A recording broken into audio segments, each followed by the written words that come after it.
Honourable members, the prayer. Lord, the God of righteousness and truth, grant to our King, to his government, to members of the Legislative Assembly, and to all in positions of responsibility, the guidance of your Spirit.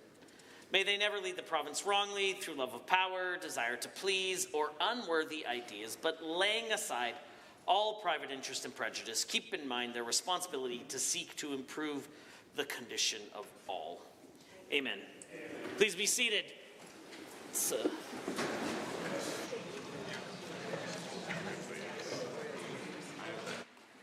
Introduction of visitors.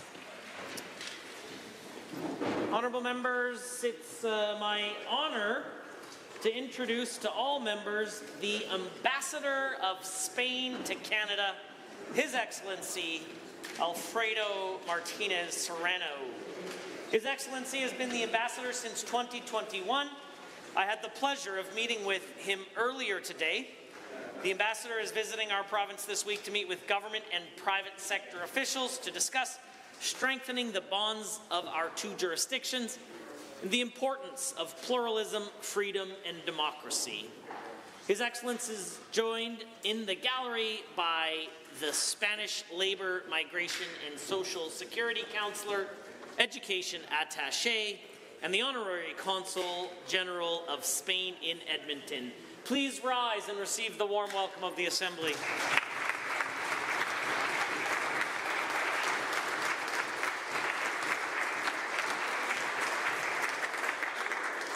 Honourable members, it's my pleasure to introduce to you the 900th member of the Legislative Assembly of Alberta, the former member for Calgary Fish Creek, the good friend and colleague, Mr. Richard Godfrey. He's also joined by his son, Justin, in the gallery today. Please rise and receive the warm welcome of the Assembly.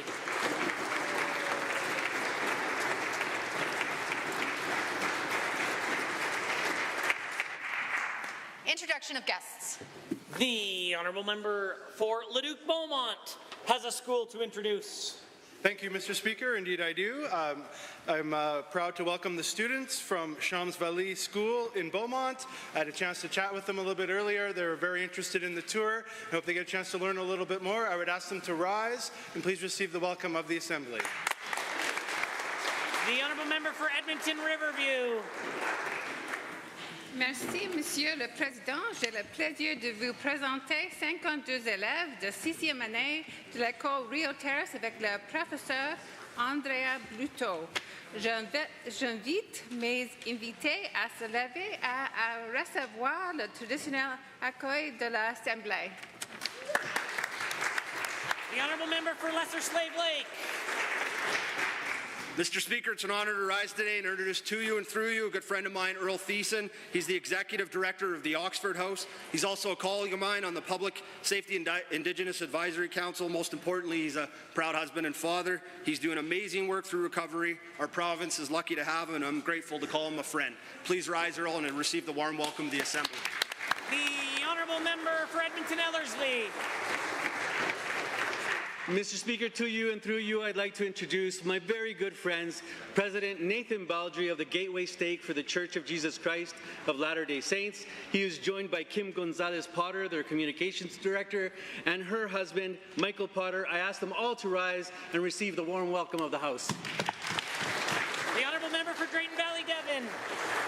Mr. Speaker, it is my honor to introduce to you Tracy Wasilewski, the Woodcock family, and the Fecker family.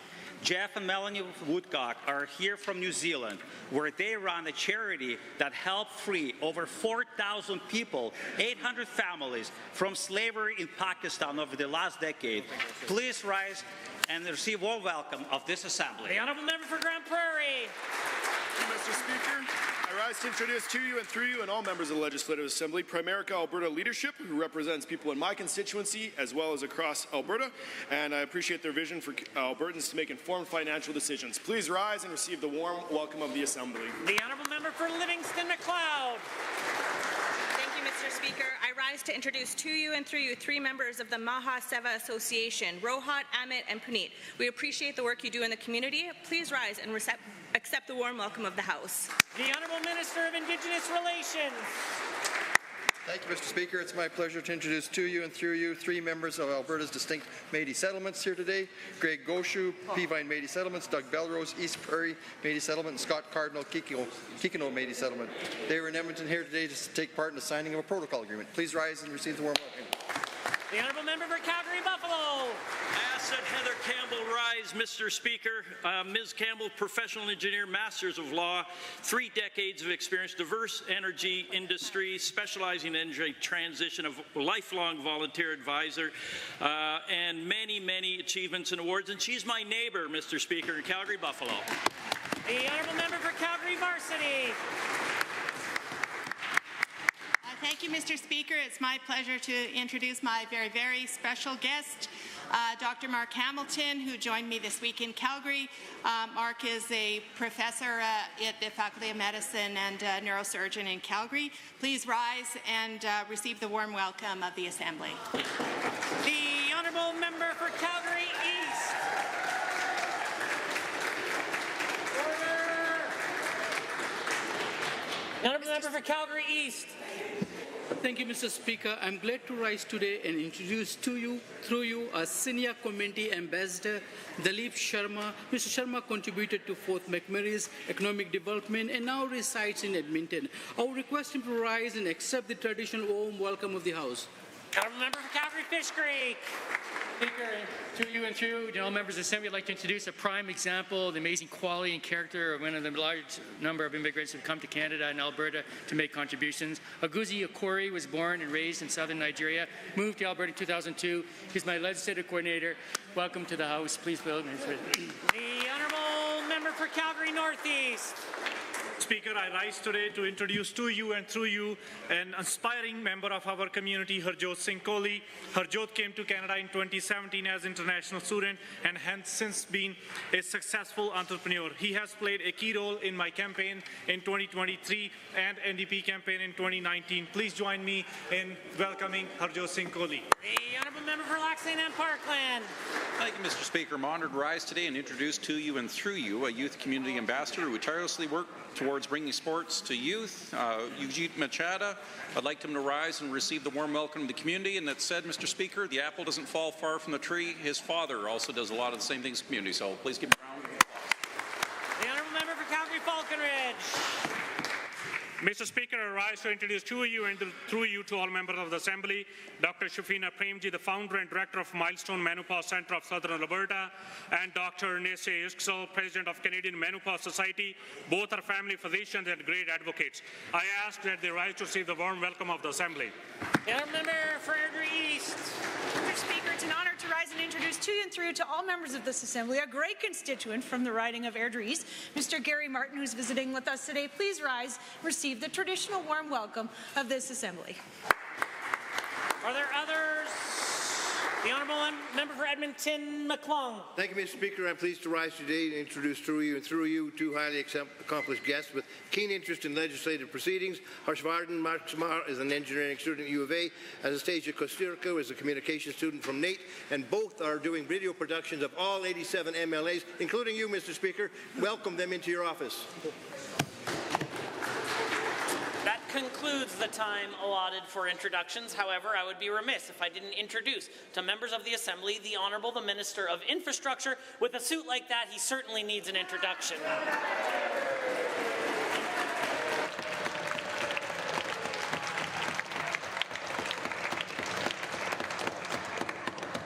Ministerial statements, members' statements. The Honourable Member for Grand Prairie has a statement to make.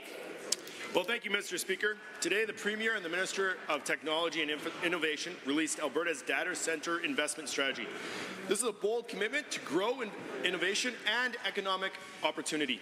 Over the next 5 years, North America will see hundreds of billions of dollars invested in AI data centres and the infrastructure to power them, with opportunities for Alberta to attract over $100 billion or more of investment. In Alberta, we have virtually limitless natural gas resources, world-class expertise in energy production, and a pro-business environment that delivers what investors need most: speed and certainty. Our AI data center policy, the strategy, is built on 3 key pillars: power capacity, sustainable cooling, and economic growth. Electricity is the lifeblood of AI data centers, and access to reliable, scalable power is critical. Our initial focus on off-grid power generation will help us scale quickly, but in 2025, we will roll out phase 2 of this strategy to a streamlined, grid-connected infrastructure approvals. Let me be clear, Mr. Speaker, in all cases, we will protect the reliability and affordability of Alberta's electricity grid. That's a promise, Mr. Speaker. Alberta's cold weather climate helps with sustainable cooling and can increase the efficiency of data center cooling systems by up to 15%, offering a compelling edge to global tech leaders. And we also have huge economic opportunities by building AI data centers here in Alberta. We're not just creating infrastructure, we are fostering innovation and establishing Alberta as a hub for high-tech industries. These investments will generate significant tax revenues and to support critical public services like healthcare and education. As we launch this strategy, we invite global investors and technology leaders to join us in Alberta. Our Concierge program is already up and running, helping investors navigate our streamlined regulatory framework. We know we've got a great story to tell, Mr. Speaker, and we're just getting started. Alberta is open for business.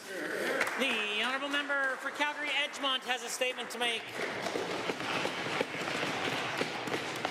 Merci, Monsieur le Président. It's a late night. Women have to leave the grocery store. It's dark out, and we have to leave our offices. We have to walk to our vehicles. We look over our shoulders on that walk. We watch for dangers. We observe our environment. Are we safe? Young women and post-secondary students have to worry not only about meeting deadlines, but also meeting the same fate as our sisters at Ecole Polytech on December the 6th, 1989. Last week, I had the opportunity to hear a powerful message from Natalie Provost, a survivor of this massacre. Today, we remember them. They were murdered simply for being women, pursuing engineering as a career. On December 6th, the National Day of Remembrance and Action on Violence Against Women, let us reflect on the lives lost that day. But how many lives have we lost since? Gender-based violence encompasses domestic violence, missing, murdered Indigenous women, girls, Two-Spirit people, homophobia, and transphobia. Our approaches to the epidemic need to reflect everybody touched by it.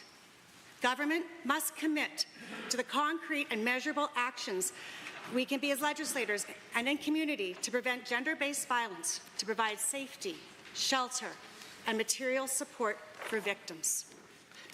As a mother, I dream of a world where our daughters, sisters, and kin can focus on building their lives, not fearing for them. Here we are, 30 years later, and we are still fighting for the right to feel safe. We're still fighting to be safe. We want to walk to our cars without fear and our keys clutched between our fingers. So on December 6th and always, we owe the next generation a safer future. The honourable member for Livingston-Macleod has a statement to make. Mr. Speaker, as we near the end of this session, I want to take a moment to reflect on the remarkable work that we, as a united Conservative government, have accomplished for the people of Alberta. It has been a session defined by relentless hard work, unwavering determination, and a profound commitment to improving the lives of Albertans.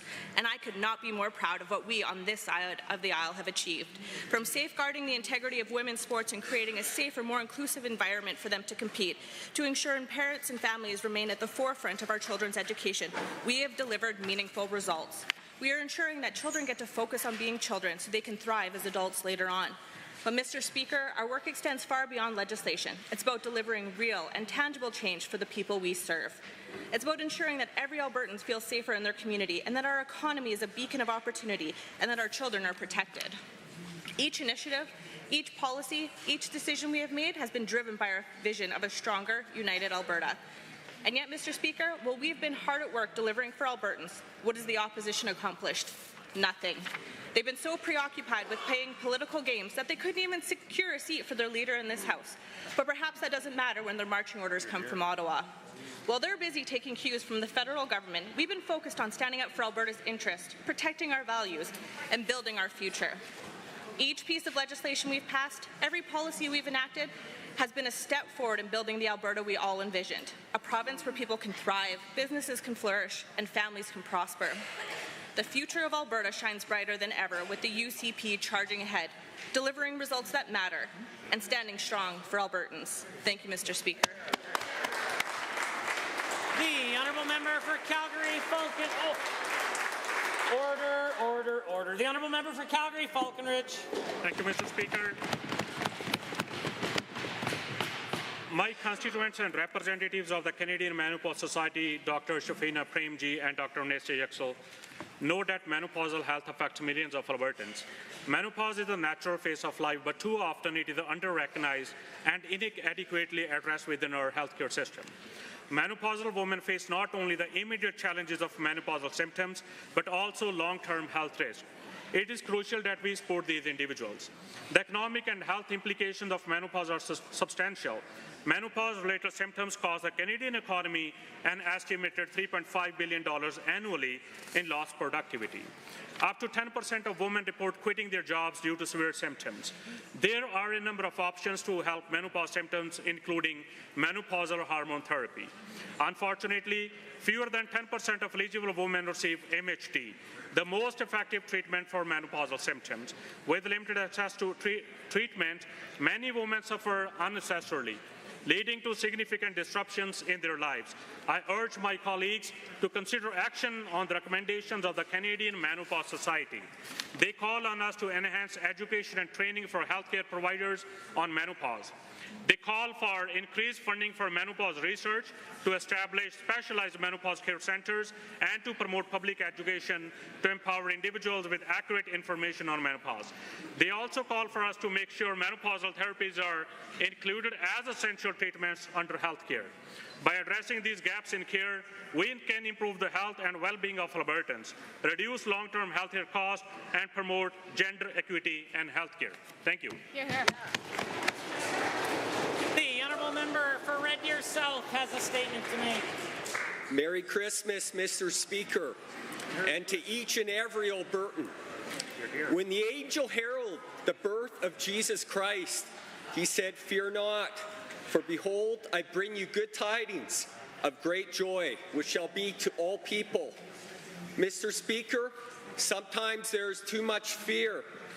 Isn't it great the message of Christmas is to fear not? Mr. Speaker, all of us experience sadness and pain. Isn't it great the message of Christmas is good tidings of great joy? Mr. Speaker, there is too much division and contention. Isn't it great the message of Christmas is to all people? Well, some may ask, what is truth? Jesus said he is the way, the truth, and the life. Christians revere Jesus as the only begotten Son of God, regarding his words and principles as true, and his example as the way. Mr. Speaker, we see tribulation all around us. Jesus said, "In the world ye shall have tribulation, but be of good cheer. I have overcome the world." There is always hope in Christ. Jesus said, "Come unto me, all ye that labor and are heavy laden, and I will give you rest." All of us want more peace. Jesus is the Prince of Peace. Jesus invites us to be peacemakers, to seek forgiveness and to forgive. This Christmas, many Albertans of many faiths will love and serve their neighbors in many wonderful ways. May the spirit of Christmas, the love of God, rest in our minds forever. Merry Christmas. Order. The honourable member for Edmonton Ellerslie. Mr. Speaker, as Albertans prepare for the holiday season, gathering across that dinner table with friends and relatives, I urge them to think about being kind to others and rejecting the rising tide of intolerance we are seeing around the world. My colleagues and I have spent the last few months visiting many communities and hearing from our constituents regarding the rise of intolerance. Members of the South Asian community, whether Sikh or Hindu, are experiencing hate. Jewish Albertans are experiencing a rise in anti-Semitism, and Muslims an increase in Islamophobia. Palestinian Albertans are also experiencing racism that manifests through harmful stereotypes. They're called terrorists for simply creating awareness for human rights. We as legislators must respect the accurate representation of Palestinian history and culture and not perpetuate the racist stereotypes of Palestinians or any other religious community. Enough is enough, and we must all do better for all of us. We as policymakers must commit to addressing hate crimes and ensuring inclusivity in public spaces. Institutions should adopt clear anti-racism frameworks and hold themselves accountable so people feel valued, respected, and included. Addressing racism requires that we challenge stereotypes and foster open, informed dialogue. It involves recognizing the humanity and dignity of all Albertans, regardless of ethnic or religious background, while rejecting attempts to silence those advocating for human rights, justice, or our very humanity. On this side of the House, we're committed to being fair to all communities and acknowledge their voices, experiences, and traditions. Whether you are Jewish, Christian, Muslim, or Palestinian, we are all Albertans.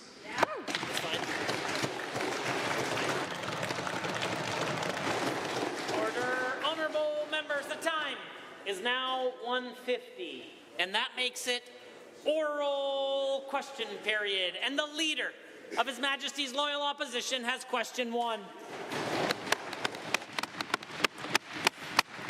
Mr. Speaker, it was a slap in the face to see UCP MLAs hand themselves $270 more a month for their MLA rent while so many Albertans are struggling. This is especially so for thousands of Alberta families left to pay out of pocket for their diabetes medication and supplies. They do not get a monthly top-up, they do not get diabetes coverage, and they certainly do not get pharmacare because this government does not believe in making a deal to get folks life-saving medications. How does the Premier justify working against the interests of diabetic Albertans? The Honourable Premier has the call.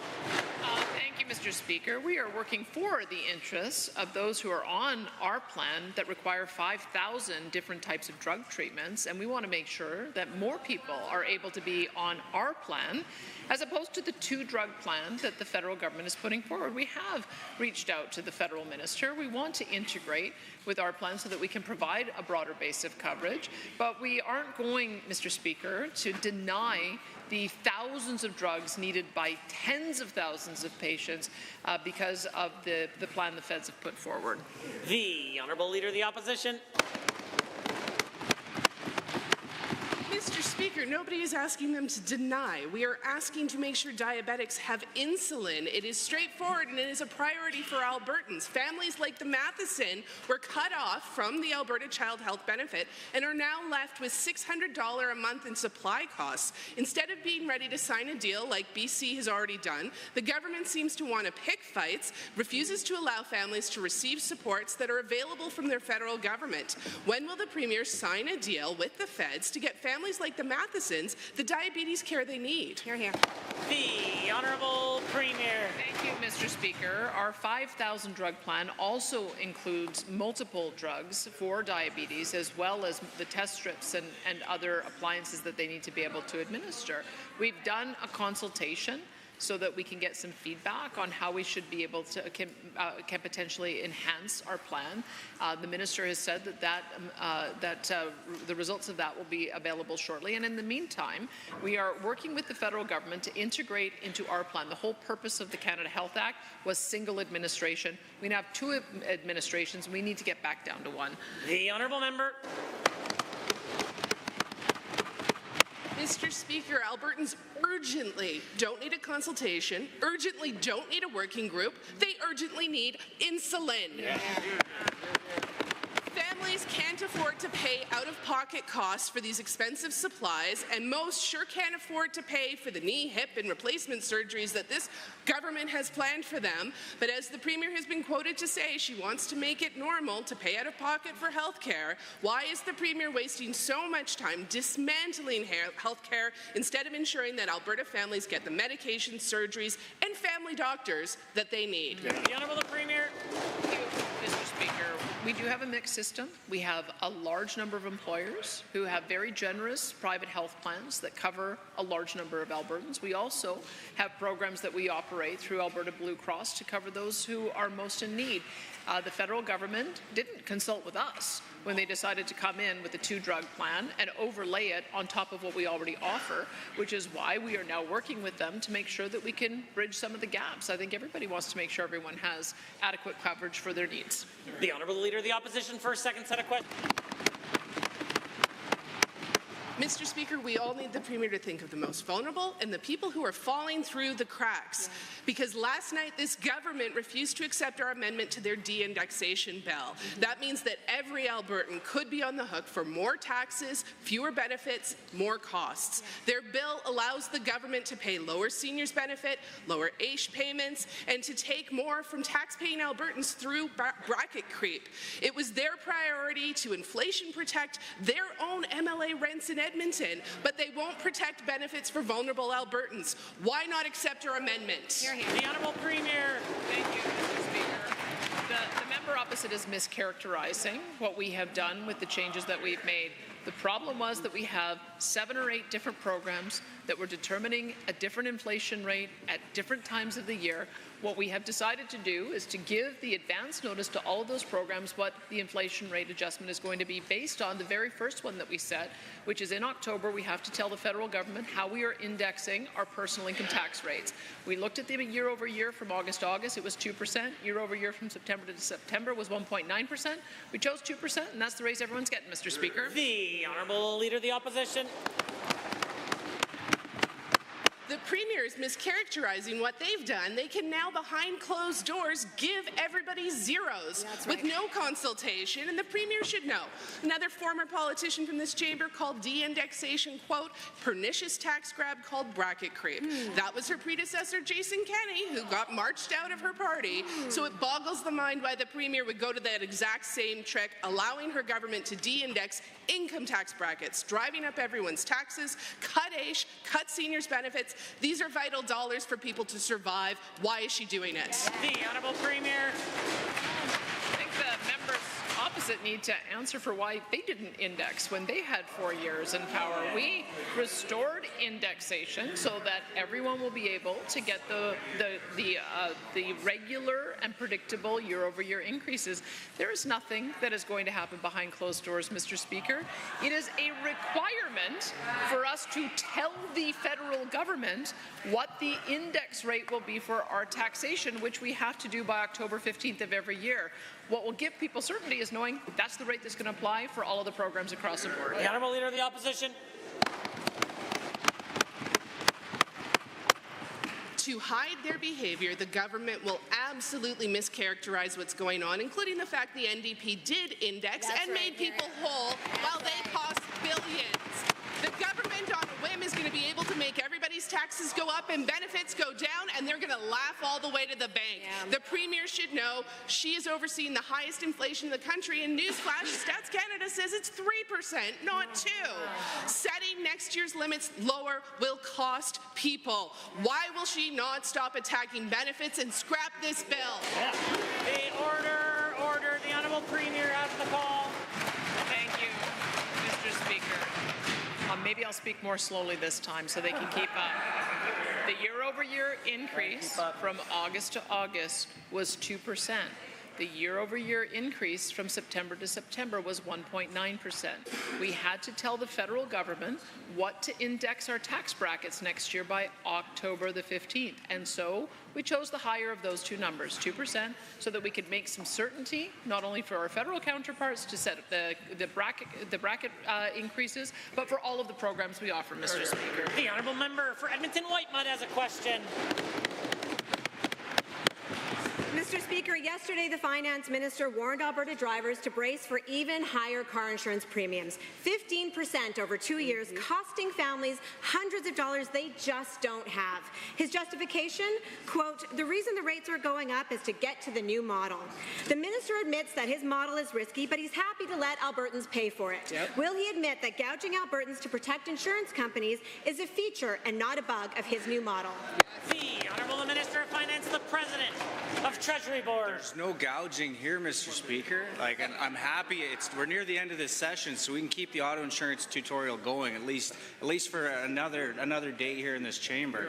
The cost is in the system. The cost is in the damage to vehicles. It's in the legal expenses. It's in the costs to the healthcare system. That is what we're moving towards this long-term reform for. We have tools within the regulator to watch the profit provisions, the profit levels of companies, and we do that. Under this government, we lowered it by a percentage point and can force them to rebate it back to Albertans. The honourable member for Edmonton Whitemud.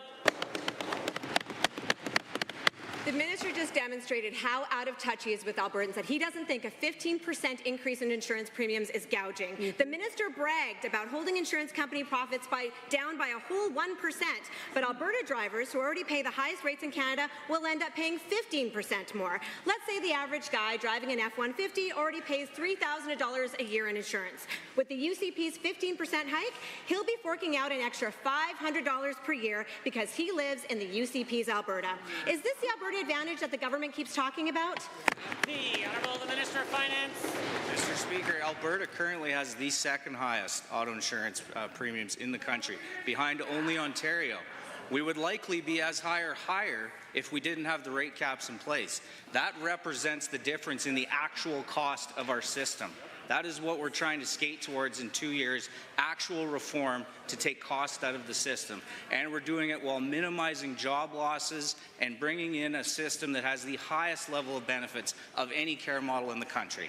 Honourable member for Edmonton Whitemud. Mr. Speaker, when someone shows you who they are, believe them.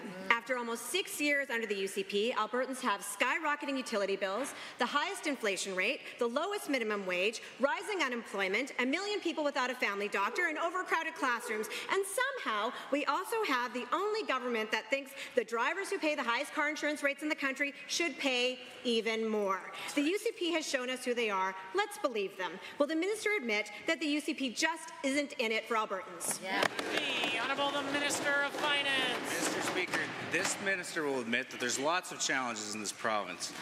And we have a 4.4% growth rate because people from across this country still are choosing to call Alberta home.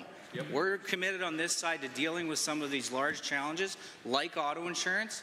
This is a model that will provide better care quicker, the highest level of benefits in the country. We've increased the level of income support. You won't need to find a lawyer, wait till you get sicker and wait years for a settlement. It'll be immediate. People will get the care they need and rates will come down. The honourable member for Calgary Falconridge has question 4. Mr. Speaker, instead of using this session to address the affordability crisis or fixing our crumbling healthcare system, the UCP government has raised auto insurance rates by 15.5% and increased income tax through de-indexation. This premier has also failed to crack the laws and ban the government from accepting gifts like Oilers playoff tickets. Instead, she missed her chance to show Albertans that their government isn't for sale. While Albertans struggle to pay their mortgages and utility bills, why does this government prioritize accepting lavish gifts from millionaire benefactors? The Honourable the Minister of Affordability and Utilities has risen. Mr. Speaker, we're very proud to have an all-ministerial response to affordability for Albertans. We are working on every single ministry to make life better. We are bringing forward reform in our healthcare. We are bringing forward reform in insurance. We have the lowest taxes. We are attracting people from all over the world and all across Canada to come here because life is better in Alberta. Very proud to be a part of a government that serves Albertans and puts them first. Honourable member for Calgary Falconridge. Mr. Speaker, 1 year ago, this premier wasted $80 million on knockoff Tylenol unsuitable for consumption, and Albertans never even got all the medication. Just 6 months later, the premier and her ministers were caught accepting private box seats for the Edmonton Oilers playoff games. It seems the only benefit from that $80 million was securing this government VIP box seats. Albertans are furious with the greed in this government. Why did the premier not pass legislation to prevent this from happening again, or is her government planning another playoff run? The Honourable the Minister of Health. Mr. Speaker, and I'm sure the members opposite would agree that at that time when there was a shortage of Tylenol across this province, across this country, and in fact a shortage around the world, that Alberta being able to secure that much-needed product for parents that were in fear. I had grandchildren who were suffering and needed that product. So I know there's many others across this province that valued the fact that Albertans, that our government was able to get that product into Alberta when we needed it most, Mr. Speaker. The order. The honourable member for Calgary, Falconridge has the call. Mr. Speaker, without addressing the Oilers Gate scandal, Albertans have the right to question the motivation behind each and every decision this government makes. This government approved profitable insurance companies to increase Albertans' premiums by 15.5%, and they defended the opening of for-profit surgical clinics in the province. We don't know if they were promised hockey tickets to anyone in their cabinet for these decisions. Albertans demand transparency. Will the Premier commit to rolling back her gift from rich lobbyist policies so Albertans can be assured this never happens again? The Honourable the Minister of Finance, the President of Treasury Board. Happy to keep explaining how the auto insurance system works currently and what we're moving towards. We don't control the cost of insurance. Insurance is a system. We have aggregated premiums paid. We have the claims that come out. We have a rising cost of vehicles. We have a rising cost of disasters. The hailstorm in Calgary alone was one of the most expensive disasters on record. $1 billion just in auto alone of 2.8. So we're dealing with those things, and we're moving to a better, more fair system that focuses on care. The honourable member for Calgary, Falconridge. Or correction, the honourable member for Calgary East. Mr. Speaker, it pays to be friends with this government. While Albertans are struggling as a result of the UCP's cost of living crisis, the Minister of Energy announced that he was hiking the salaries of his friends at the Alberta Energy Regulator. The board chair will be making $174,000 a year, and the board members will be making $125,000 a year. And what's worse, Mr. Speaker, the minister thinks that these salaries are not competitive enough. How much more of a Christmas bonus this minister plans to give his pals at the AER? The Honourable the Minister of Energy and Minerals. Well, they're not my pals, Mr. Speaker, but they are Albertans that know what to do with our energy, our Alberta oil and gas. Mr. Speaker, $183 billion industry this year, $23 billion paid to the people of Alberta for schools and hospitals and bridges and all those things they love. But Mr. Speaker, the interesting part is the people of Alberta don't pay those wages that this member is talking about. The oil and gas industry does. Now, Mr. Speaker, I don't know why he's standing up for big oil, but I appreciate the momentum that this member has in protecting Alberta's interest. The honourable member for Calgary Northeast. Given that the minister stated that the board chair of the AER was getting a quote, big fat pay raise. Given that the minister agreed with this side of the House that the situation he has created at the Alberta Energy Regulator was, quote, a gravy train. Given that the Minister of Jobs bragged how opposed he was to pay Albertans a living wage, can the minister explain why he is giving his buddies on the AER board a big fat pay raise while his constituents get nothing? The Honourable the Minister of Energy. Mr. Speaker, I can tell the member that the reason why they're getting a pay raise is because they show up for work. Now, the phantom of the opposition that is somewhere in this place possibly or somewhere else around Alberta is not showing up for work, Mr. Speaker. He had an opportunity just recently to show up for work and take a seat in Lethbridge, but he chose not to, Mr. Speaker. I can't imagine anybody getting less money for a job than the current leader of the opposition that doesn't show up for work. The Honourable Member for Calgary Northeast. Given Alberta has the lowest minimum wage, but in UCP land, their friends and supporters are being taken care of. Given that in addition to the big fat pay raise the minister gave the AER board, this government is lavish in supporting their friends. Given that the Premier's allies have gotten $700,000 in no-bid contracts, while all Albertans have gotten this session is a hike in their insurance premiums and de-indexation of their benefits. Will the minister show some leadership and roll back these big fat pay raises for the UCP insiders? The Honourable Minister. Mr. Speaker, no. The answer is that I'm going to make sure that oil and gas industry in Alberta pays the wages to regulate the oil and gas industry in Alberta. I think that's fair, and I think Albertans like that, and they'll continue to do so. But, Mr. Speaker, what I do want to point out is that we have the highest weekly wages in the country, Mr. Speaker. Oil and gas industry provides so much wealth to the people of Alberta, and it's such a big job to manage that, Mr. Speaker. I can't imagine that it takes much to manage the caucus of the opposition because their leader doesn't show up for work. Order. The Honourable Member for Chestmere-Strathmore. Mr. Speaker, today the Premier and the Minister of Technology and Innovation announced a strategy to attract AI data centre investment to Alberta. Over the next 5 years, North America is expected to see hundreds of billions of dollars invested in AI data centres and the infrastructure to power them. With Alberta being uniquely positioned to capture this opportunity with our vast natural gas resources, world-class expertise in energy production, pro-business environment, as well as our cold climate. Can the Minister explain how the strategy will leverage Alberta's strengths to attract billions of dollars to our province through these AI data centres? The Minister of Technology and Innovation. Well, thank you, Mr. Speaker. Let me say this first. The world needs more Alberta energy, and that has never been more true than it is today.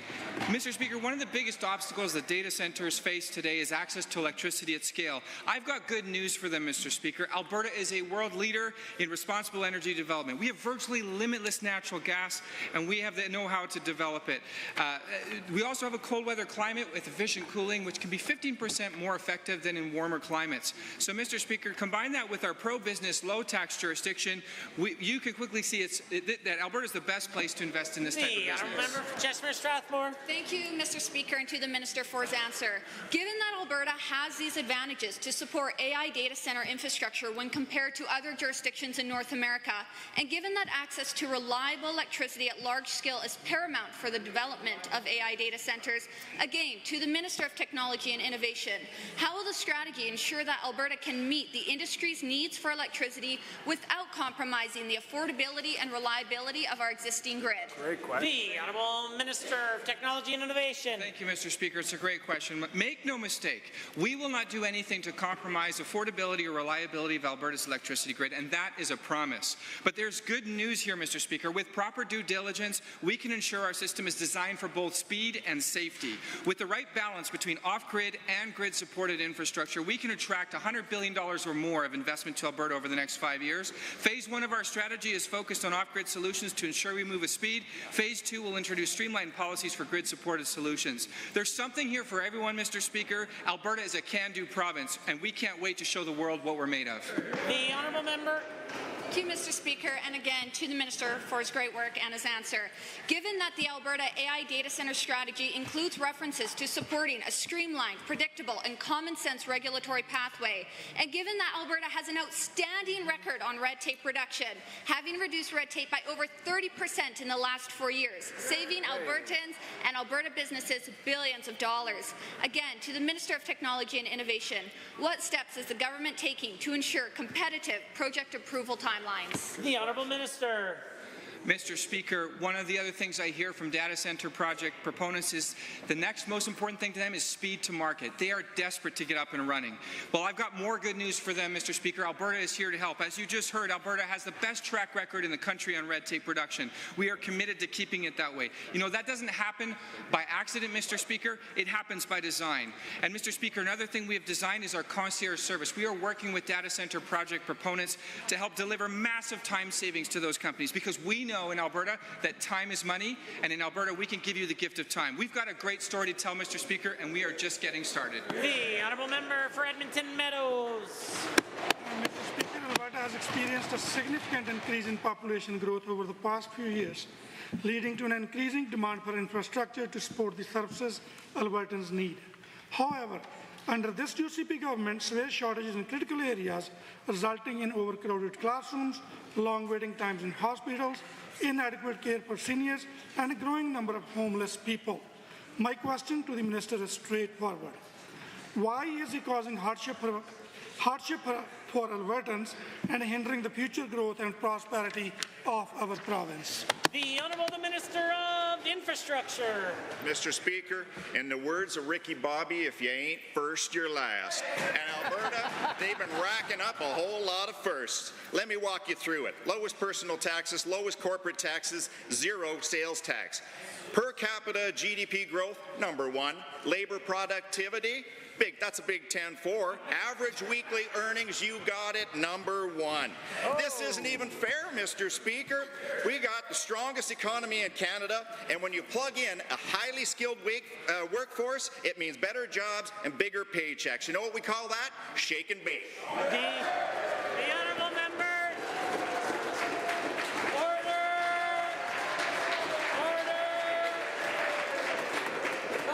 The honourable member for Edmonton Meadows. Given that this government is so intent on spending public dollars on private projects, given that this UCP government is building the schools with P3 models, the policy that even the previous PC government cancelled, given that in addition to handling public money to private companies to build schools, this UCP government is hiring public servants to manage projects which were not part of the funding scope of the announcements. Minister, how much money will Albertans pay to hire these servants to benefit the UCP's corporate friends? Honourable Minister of Infrastructure. Logan, here's the deal. Alberta's the best there is, plain and simple. Just ask my buddy from Strathcona Sherwood Park. He'll tell you all about it. Venture capital is thriving, with companies raising almost $400 million across 41 deals in the first half of this year alone. Technology firms are crushing it. Calgary's tech ecosystem grew more than 200%, and our Investment and Growth Fund attracted over 1,000 full-time jobs and capital investment of more than $700 million. Alberta is just a big old winning machine, Mr. Speaker. The honourable member for Edmonton Meadows.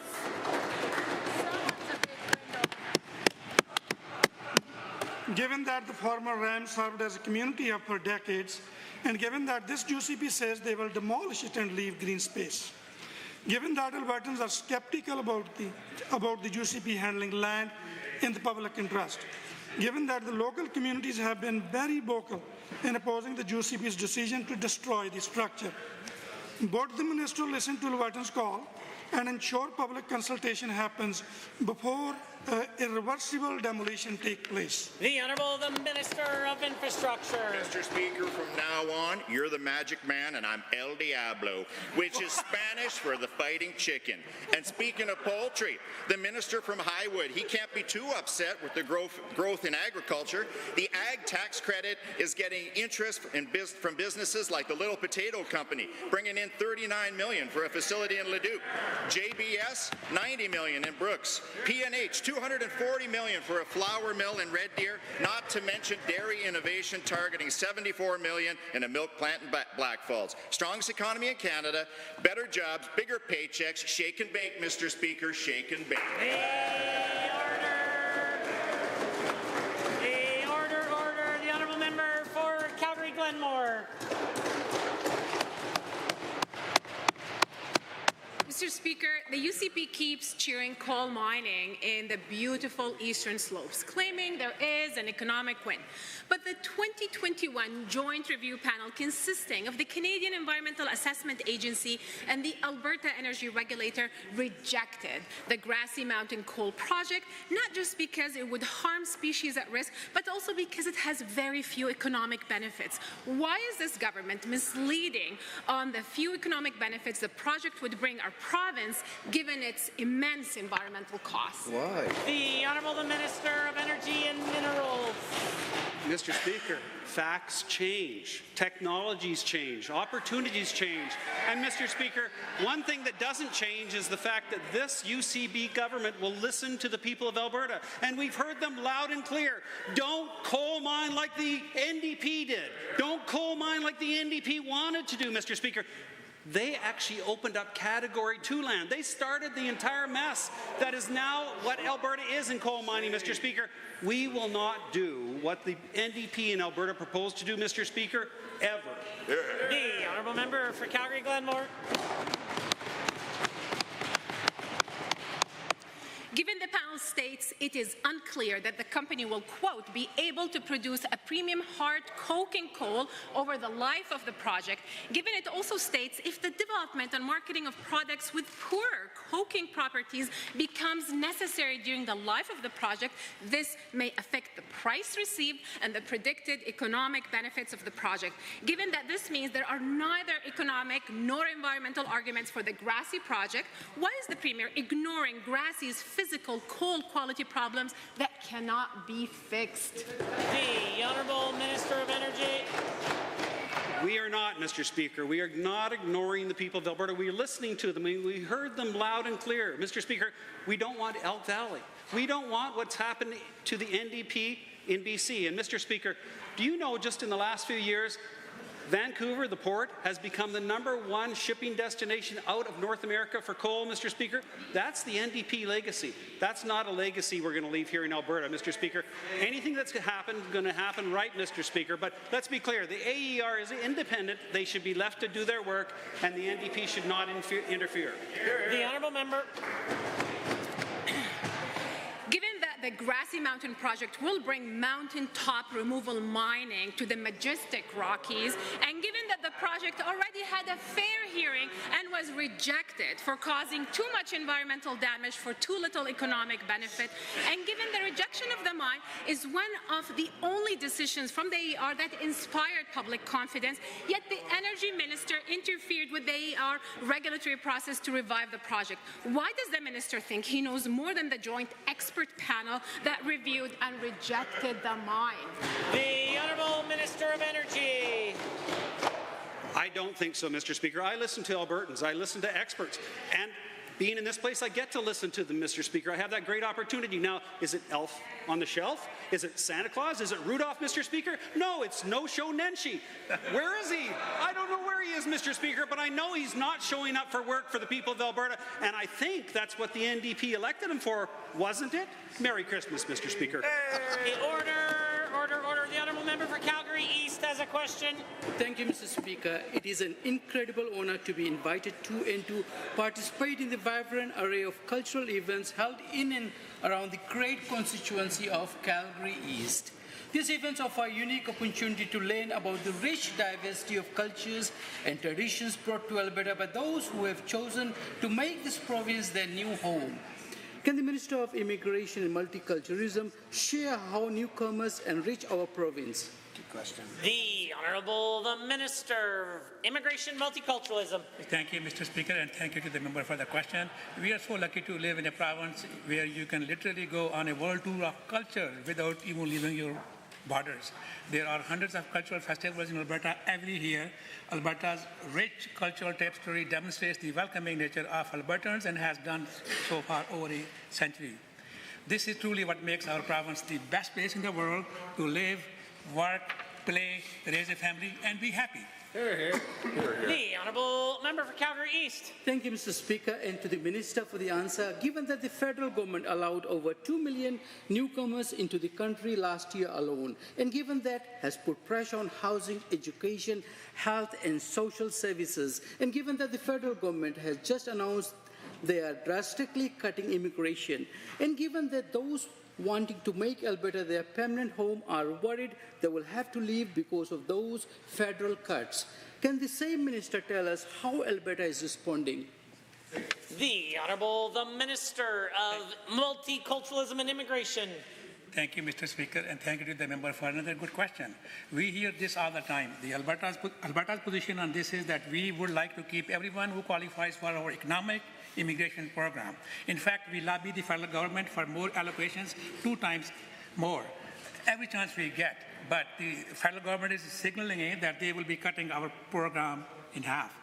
Out of 472 allocations remaining for the year 2024, Mr. Speaker, there are currently 40,000 people waiting for those spots. 40,000 people, Mr. Speaker, for 472 allocations. Full member for Calgary East. Thank you, Mr. Speaker, and to the Minister for the answer.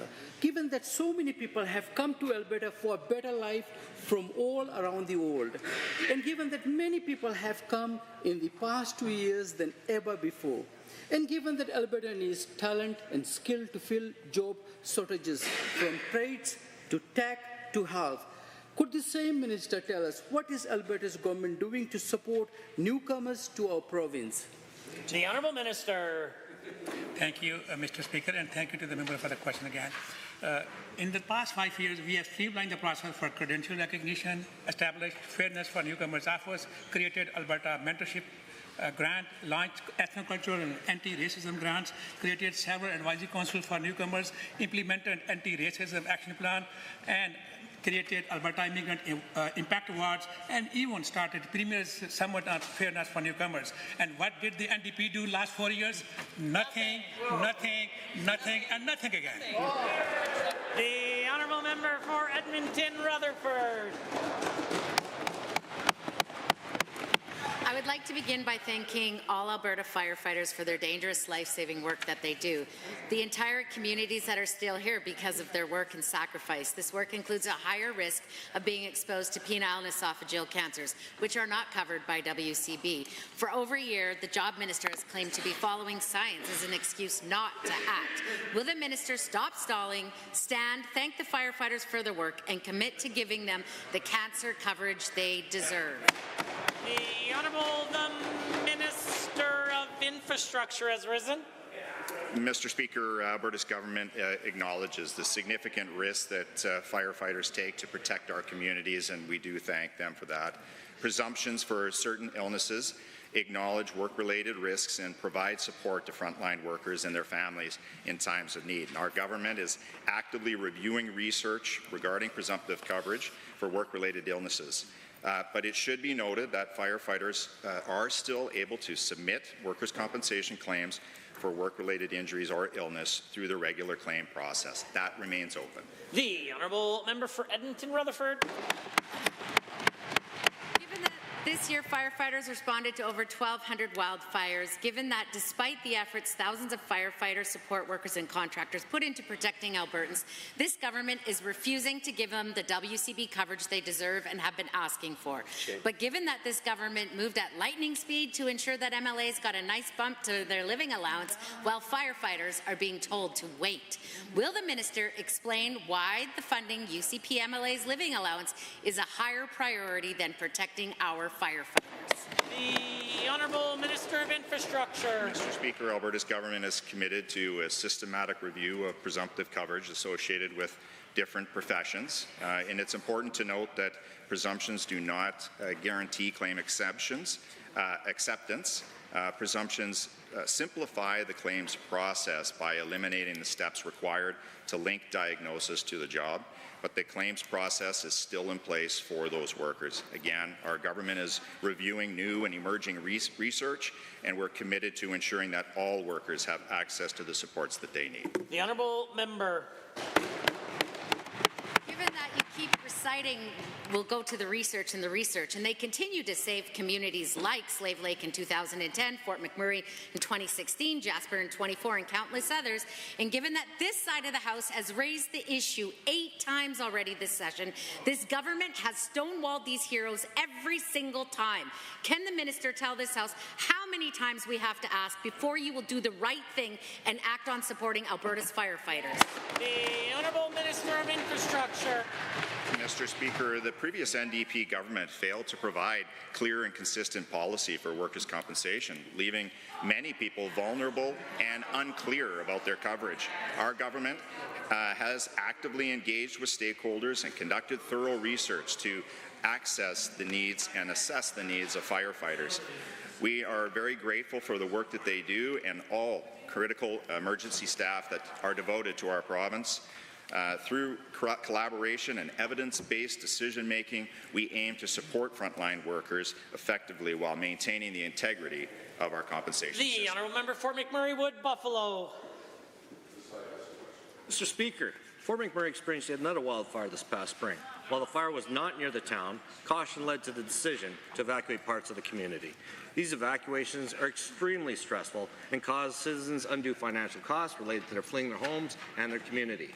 The wildland around Fort McMurray only has 8 years of growth, and should the fire have reached the town, it would have been manageable by municipal firefighters. My understanding is that the province directed the municipality to evacuate. My question is, why? The Honourable Minister of Public Safety, the Deputy Premier. Thank you very much, Mr. Speaker, and thank you for the member for the question. And I want to thank the member for his, of course, his advocacy in Fort McMurray. I know he does a great job of representing the people of Fort McMurray. Look, the decision to evacuate was made by the municipality after it seems that the provincial authority provided advice, which is why Bill 21 was needed for a clear communication process. On the day leading up to that particular fire, there was evacuation. Up to the evacuation, there was winds, there was temperatures drastically increasing. There's over 20,000 hectares that were burning and had burned. Mr. Speaker, we thank those firefighters and those first responders for the work they did in protecting the town of Fort McMurray. The honourable member for McMurray Wood Buffalo. Mr. Speaker, stating that answer demonstrates that we must always show caution to ensure the safety of the residents. However, other decisions were questionable. Given that the authority stopped traffic from going northbound on 63 and allowed traffic to go south on the entire Twin Highway, this may have been relevant in 2016, but not this time. Further, given they also wouldn't allow people to enter the city, making them line up along Highway 881 for hours, even though the city wasn't shut down. Who made these decisions and why? The Honourable the Minister of Public Safety, the Deputy Premier. Thank you very much, Mr. Speaker. Look, a critical incident command is something that is not easy, and of course we provide training for the folks in Fort McMurray as well as all municipalities, quite frankly, in the province of Alberta. Education and training, and I'll say the decision on the highway closure was made by Alberta's government's Transportation and Economic Corridors Department, and I can confirm that the comprehensive review of the evacuation process, including opening both highways, was taking place to assess its effectiveness and to, of course, to identify any room for improvement. Mr. Speaker, these are very fluid situations. I will say that in any critical situation, we always learn from it, and we're doing that in this case as well, Mr. Speaker. The honourable member. Mr. Speaker, given that we've learned that the threat of wildland fires can affect the reputation of a community and may discourage people from making a home in these isolated areas, given that people are afraid of losing everything they own, as was seen most recently in Jasper, the technology and the strategies exist to prevent forest fires from impacting communities. Can the minister explain what steps are being taken to ensure that Fort McMurray and other municipalities will have the proper guidelines and support in place to defend against forest fires in the future? The Honourable Minister of Forestry and Parks has risen. Thank you very much, Mr. Speaker, and thanks to the member for the question. As Alberta faces increasingly severe wildfire seasons, our top priority remains safety of all Albertans.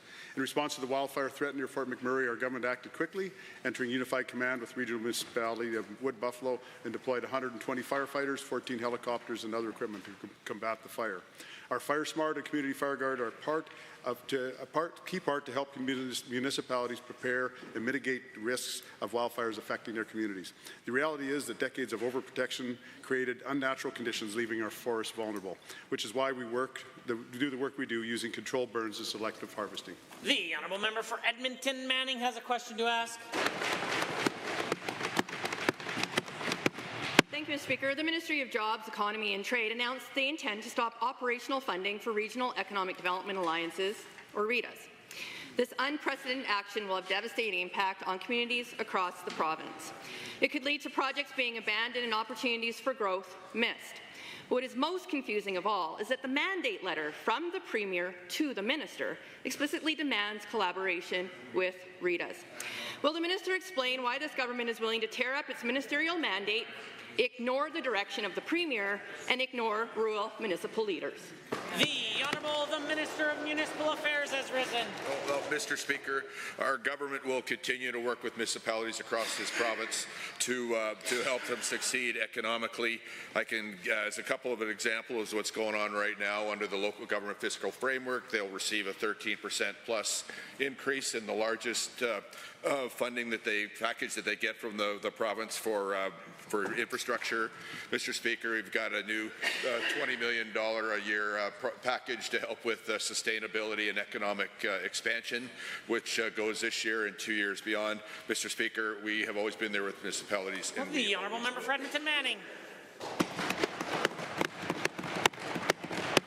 Well, thank you, Mr. Speaker. It's very clear that the minister is going to ignore the mandate letter from the Premier, and given the Ritas play an essential role in the rural communities of this province, and given that the current Minister of Finance has previously acknowledged that Ritas are an asset to Alberta, and given that the economic development in the Rural Alberta Plan clearly marks collaboration with Ritas as a key strategy for economic growth, and given that this funding change will especially affect small rural municipalities, since you had the pen, Minister, to the Minister of Finance, will you commit to the funding for Ritas? It's your budget.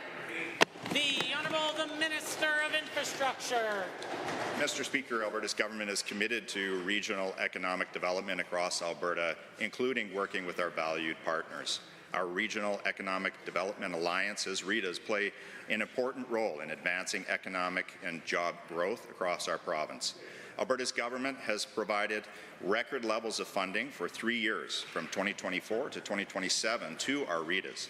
A maximum of $125,000 per year will be provided based upon each regional economic development alliance organizations, their membership, and their for revenue. The Honourable Member for Edmonton Manning.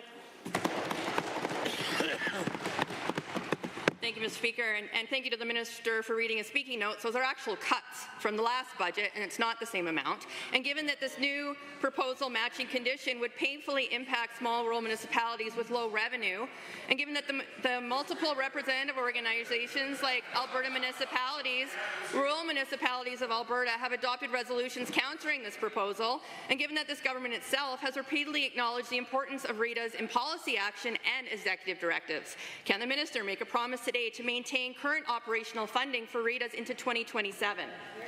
The Honourable the Minister of Infrastructure. Yeah, Mr. Speaker, I appreciate the member reading word for word from her sheet there as well. At least I can say that this is not my particular file. She is officially the critic for this. I can tell you, though, our new funding model will help RETAs transition from a direct operational support system with higher government intervention to a more competitive project-based funding system, so our regional organizations can become more efficient and independent to better serve our communities. Thank you. The Honourable Member for Sherwood Park. Mr. Speaker, I want to wish everyone in this Assembly and across Alberta a happy Christmas and all the best of the upcoming holiday season. In October, the Minister announced he'll build 250 housing units with modular homes in Jasper. Instead of offering unconditional support and help, the Minister told the media that he hopes to make a profit off the sale of the interim housing once the town is rebuilt. Why is the Minister trying to make a profit like Grinch off the fire that destroyed 30% of the town of Jasper instead of just helping? The Honourable Minister of Seniors, Community and Social Services. Mr. Speaker, last night I had to teach the honourable member the difference between a red stag and an elk and a wolf and a coyote and a grizzly bear and a black bear. Let me explain to him exactly what's taking place in Jasper to help him out, Mr. Speaker. This government is investing, instead of using the processes that the NDP used when there was fires, which was to bring in expensive camps that nobody used. Instead, this government is recognizing that there is already an affordable housing challenge in Jasper. We're coming in, we're investing in building sustainable manufactured homes to deal with the immediate issue, Mr. Speaker, and leave behind a long-term legacy that will make sure Jasper can continue to serve the world for generations to come. The Honourable Member for Sherwood Park. Given that sell modular homes down the road, the minister needs Parks Canada to subdivide land in Jasper and lease it to the government of Alberta, given that the minister has repeatedly told media he will only provide stabilization funding to the town conditional to the lease agreements from Parks Canada, and given that the government provides stabilization funding for the fires in McMurray and Slave Lake without conditions. Why is this government holding the town of Jasper hostage while they wait for the government to lease them land so they can make a profit off the Jasper fire? The Honourable Minister of Municipal Affairs. Well, Mr. Speaker, the honourable member sounded like Ebenezer when he said everybody that wishes Merry Christmas should be boiled in pudding and buried with a stake of holly through their heart. We, on the other hand, are like after the three spirits. We are providing housing up front. We will sell it for the community benefit so that we can provide more benefit for the community. We're providing $2 million for funding for transit. The community knows they're going to get tax relief, Mr. Speaker. We're Scrooge after the three spirits, there before. The honourable member for Sherwood Park. Given that the land that the province is trying to acquire is not enough to fit 250 housing units as promised, they'll be lucky if they can fit 50. And given that the town of Jasper needs 600 additional housing units on top of what was lost in the Jasper fire, and given that the UCP's ham-fisted approach to prioritizing profit over people, is the minister truly interested in helping solve the housing shortage in Jasper and stabilizing the town revenue? Or is he only a Grinch interested in securing land leases in Jasper so he can sell houses down the roads to his friends? Hear, hear. The Honourable Minister of Seniors, Community and Social Services. Mr. Speaker, first of all, we are going to be able to fit the homes that we're building. We did a full assessment in partnership with Jasper, and we're going to have 250 homes up in that community, Mr. Speaker, and the first families are going to move in the first week of February, Mr. Speaker. Now, if the honourable member or his leader had bothered to show up during the fire process and actually see what is taking place on the landscape inside Jasper, Mr. Speaker, they would know what is taking place. We've come up with a great solution, supported by the town, supported by the National Park Service, Mr. Speaker, that's going to make sure people have homes right now, Mr. Speaker, unlike the NDP, who wasted hundreds of millions of dollars using encampments that did not work, Mr. Speaker, when it came to fire. The Honourable Member for Livingston-McLeod has a question to ask. Mr. Speaker, the Minister of Transportation and Economic Corridors has been tirelessly working this session to pave the way for progress and ensuring our roads and highways effectively connect communities while driving economic development. Here, here. Despite his extensive travel across Alberta, there remains one challenge he has yet to overcome: tracking down the elusive no-show Nenshi. To the Minister of Transportation and Economic Corridors, one question still lingers this session. Can you share which highway is your favourite, how it embodies this government's commitment to prioritizing safe transportation networks, and while you're at it, can you solve the mystery once and for all? Where is Nenshi? The Honourable Minister of Transportation. Well, Mr. Speaker, there's 64,000 lane kilometres in Alberta, so it's hard to pick one, but I would have to say the South Pine Lake Road that takes me home would actually be my favourite. But regarding no-show Nenshi, or what he's also lovingly been called, non-existent Nenshi, it's remarkable that the member of Edmonton Strathcona led the NDP to be the largest opposition in Alberta's history, Mr. Speaker, but Nenshi doesn't care. He can't be bothered to show up for work, but watching the debates, Mr. Speaker, looking at the vote count, it's surprising. Order. Members of the Assembly will be very familiar that engaging with members of the gallery would be wildly inappropriate on either side of the House, or, quite frankly, people in the gallery trying to engage members of the Assembly would be equally as inappropriate. The Honourable Minister of Transportation has 6 seconds remaining. Ouch. Sadly, Mr. Speaker, I think all the NDP wants for Christmas is a leader who actually shows up in this chamber. The Honourable Member for Livingston-McLeod. Mr. Speaker, given accountability and representation are fundamental to our democracy, and this government remains committed to upholding these principles. And given that throughout this session, our government has worked diligently and tirelessly striving to bring meaningful change to every single Albertan. And given that it's worth pointing out that no member of the opposition has offered to step down to allow their new leader and Trudeau's choice for Alberta Nenshi to seek a seat in the legislature. To the Minister of Justice, if one of the members opposite were to step down, would the government be prepared to call a by-election to ensure Albertans are represented fairly? Great question. I'm not sure if this is a question that has to do with the administration of government, perhaps because there is a question on if the member would call a by-election, but we're certainly close to the edge here. The Honourable Minister of Justice.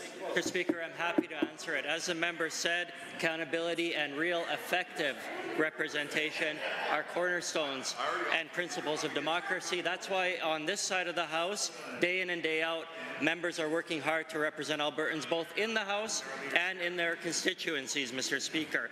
I too find it shocking that the members opposite continue to engage in theatrics of leadership politics, but they're missing one critical component, an actual leader, Mr. Speaker.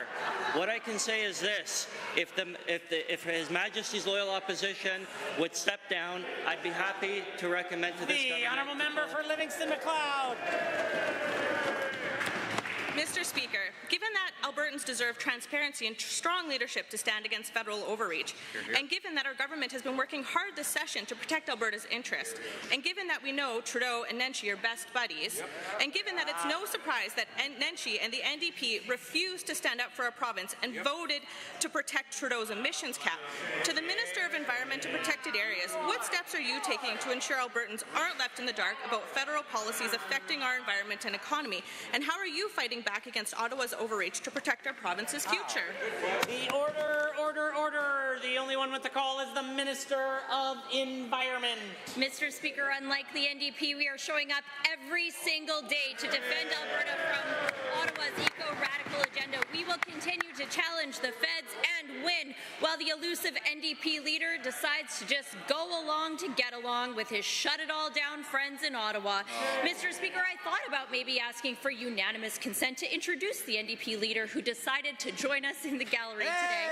I don't think we'll see him on the floor anytime soon, because it doesn't seem to be one NDP member willing to step down and give up their seat for their leader, Mr. Speaker. Order. Honourable members, that concludes the time allotted for oral question period. But before you go to the other very important work that requires members to be at, I want to remind you that, as is the Speaker's tradition, your Christmas gift for your constituency staff, let me reiterate, the Speaker does not want to give a gift to you, but to your staff, can be found in both of the lounges. I'd ask that you please pick them up before you head home, whenever that might happen over the next couple of days. I would never presuppose a decision of the Assembly and when this House may rise, but my team in the Speaker's office thanks all of your team for the important work that they do on behalf of all members. So please, from my team to yours, thank you very much for everything that they do. In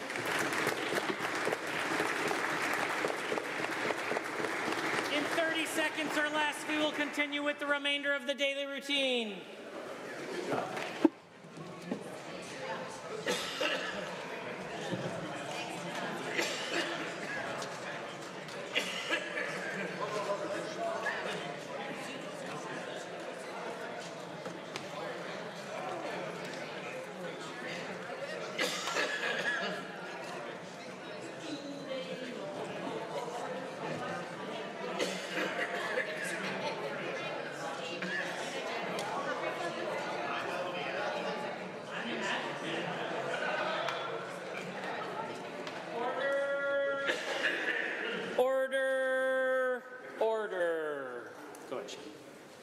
Presenting reports by standing and special committees.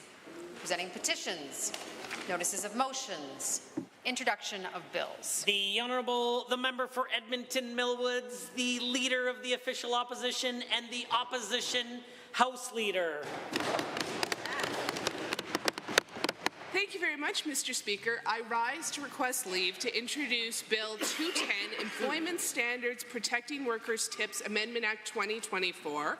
Everything is getting more expensive, and when Albertans choose to leave a tip for great service with their hard-earned money, they expect that that money will get to the intended target, the workers serving them. 6 provinces have already created protections for workers' tips, but Alberta doesn't have this, and the tips don't always go where Albertans want them to. This bill, if passed, passed would protect workers from having their tips unfairly pocketed by owners or management while accounting for scenarios where other staff like cooks and food runners and hosts can still be included in a tipping pool. Similar legislation received all-party support in Ontario. I know from Albertans directly they would want to see similar protections here, and I'd strongly encourage all members of this House to vote in support of Bill 210. Honourable members, the Honourable Member for Edmonton Millwoods, the Leader of the Official Opposition, the Opposition House Leader has moved. First reading of Bill 210, Employment Standards, Protecting Workers' Tips, Amendment Act 2024. All those in favour of the motion, please say aye. Aye. Any opposed, please say no. In my opinion, the ayes have it. The motion is carried and so ordered. Bill 210, Employment Standards Protecting Workers' Tips, Amendment Act 2024 is now read a first time. Tabling returns and reports. The Honourable Member for Cypress, Medicine Hat. Thank you, Mr. Speaker. I rise to table a number of articles. It's going to be about 7. Tablings to showcase some data to back up the Minister for Infrastructure's answer earlier today and showcase that poor NDP policy destroys the federal economy. First is an article from the former Bank of Canada governor saying that the federal government has driven the economy into recession. Second is another article from the same former Bank of Canada governor that states Canada is again, going into a recession based upon low business investment and lost productivity. Another one is Canada's poor GDP growth at only 0.3%. for Q3. Another one is from Caldwell Bank, Mr. Speaker, that showcases the devastating effect of poor federal government policy and procedures and their impact on the economy. Now, Mr. Speaker, I have a number of tablings that showcase that our UCP government's good policy is leading to the best investment in GDP growth in the country.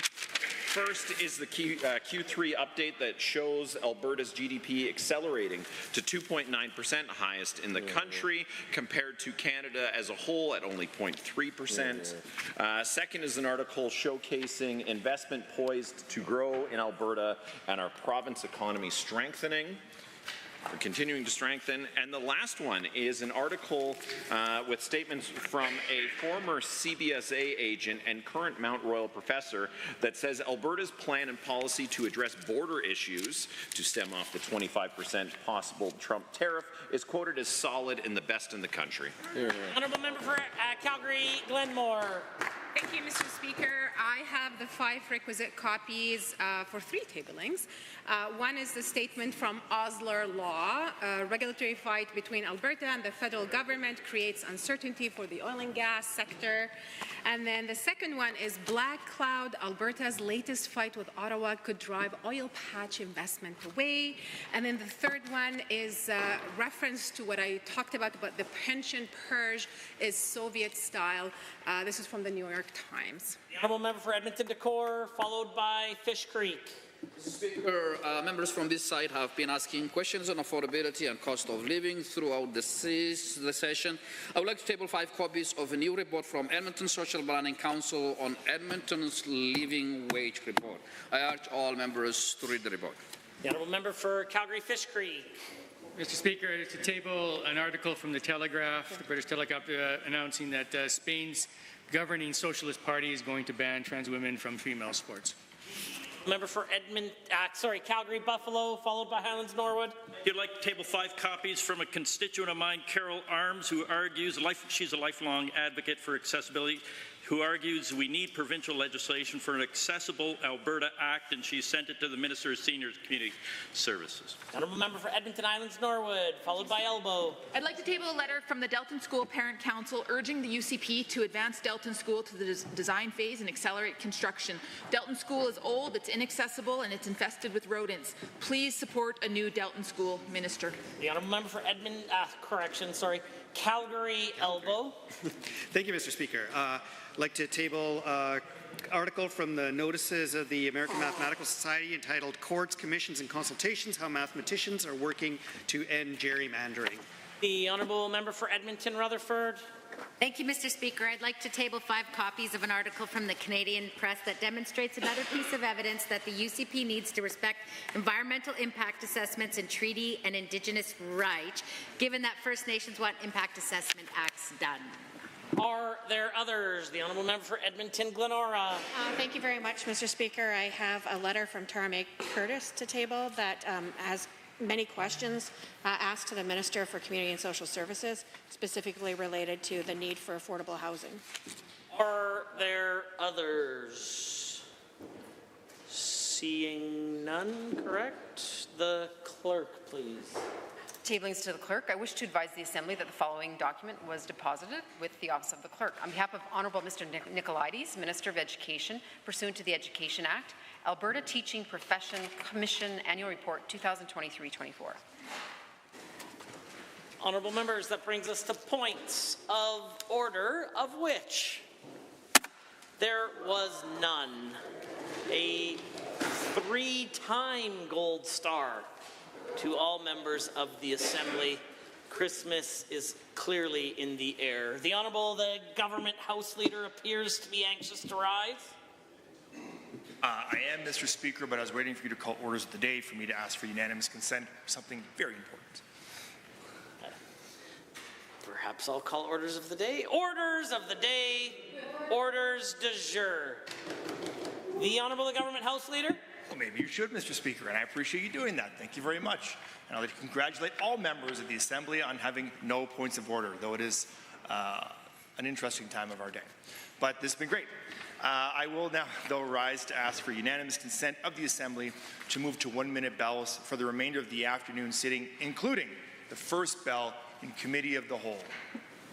Honourable members, this is a request for unanimous consent that the members of the Assembly have become accustomed to. So I will ask only one question. Is there anyone opposed to providing unanimous consent?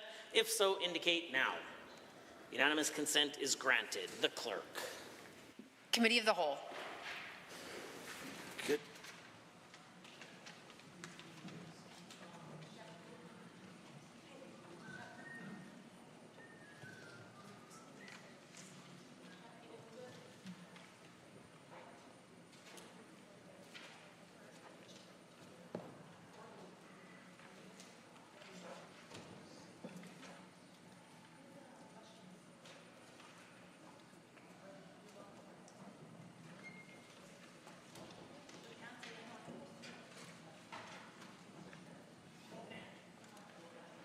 I'd like to call the committee to order. The Committee of the Whole has under consideration Bill number 33, Protection of Privacy Act. Any comments, questions, or amendments to be offered with respect to the bill?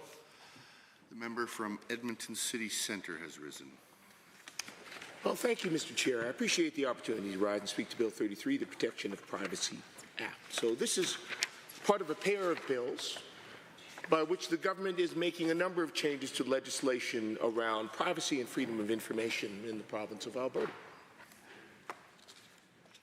Now, these are significant pieces of legislation, Mr. Speaker. Mr. Chair, had the chance to speak to Bill 34 the other day and talk about the very deep concerns about how this government is undermining the freedom of information system to make it far harder for Albertans to actually know what their government is doing. This is the other side of the equation, Mr. Chair, where we are talking about how this government is using information it has and possesses about Albertans. So certainly this is a hot topic of conversation, and rightfully so these days. Personal information is a considerable commodity. It is the basis by which so much of the internet functions and by which so many people in the digital realm actually make their profit. And of course, few entities hold as much personal information about Albertans as their government. So certainly I think we should be looking very carefully at any legislation which impacts how that information is used, whether in public hands or in private. Now, what we have in front of us here, Bill 33, is concerned primarily with how individual information is used within the public realm. And the government, they do declare that they have consulted with the Information and Privacy Commissioner. Let's be clear, Mr. Chair. timelines about when you hold those consultations make a big difference about whether you are actually providing wholesome consultation. I remember going through this with the previous Minister of Health, Mr. Tyler Shandro, when he brought in changes around health privacy information, and he insisted that he had, of course, consulted with the Information and Privacy Commissioner at the time. The Information and Privacy Commissioner had a very different view on what that consultation actually was. And in this case, it's my understanding that the ministers claim they consulted, but the Information and Privacy Commissioner certainly has some thoughts about this legislation. So either the government chose not to listen, or the government didn't really truly try to consult.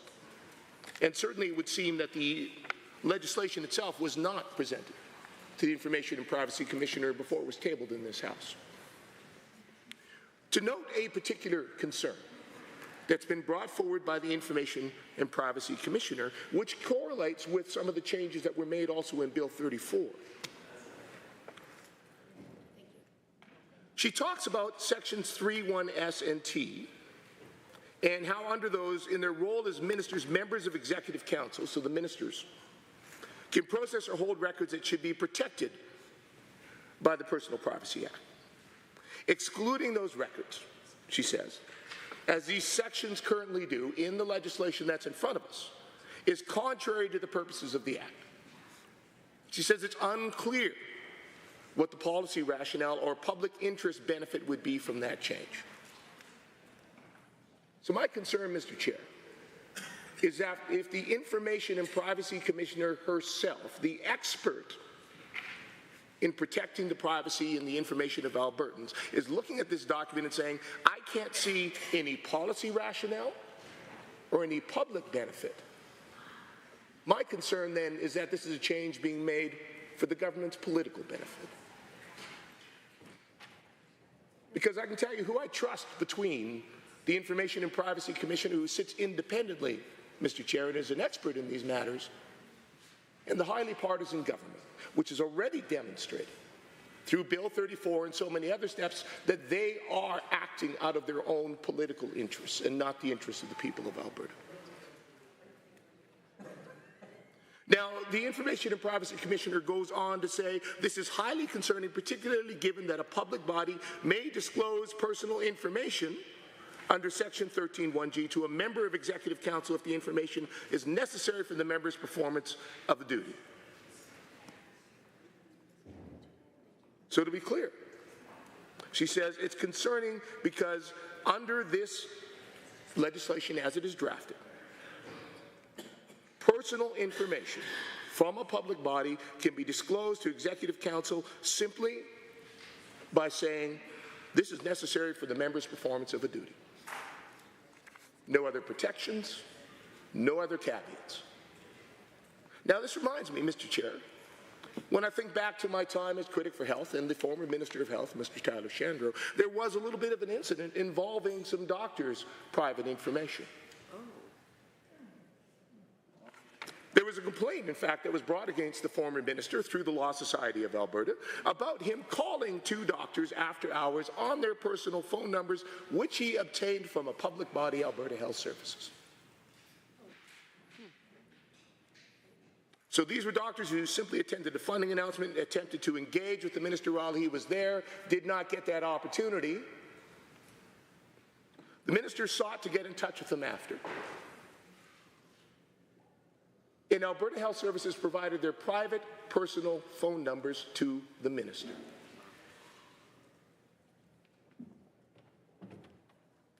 Now, if there had been any evidence that Mr. Shandro had personally, specifically requested the phone numbers, there might have been a significant concern. My understanding from the review that was done by the Law Society is that there is no evidence that he in fact asked specifically for the phone numbers. He was simply expressed an interest in getting in touch.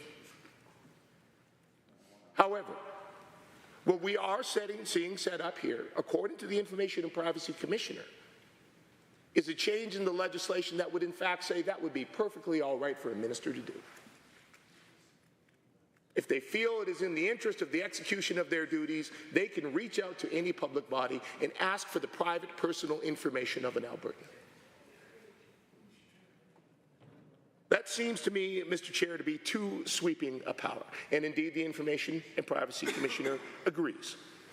She flags it as a significant concern.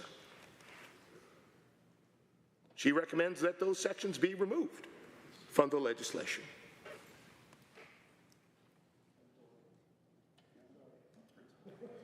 The Information and Privacy Commissioner also raises concerns about breach notification.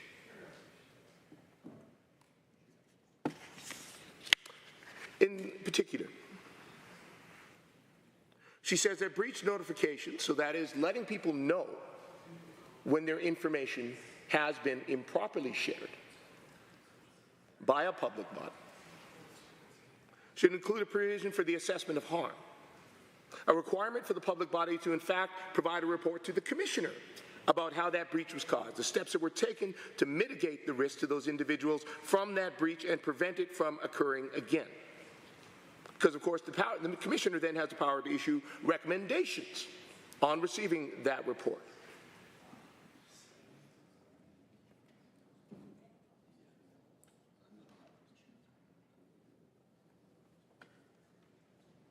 And the Commissioner then can go on to say whether they accept or reject those recommendations. They can work with the public body. And in her view, those additional requirements should be included in this Act before it takes effect to ensure that, should a breach occur, there is proper notification, remedy, and prevention of recurrence.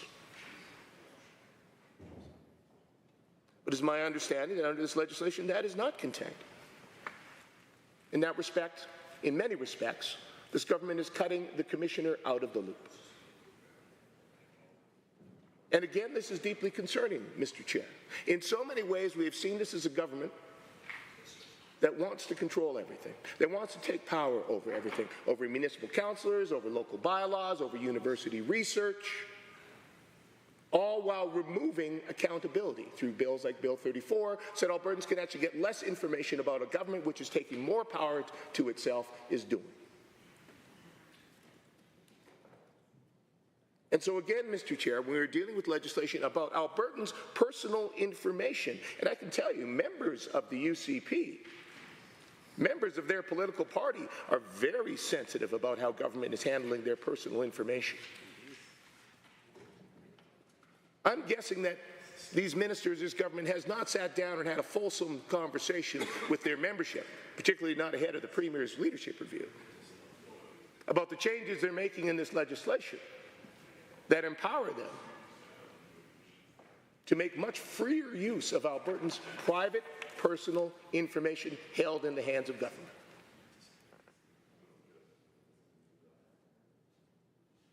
While simultaneously through Bill 34, making it far, far harder for Albertans to actually find out what they're doing with it. Again, a government that wants to take more power into itself, more information to itself, and give less back to Albertans.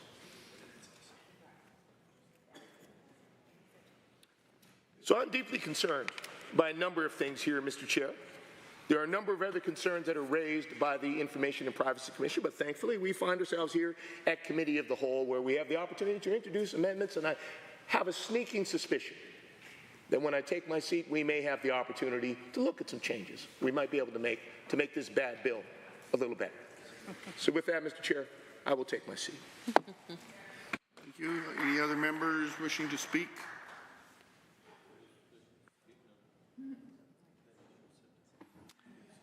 Member for Calgary, Boular-McCall. Thank you, Mr. Chair.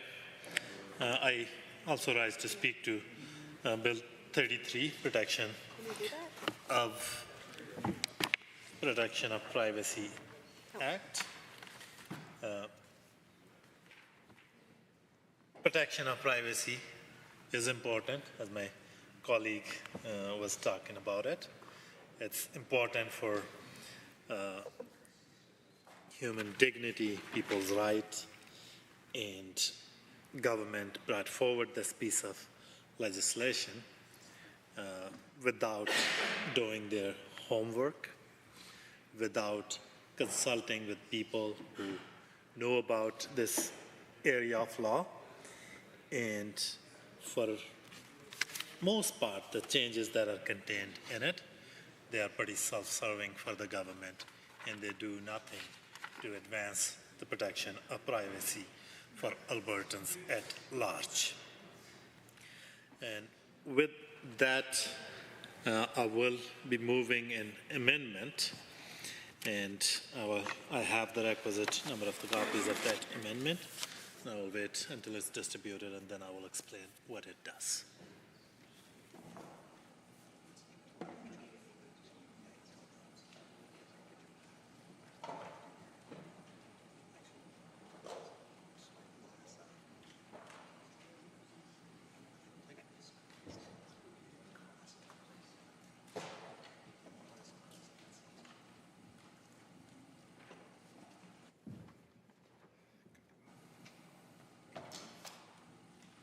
Members, this will be referred to as Amendment A1.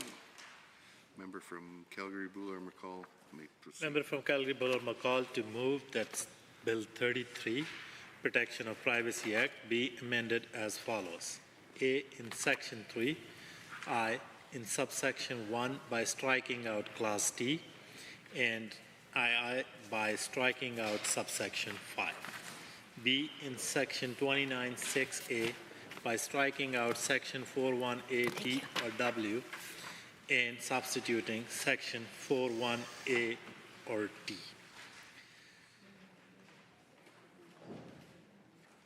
So, Mr. Chair, in short, what this amendment is doing is this.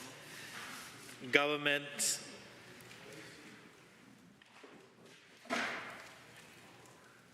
exempted the record of communication between political staff or member of executive and staff.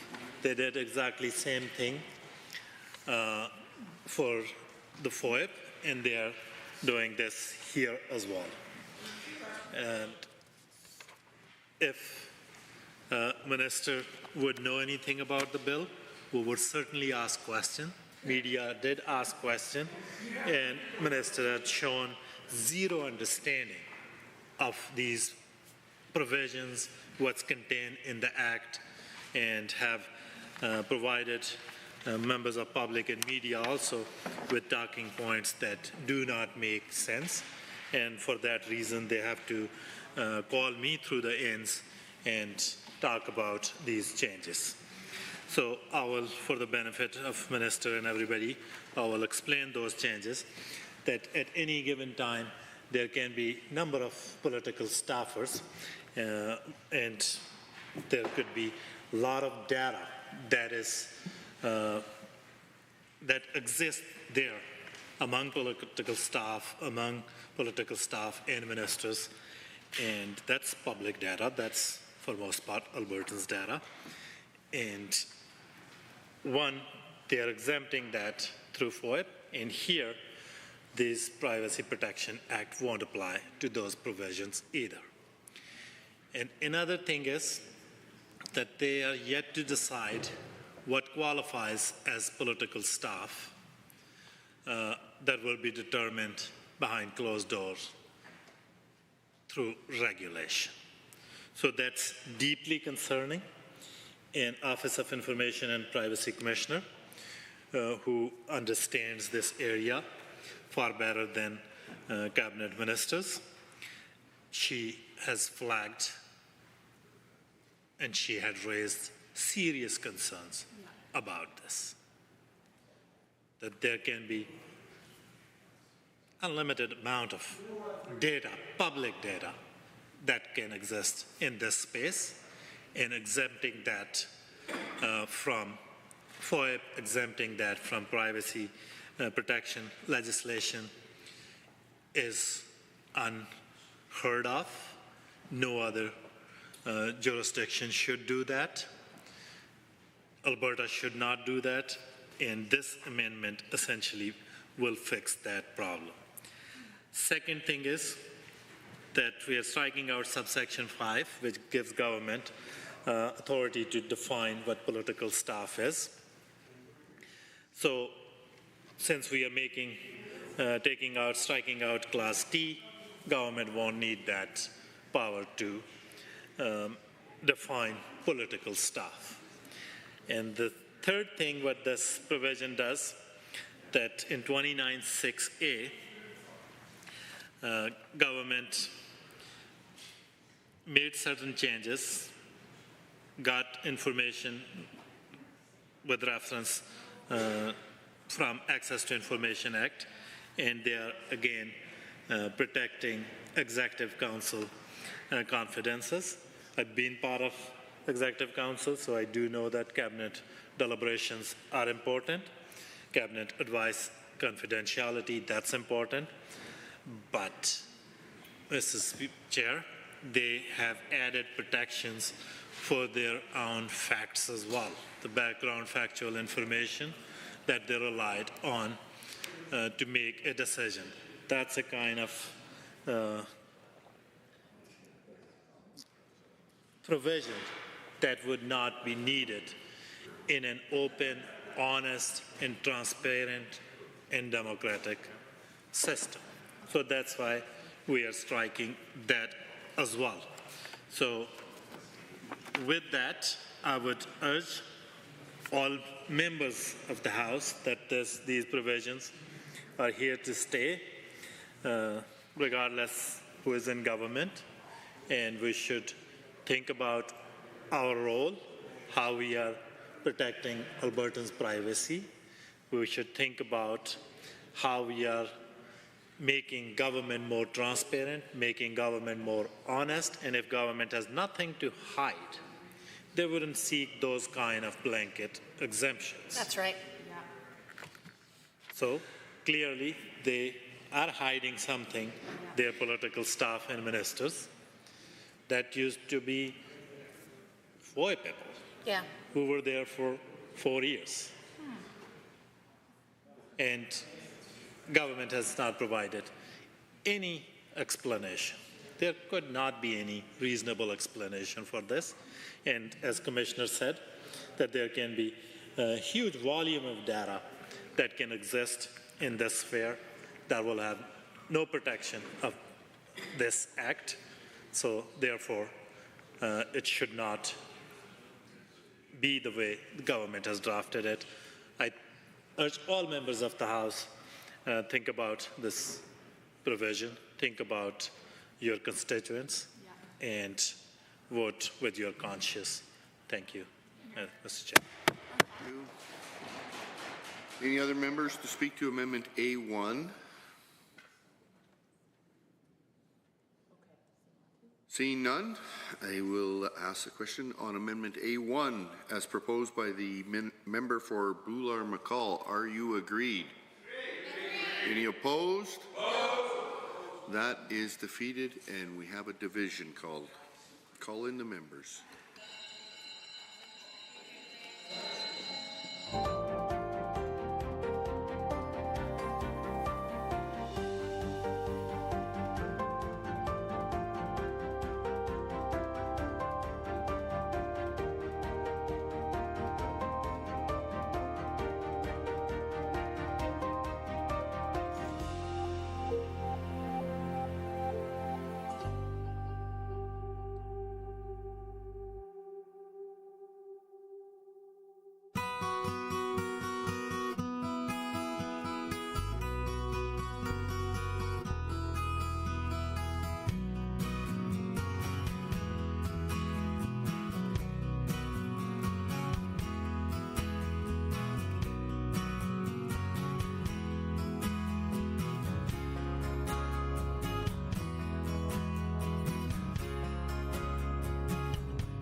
Honourable members, the division has been called on proposed Amendment A1 on Bill 33. All those in favour of Amendment A1, please rise. Honourable Mr. Sabir, Honourable Member Hoffman, Member Calahoo Stonehouse, Honourable Mr. Egan, Mr. Ellingson, Member Elmaligi, Mr. Shepherd, Ms. Wright, Member Kayande, Member Batten, Member Irwin, Member Beauperai, Honourable Mr. Schmidt, Mr. Deol, Member Loyola, Mr. Dack. All those opposed to the amendment, please rise. Honourable Mr. Guthrie, Honourable Mr. Nicolaides, Honourable Ms. Schultz, Honourable Mr. Williams, Honourable Mr. Glubish, Honourable Minister LaGrange, Honourable Mr. Horner, Honourable Mr. Scow, Honourable Mr. Ellis, Honourable Mr. Amory, Honourable Mr. Newdorf, Honourable Mr. Lowen, Honourable Mr. Wilson, Honourable Mr. Jean, Honourable Mr. Dreeshen, Honourable Mr. Nixon, Mr. Long, Mr. Rosewell, Honourable Mr. Turton, Honourable Mr. Yassine, Honourable Mr. McIver, Honourable Ms. Furr, Honourable Mrs. Sani, Mr. Getson, Honourable Mr. Sigurdsson, Honourable Mr. Nally, Honourable Mr. Hunter, Mr. Yao, Mr. Wright, Ms. Pitt, Mrs. Johnson, Mr. Sear, Mr. Lunty, Mr. Weeb, Mr. Boychenko, Mr. McDougall, Mrs. Petrovic, Mr. Stephan, Mr. Dick, Honourable Ms. Armstrong-Hominick, Ms. de Jong, Mr. Bouchard, Mr. Singh, Ms. Lovely. Mr. Chair, total for the amendment 16, total against 44. The amendment has been defeated. Members, we are back on the main bill, Bill 33. The member for Airdrie East has risen. Mr. Speaker, I have an amendment to move.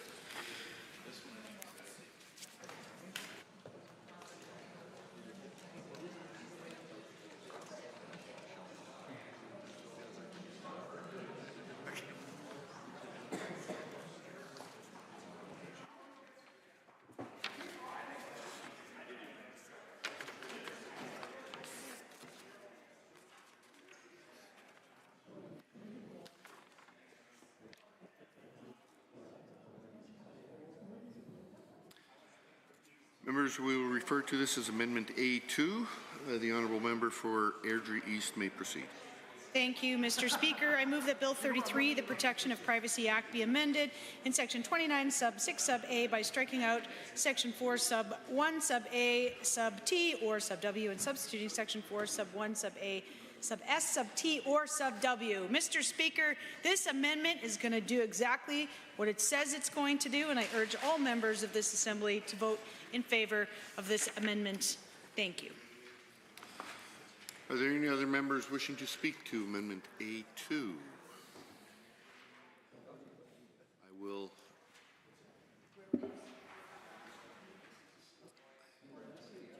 I will allow all members to receive a copy before we proceed.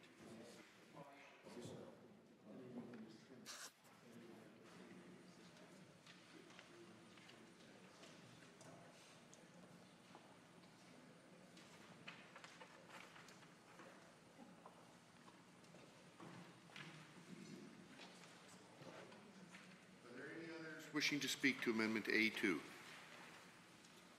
Seeing none, I will call the question on Amendment A2 as proposed by the Honourable Member from Airdrie East. Are you agreed? Agreed. Any opposed? No. That is carried. We are back on the main bill, Bill 33. The member for Edmonton-Glenora has risen to speak. Thank you very much, Mr. Chair. Here's my copy. Here we go. I am going to take a few minutes this afternoon to walk us through the very thoughtful public letter delivered by mail to the Minister for Technology and Innovation from the Information and Privacy Commissioner McLeod. And I want to touch on a few things that are highlighted in this public letter that speak to concerns with this specific legislation. First, let's start on a positive, because I sometimes get asked, are there any things that the government's doing that you agree with? And I will say that when I think motion from the government or a bill from the government isn't going to make things worse. That's my standard these days. I am happy to vote for it. Yeah, not a super ambitious bar that I've set for the government, but let me focus on a few of the things in here that are not going to make things worse. So the requirement for public bodies to implement privacy management programs and conduct of privacy impact assessments, PIAs, generally, I think that's a good idea. The requirement to report breaches, definitely think that's a good idea. The data part that's in this bill, also quite positive, I think, and the prohibition of the sale of personal information. These are, I think, 4 of the 6 pieces that the Commissioner herself outlined as being positives. But there are several serious concerns in this legislation, and I want to focus specifically on paramountcy because we do this often in legislation. We say this legislation takes precedence over other legislation related to the Act, and it makes it a lot easier for people who might have to deal with litigation or even officials within government itself or within the offices that oversee the legislation that are related, like the independent officer of the Information and Privacy Commissioner, to be able to know clear delineation of where priority stands in the legislation. So the Commissioner was very clear in saying that it was important that if this is to be the legislation that trumps all other legislation, I teach the little people in my life card games often, and we talk about, trump cards. This is not identified in this current bill. So without the paramountcy clause, she goes on to say on page 5 of 18 that the PPA, which again, I think there's some good things in it, that it's not that subordinate legislation other than the statute of regulation or a bylaw could be used to override these important protections for privacy, such as examples of the prohibition of selling personal information enshrined in the PPA. So if we wanted to ensure that the things that I hope we all agree are good components within this legislation, that they stand the test of time and that they're seen as being paramount over other pieces of legislation or that they trump other pieces of legislation, we should actually go about saying that in this bill so that everyone knows that they can't lean on older legislation that has provided oversight for FOIP or PIPA to say that they still have the ability to sell the information because it wasn't outlined in prior bills. So it's important that the prohibition of those components be given paramountcy so that they can actually be enforced, Mr. Chair. And if the other legislation fails to address these matters consistently with PPA, they will absolutely be in conflict, the Commissioner goes on to say. Furthermore, the inclusion of paramountcy clause in PPA recognizes the fundamental and quasi-constitutional nature of the PPA as a law that's designated to provide, designed to provide privacy rights. And this provision would ensure that there may be a conflict of information between various pieces of legislation, that the privacy rights that have been codified in the PPA, which we are considering today, prevail to the extent of any conflict. So if we do actually want to ensure that all legal counsel, all employees related to this legislation know that this is, that we do in fact intend to enforce the fines and other provisions, we need to say so in this legislation that this is paramount. So that would probably be one area that people would want to consider making an amendment to, because definitely if it isn't clear that this is paramount, then it will be open to interpretation. And our intention, I think, in this House is to provide clear direction. So one example I want to give around the sharing of information or common or integrated programs of service, as she speaks to on page 6, is I was a minister, and I know that there is a need to have information sharing and a desire from the public to have information, particularly when it comes to health records, between when you go to an emergency department, for example, and when you are meeting with your family doctor. You'd rather not have to go through the specifics of what happened there. Things like prescriptions and a basic report are available, but if other things come up in that meeting, knowing that there can be a sharing of the information, but how that information is going to be protected and what types of consequences there would be for anyone who does indeed breach the confidentiality piece. So, for example, sharing between a PCN and a specialist and the inverse of that. And with electronic health records, we know that it's easier than ever for people to be able to access the information they have. I know I find that tool incredibly helpful and have used it many times since it came into effect at the time of the Alberta NDP being in government. But it also means that there's a greater potential for there to be breaches of the file because it is so much easier for us to access these days. So ensuring that there's clear oversight on the privacy of that information and what types of consequences would be in place should it be breached. And earlier this week, I believe it was, that a report also came out from the Commissioner highlighting a number of health breaches that took place by offices not disposing of paper records or ensuring a fair transfer of them, and then the deletion of them, and the breach of electronic records as well as those paper records. So clearly there are a number of issues. The Commissioner there has proposed that we have some of the same levers as they do in other provinces like Ontario when it comes to the breach of information and the consequences thereof, and that the Commissioner herself or himself or themselves be able to actually implement those consequences without it being delayed by further red tape. Also, I want to touch on the data matching piece. So the Commissioner goes on to say the process needs to be transparent to ensure the public is aware of new personal information about them that's being generated, and transparency in particular is important when new personal information about an individual is generated without their knowledge, and an individual's awareness of how their personal information is collected, used, or disclosed is essential to their ability to control it.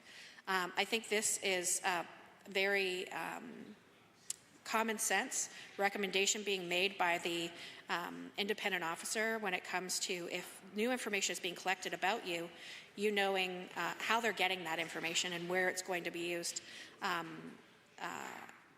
I think many of us don't want an overreach by government or an agency of government, and if they are creating new ways to gather information and how they're going to use it should be a basic right of any individual here in the province of Alberta. She also goes on to say matching to create data derived from personal information for research and analysis would be permitted by public body to carry out that data matching. And then in that area, she recommends that the data matching include the data source used to describe the description of the personal information that's created and the purpose for the matching. And she also urges our Assembly to define the terms research and analysis. For the addition of any prescribed purposes under Section 17, Sub 1, Sub C, consultation with the form of review and comment by the Commissioner be required for any purposes prescribed thereunder.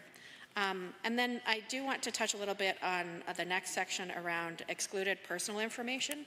So she speaks to, under Section 3, Sub 1, S and T, the role of the Minister, members of Executive Council may process or hold records that should be protected by PPA. So excluding these records, and the sections currently do, is contrary to the purpose of the Act, and it is unclear what the policy rationale is for the public interest benefit. Is contrary to the purposes of the Act, of the benefit would be for this change. So I know that, again, when I was Minister, I needed to have information that the department possessed to be able to make informed decisions. And she's going on to say how important it is that that information that political staff or the minister hold have safeguards around it to ensure that it is protected, properly disposed of, and that it only be gathered for necessary situations. And giving that clarity to all Albertans about when a minister might access their personal information for what purpose and then how it will be disposed of, I think would go a significant way to increasing the trust between the current government or any future government and individuals in this province. I think there is a lot of nervousness generally in the world about government overreach and government making punitive decisions against individuals. So this, I believe, would be of benefit to us all. So those are some of the key things I wanted to speak to. Again, there are a number of components in this bill that don't make life worse and might even make it better. So let's make sure that it's enshrined. Let's make sure that it takes paramount position over other legislation. Let's hear what other amendments come forward, but it would be nice if we could vote in support of this. But there are a number of serious concerns at this point. Thank you very much, Mr. Chair. Any other members wishing to speak? Bill 33. Member for Calgary, Boulard-McCall. Thank you, Mr. Chair. I do rise to speak again to Section 10, one of the quite important clauses of this piece of legislation. And its heading says protection of personal information. So this is the provision that deals with the obligation of a public body to protect information that's in their possession, private information, and also sets out a test that when a public body fails to protect that information or there is some unauthorized disclosure, when public body should disclose that to individual and to the commissioner. So that's the main provision here. And what it says, Mr. Chair, it says if an incident occurs including the loss of unauthorized access to or unauthorized disclosure of personal information in the custody or under the control of a public body, where a reasonable person would consider that there exists a real risk of significant harm to an individual as a result of the loss, then they should consider reporting it to individual, to commissioner, to the minister. That's a very vague test. Minister, in introducing this bill, said that there will be a mandatory reporting of breaches. And, Mr. Chair, nothing can be further from the truth. And the test they put in, reasonable person test, that's a legal test that's used in criminal law, that's used in tort and many other areas of law. And it's quite, I guess, fluid kind of test. First thing, what you consider as reasonable person. That's a determination. Then foreseeability of the risk. That's a determination there. The nature of the risk, whether it's a real risk or just perceived risk, potential risk. And then the likelihood of the harm to individual. And if there is a likelihood, is it significant as this legislation says? So as you can see, Mr. Chair, that makes it very complicated, puts in a bar that I think will be easier to ignore for public bodies, any breaches of these privacy protections. And with that, I want to move an amendment to correct this provision, to make this provision a bit better.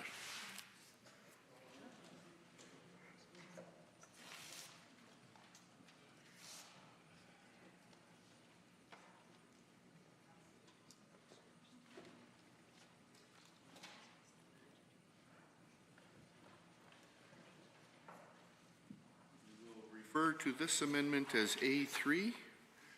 Member may proceed. Didn't keep the copy in this case, or at least I lost it.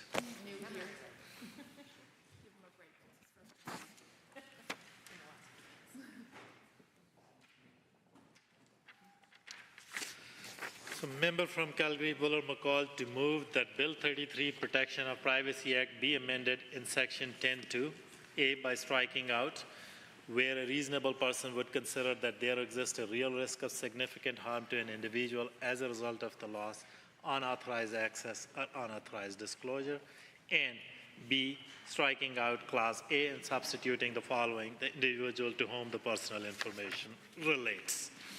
So, as I was explaining, all I'm doing in this amendment, that I'm taking out that where a reasonable person would determine whether there is a real risk and whether there is significant harm and then disclose. All I'm doing is to make the disclosure mandatory. Wherever there is breach, Albertans have every right to know that their privacy was compromised. Whether there was real risk of harm or not, that's up to Albertans to decide whether there was some harm caused to them by unauthorized disclosure or some kind of breach. So it leaves provision intact. It says basically now, if amendment goes through the House, that if an incident occurs where there's a loss of information, the public body must give notice without unreasonable delay of the incident to the following, and then we are saying the individual to whom the personal information relates. If government really wants to put in a strong privacy protection, that's the charging provision. That's the provision. They should make it clear that wherever public body will breach Alberta's privacy, they will notify them without reasonable delay, and they will be honest about it, they will be open about it, they will be transparent about it, and not put a legal test that where a reasonable person would consider there exists a real risk of significant harm to an individual and not make any disclosure, any notification to individual impacted by this. So this change, if government accepts this, it will make this provision stronger.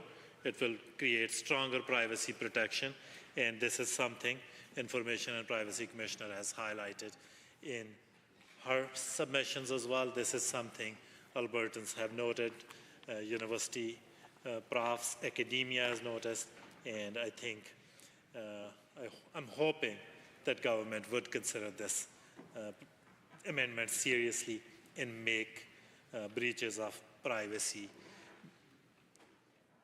notice for breaches of privacy mandatory in this province. With that, I urge all members of the House who care about Albertans' privacy to vote for this amendment. Any other members wishing to speak to Amendment A3? Seeing none, we'll call the question on Amendment A3 as proposed by the member for Calgary-Boular-McCall. Are you agreed? Yes. Any opposed? No.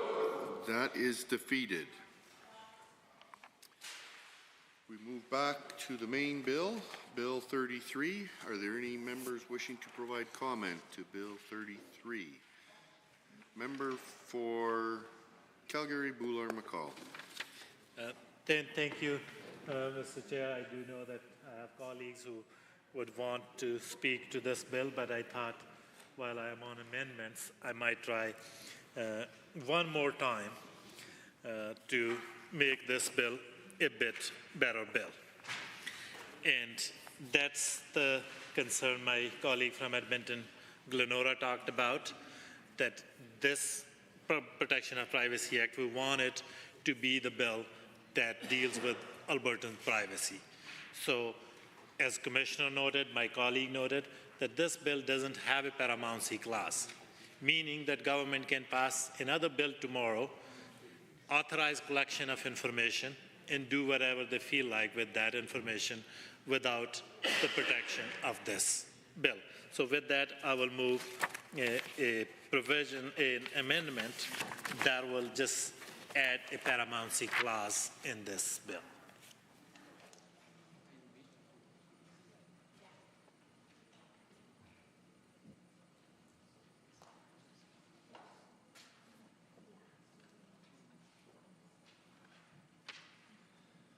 Will be known as Amendment A4. Member for Calgary-Boular-McCall can continue.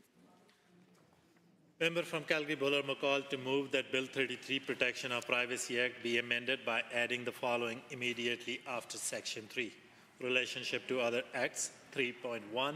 If a provision of this act is inconsistent or in conflict with the provision of another enactment, the provision of this act prevails unless another act or a regulation under this act expressly provides that the other act or regulation or a provision of it prevails despite this act. So, as I mentioned in my opening comments, that this amendment is making Bill 33 paramount on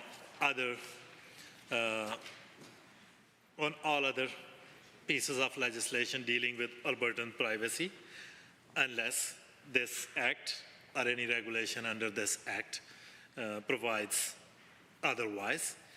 And seriously, if government wants to be taken seriously, if government is serious about Albertans' privacy and they are not hiding anything, they should make this legislation paramount on all other pieces of legislation that exist or may pass through this legislature, so that Albertan can be assured that there is one piece of legislation that deals with their privacy, and that's paramount on all other pieces of legislation.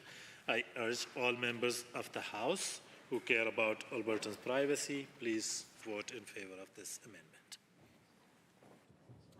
Any other members wishing to speak to Amendment A4?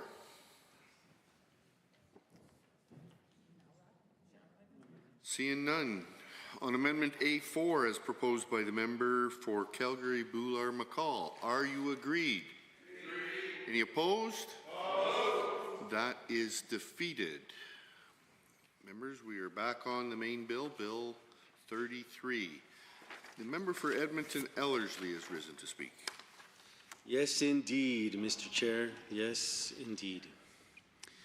So, Mr. Chair, when it comes to Bill number 33, it seems that the government has just missed the mark completely.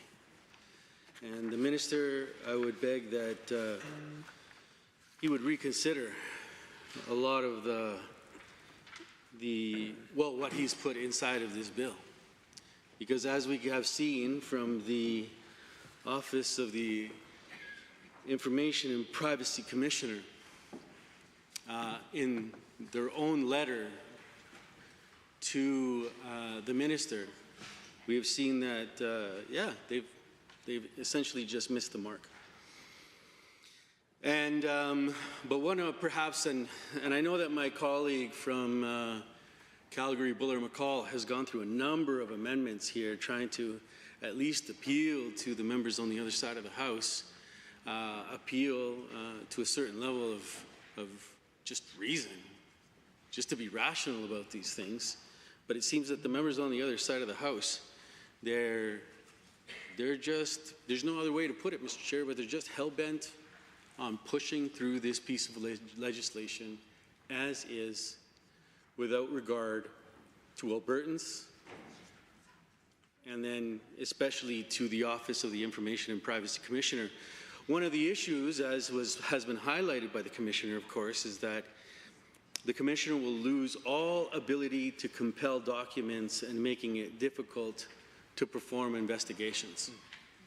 And, you know, Mr. Speaker, I'm not one to kind of fall into conspiracy theories, because, you know, when you see the facts before you, you start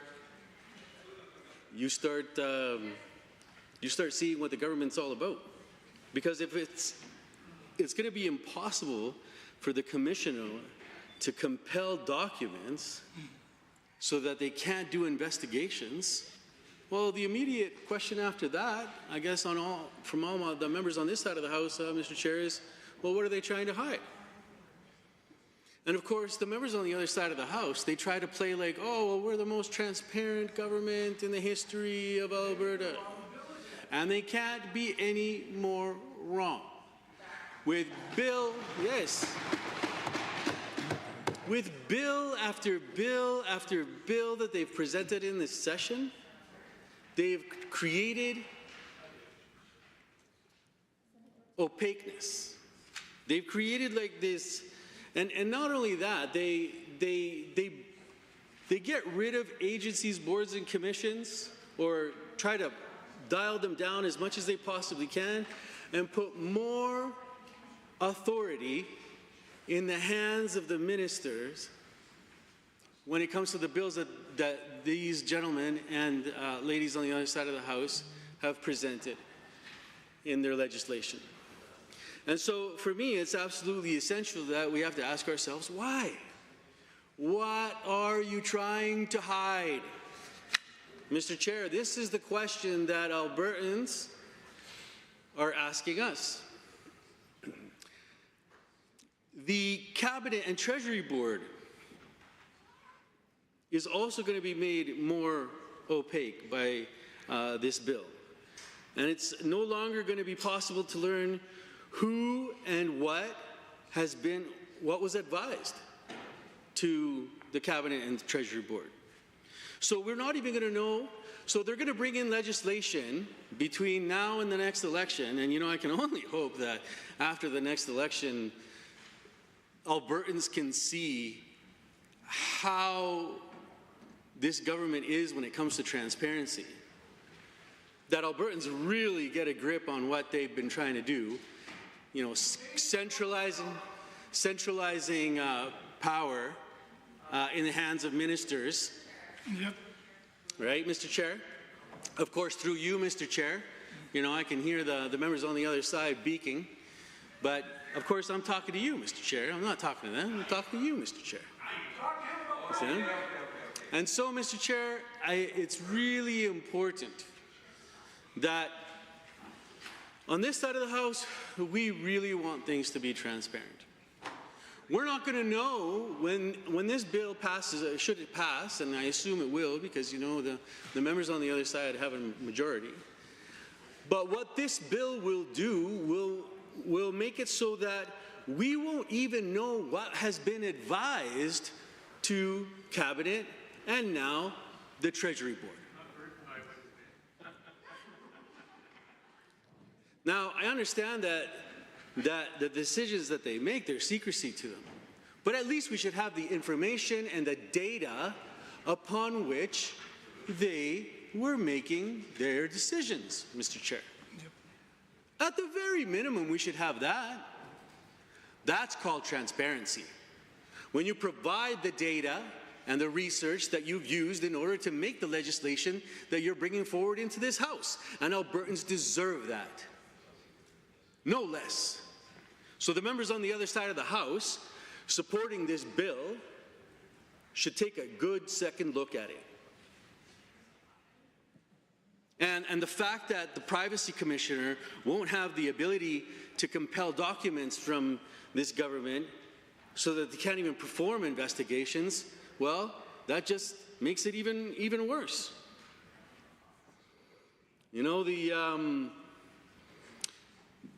The chairs of provincial agencies, as defined in the Financial Administration Act, that are also, well, of course, they're not subject to the Act, but this could lead to more situations like, and the members on this side of the House, we remember that Canadian Energy Centre. You guys remember the Canadian Energy Centre? Yeah, well, imagine all the money spent and the decisions made because of the Canadian Energy Centre. Mr. Chair, with that alone, Albertans should be extremely concerned. And Mr. Chair, I could go on and on and on when it comes to this government, this bill, and the fact that they are being anything but transparent. Anything but transparent. So, Albertans, let's make sure that we're paying close attention to the members on the other side of this House, because transparency is not what they're all about.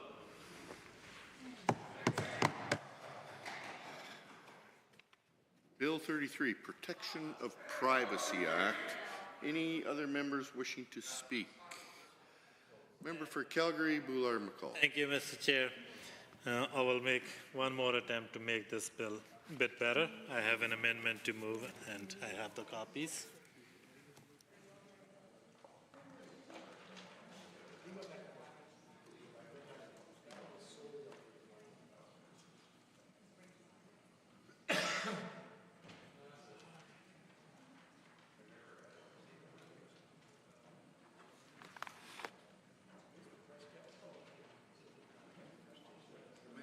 A5, member for Calgary, Boulard-McCall, to proceed. Member from Calgary-Buller McCall to move that Bill 33, Protection of Privacy Act, be amended as follows by striking out 26(1) and substituting the following.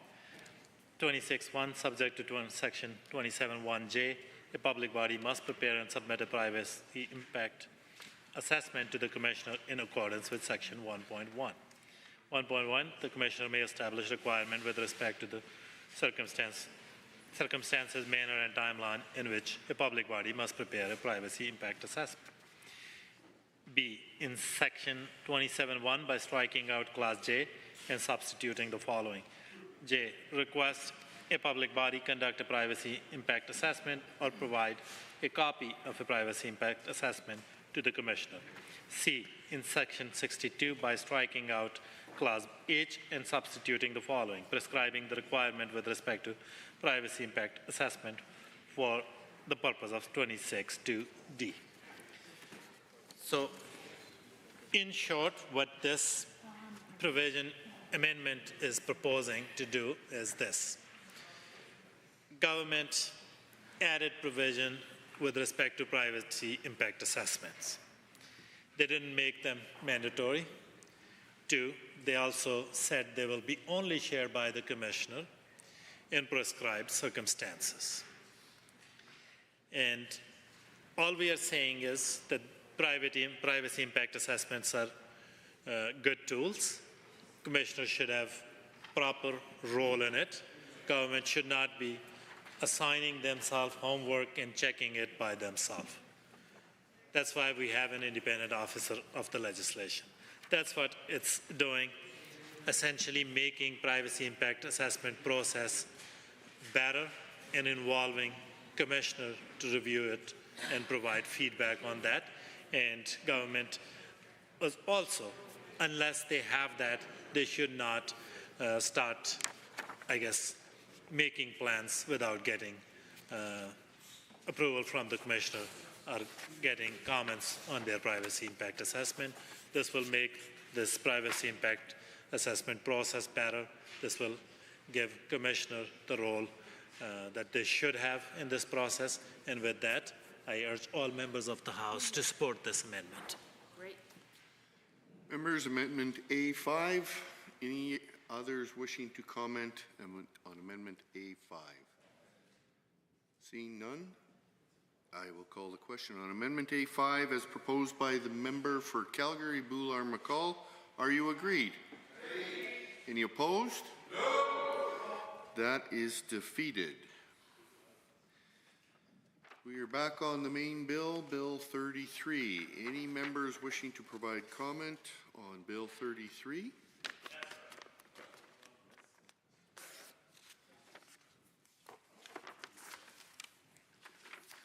Seeing none, are you ready for the question on Bill 33, Protection of Privacy Act?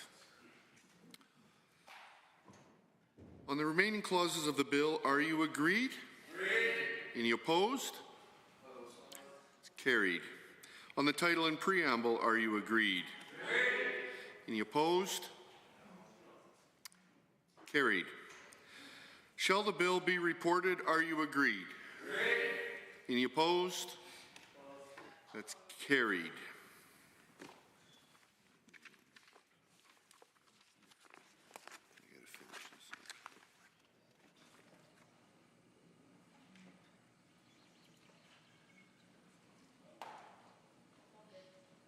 We have Bill 35, All-Season Resorts Act, under consideration of Committee of the Whole. Are there any comments, questions, or amendments to be offered with respect to Bill 35? Member for Edmonton Gold Bar has risen. Thank you, Mr. Chair. I'm pleased to rise and oppose Bill 35. I'm so glad to hear that my friend, the Minister for Sport and Tourism, is excited to hear my comments, and I certainly hope that I don't let him down. I couldn't stand leaving this place for the Christmas season knowing that I'd disappointed him so greatly. I oppose this bill for 3 reasons, Mr. Speaker. First of all, Bill 35 is another attempt by the UCP to sell off and close down Alberta's parks. Secondly, this bill destroys the process for creating big projects and creates potential for political interference. I certainly wouldn't want my friend, the Minister for Sport and Tourism, to get himself into trouble. And finally, these all-season resorts that the government is promoting are nothing but playgrounds for the wealthy that will prevent Albertans from enjoying their own backyards. So, first of all, on the first point, that this bill sells off or closes down Alberta parks, I, of course, direct all members' attention to Section 6, Sub 3. Interestingly enough, says no area of public land shall be designated as an all-season resort area if that land is a provincial park or provincial recreation area.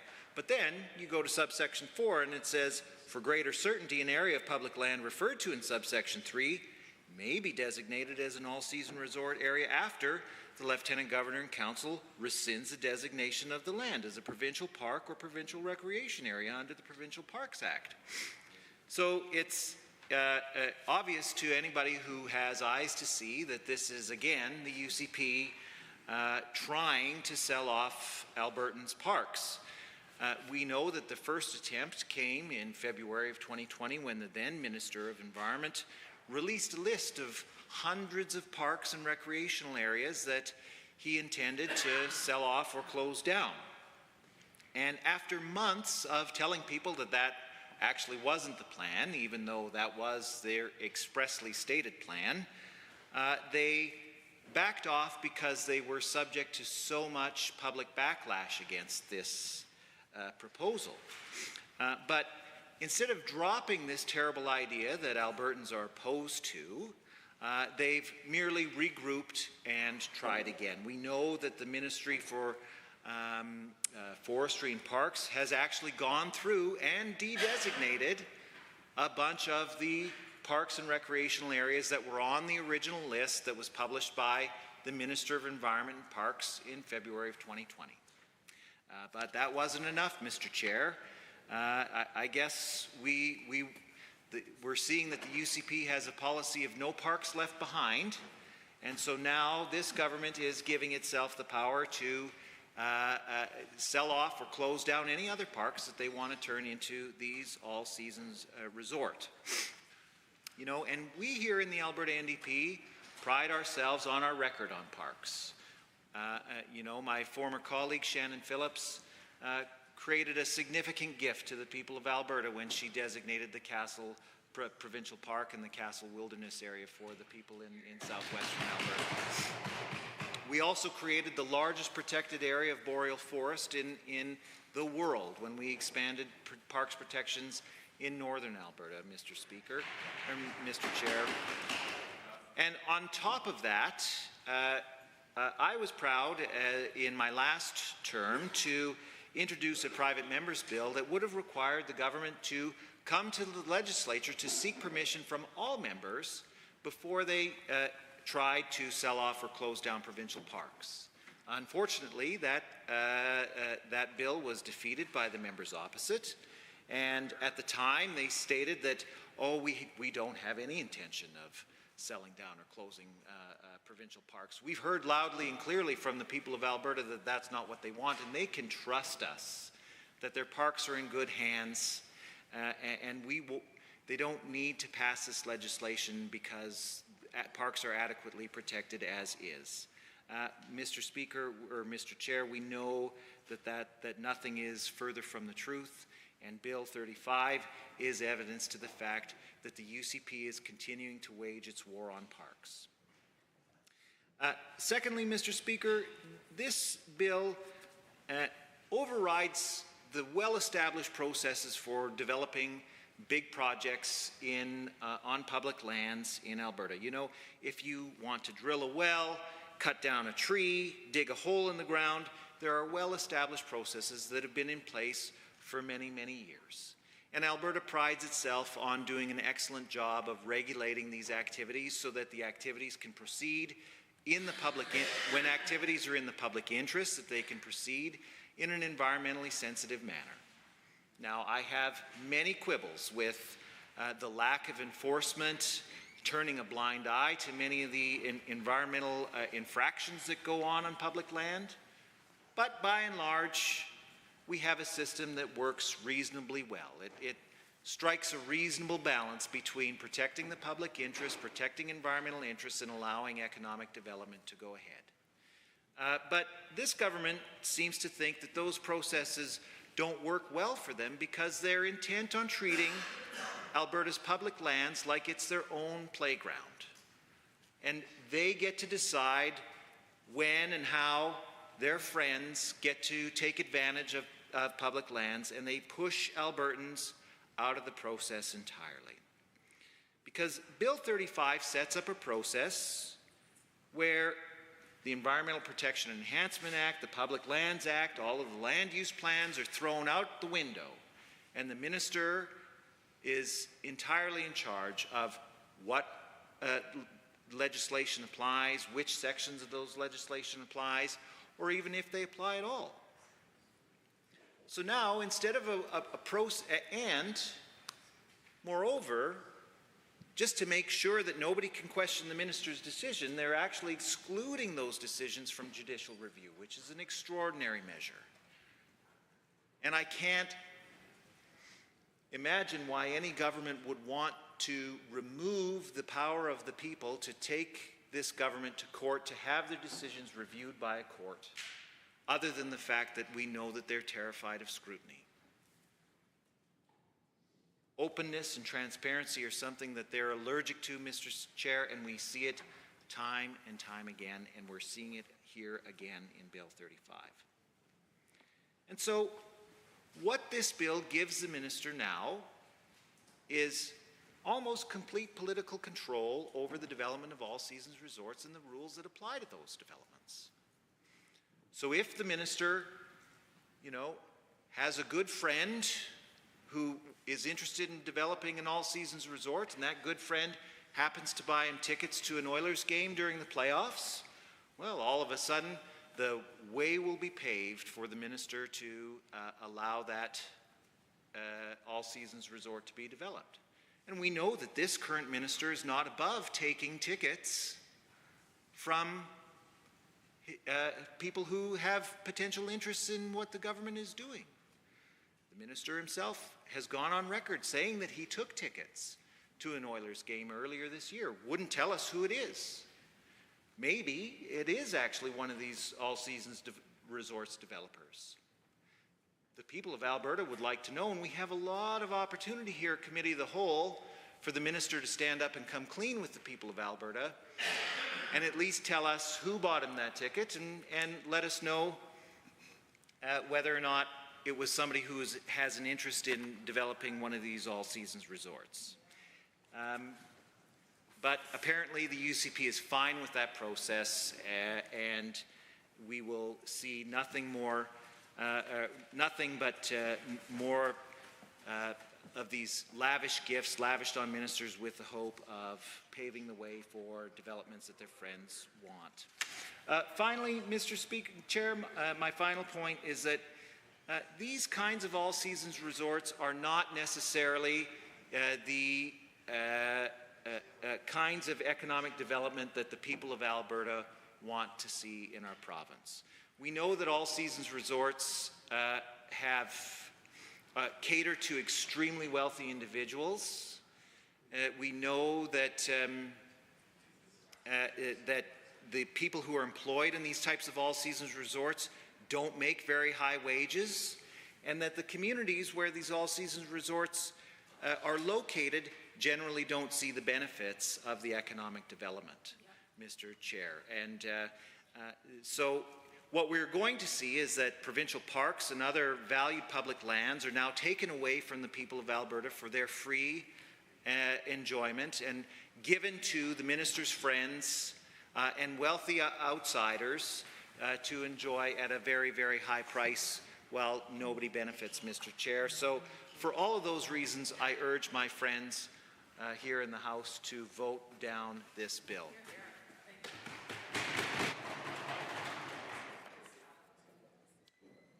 Member for Edmonton Beverly Clairview has risen to speak. Thank you, Mr. Chair. I want to begin my remarks on Bill 35 by stating unequivocally that this is a province that I love. With the exception of a few years spent between Quebec and Saskatchewan, Alberta has been my home for the better part of my life. It's been the place where my parents took my brother and I camping. We went to Jasper, we went to Banff, we went to Rocky, we went to all those places in between. It's been where my parents took my kids camping for the first time. It's been where I got to take my own kids down to Drumheller, driving my lovely old Chevy Corsica that scraped the bottom of the road. But because of that, and also because I myself had an opportunity when I was much, much younger, though this was in BC, to work indeed in the tourism sector and very much enjoyed that summer spent there. And currently have a number of friends whose family members are involved in the tourism sector, and this is the place that they want to be. They love the sector, they love contributing. But they also see the limitations, and they do have some worries about not only their own selves and where it will land them in the future, but also what the development that they are now kind of a part of, whether or not that development will actually be sustainable, and sustainable in a good way. I also know, Madam Chair, that Albertans want to make sure that if there are changes, and these are broad, sweeping changes we're talking about with this Act, that those changes have been considered thoughtfully and appropriately and carefully, and that there has been a plethora of voices who have had their chance to be heard. Albertans want to make sure that things are done correctly and in the right way, the best way possible. Albertans want to make sure that the effects of any of these long-lasting changes, what it is we'll be leaving for our children, what it is we'll be leaving for the 7 generations to come, will be appropriate and will truly be the best as stewards of this land. These are the sorts of things that I know Albertans think about. And so as a result, there are a number of concerns that come to mind with the tabling of this bill, Bill 35. And as I mentioned before, I completely understand some of the economic numbers that have been thrown around, the billions of dollars a year, potential diversification of our economy. But again, will that be sustainable, and will it be sustained in the right way? Will we be going forward in the right way as stewards of this land? There are gaps in the legislation that's before us. And to begin with, as with many of the bills that we have seen brought forth from this government, it leaves much of the decision-making in the hands of one person, not just a small group of people, but one person. All seems to funnel through that particular one person, the job of the minister. And I'm not entirely sure that so many of the decisions that will need to be made, as these are inherently complex proposals, should land only on that minister's desk. That seems to be an awful lot of complexity, and I know that previous speakers on this side have talked about the level of the complexity that's involved, the level of expertise that's involved, and that would be expected when making decisions of such import. Beyond all of that, of course, there's the need, the requirement, the duty to consult based upon our constitution of this land, and I don't see anything in this bill, the way it's stated right now, about that duty to consult, about hunting, harvesting, fishing, and medicine rights of Indigenous peoples. I don't see that those rights are inherently included here. It's not only about that, of course, it's about wildlife, it's about conservation, it's about regional plans, it's about land use planning. And I very much worry, Madam Chair, about many of those long-term ramifications, the encroachment of what might now be public land, and suddenly, inadvertently, perhaps haphazardly because of the way decisions might be made, it suddenly becomes private land instead. And then all of those things that my children and my parents and I enjoyed will no longer be available for us to enjoy. Now, in terms of whose voice actually gets to be heard when any of these decisions that are going to have to be made get made, there are I certainly have many concerns about this. As I mentioned, it's a complex process. We know that there's an expectation of expertise that's required when such complexity is at stake. We know we have to consider things that come from us in the land of agriculture, municipalities, local community groups, wildlife management, safety for both wildlife and people. Where's the consultation? Because we certainly haven't heard anything other than we've done lots of consultation. There is nothing to give us any indication of what that consultation actually was and where it might lead into the future. I wonder about the necessity to work with municipalities as well, who should have a voice in any of these developments that might come to fruition. One might assume they've been part of the process so far, but again, we don't know. And I have learned over the years, because as I was often fond of saying to my students, I'm old and ancient, and one should never make assumptions. You should never assume that things have been done or that they will be done. Things really do need to be codified, and things really do need to be written down. And the things that need to be codified and written down are not found in this document. If an all-season resort is approved, groups who have opposed the development under this bill do not, it seems, have the ability to make any sort of judicial appeal. And this impacts conservationists, community groups, ecologists, environmental groups, and it also absolutely impacts Métis settlements and First Nations. All-season resort developers will have the ability to appeal to the Court of Appeal with due cause if their applications are not approved, and that's fabulous, but nobody else gets that chance, and I wonder why this particular deck is so completely stacked. I'm sure there will be questions about infrastructure, buildings that need to be built, roads that need to be upgraded, which small businesses will be there, will be located there, which medium-sized businesses will be there. And I'm sure that all those folks would love to have a say. But again, coming back to the question of consultation. And again, curious as to why so many of the folks who will undoubtedly be impacted by any such development have suddenly lost their voice. Why make it exceptionally difficult for those folks to say what they need to say and then to appeal if they don't like the decision?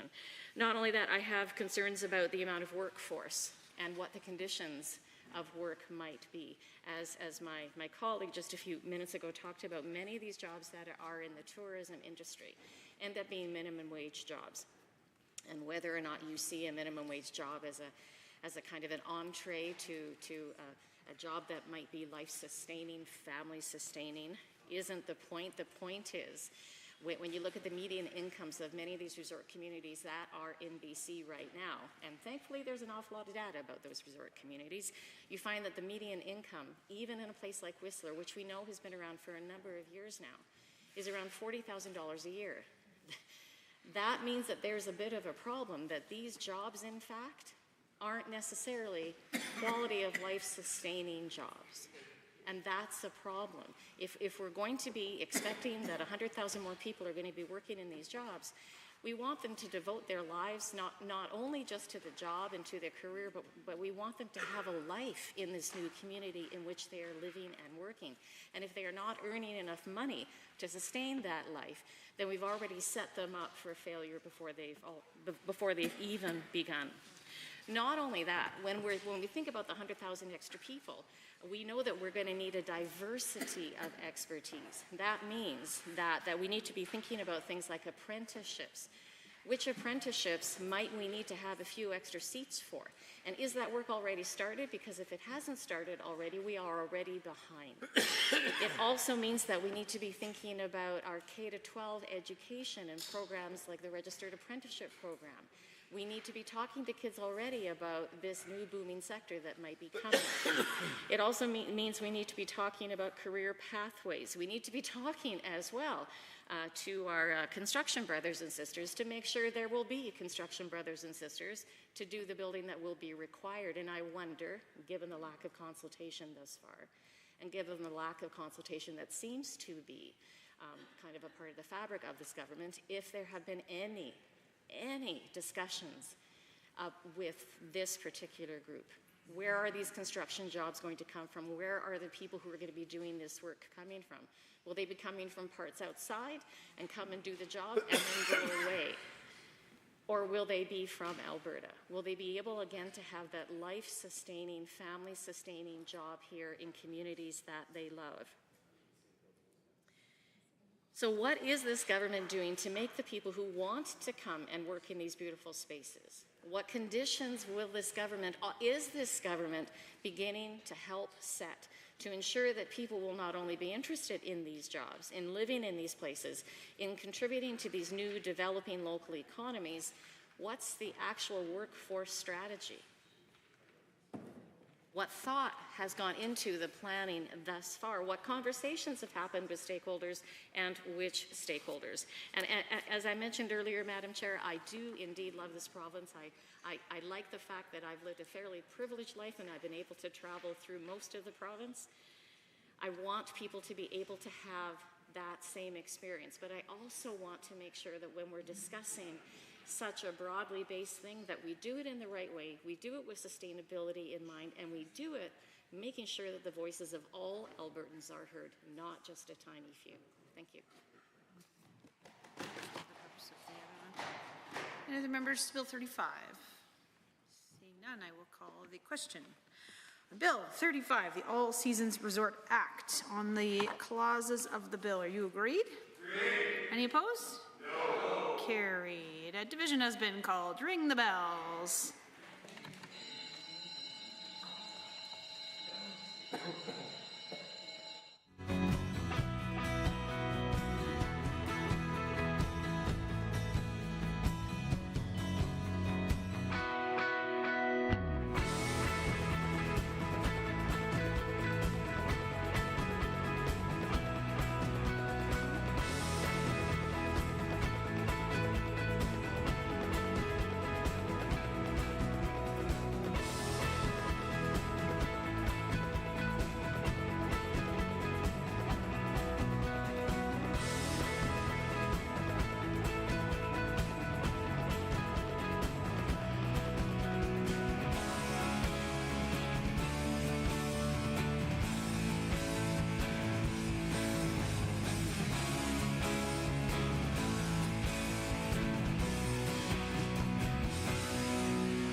The division has been called on the clauses of the Bill 35. All those in favor, please stand.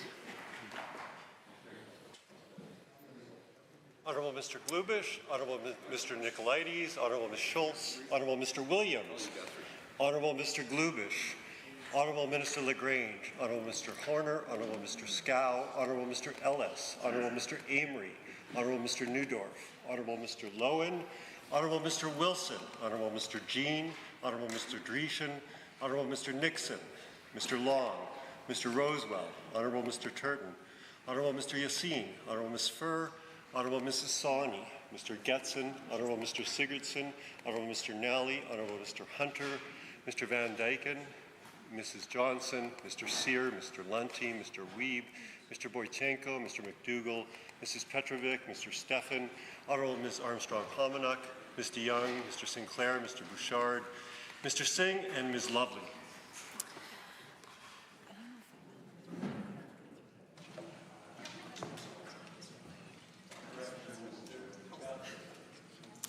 Any opposed, please stand.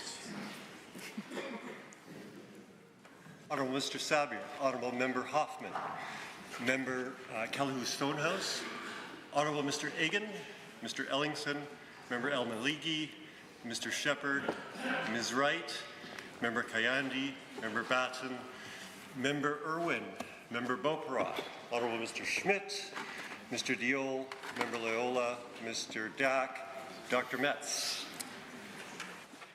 Madam Chair, total for the motion 41, total against 17.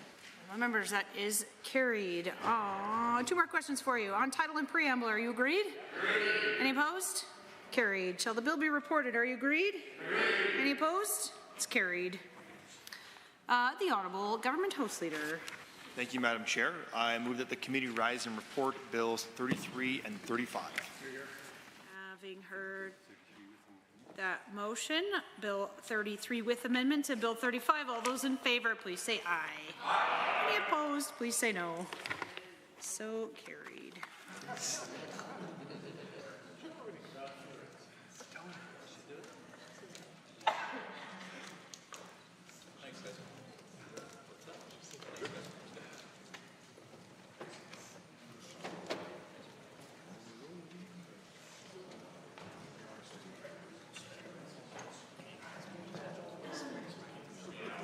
The Honourable Member for Barrhead, Morinville, Westlock.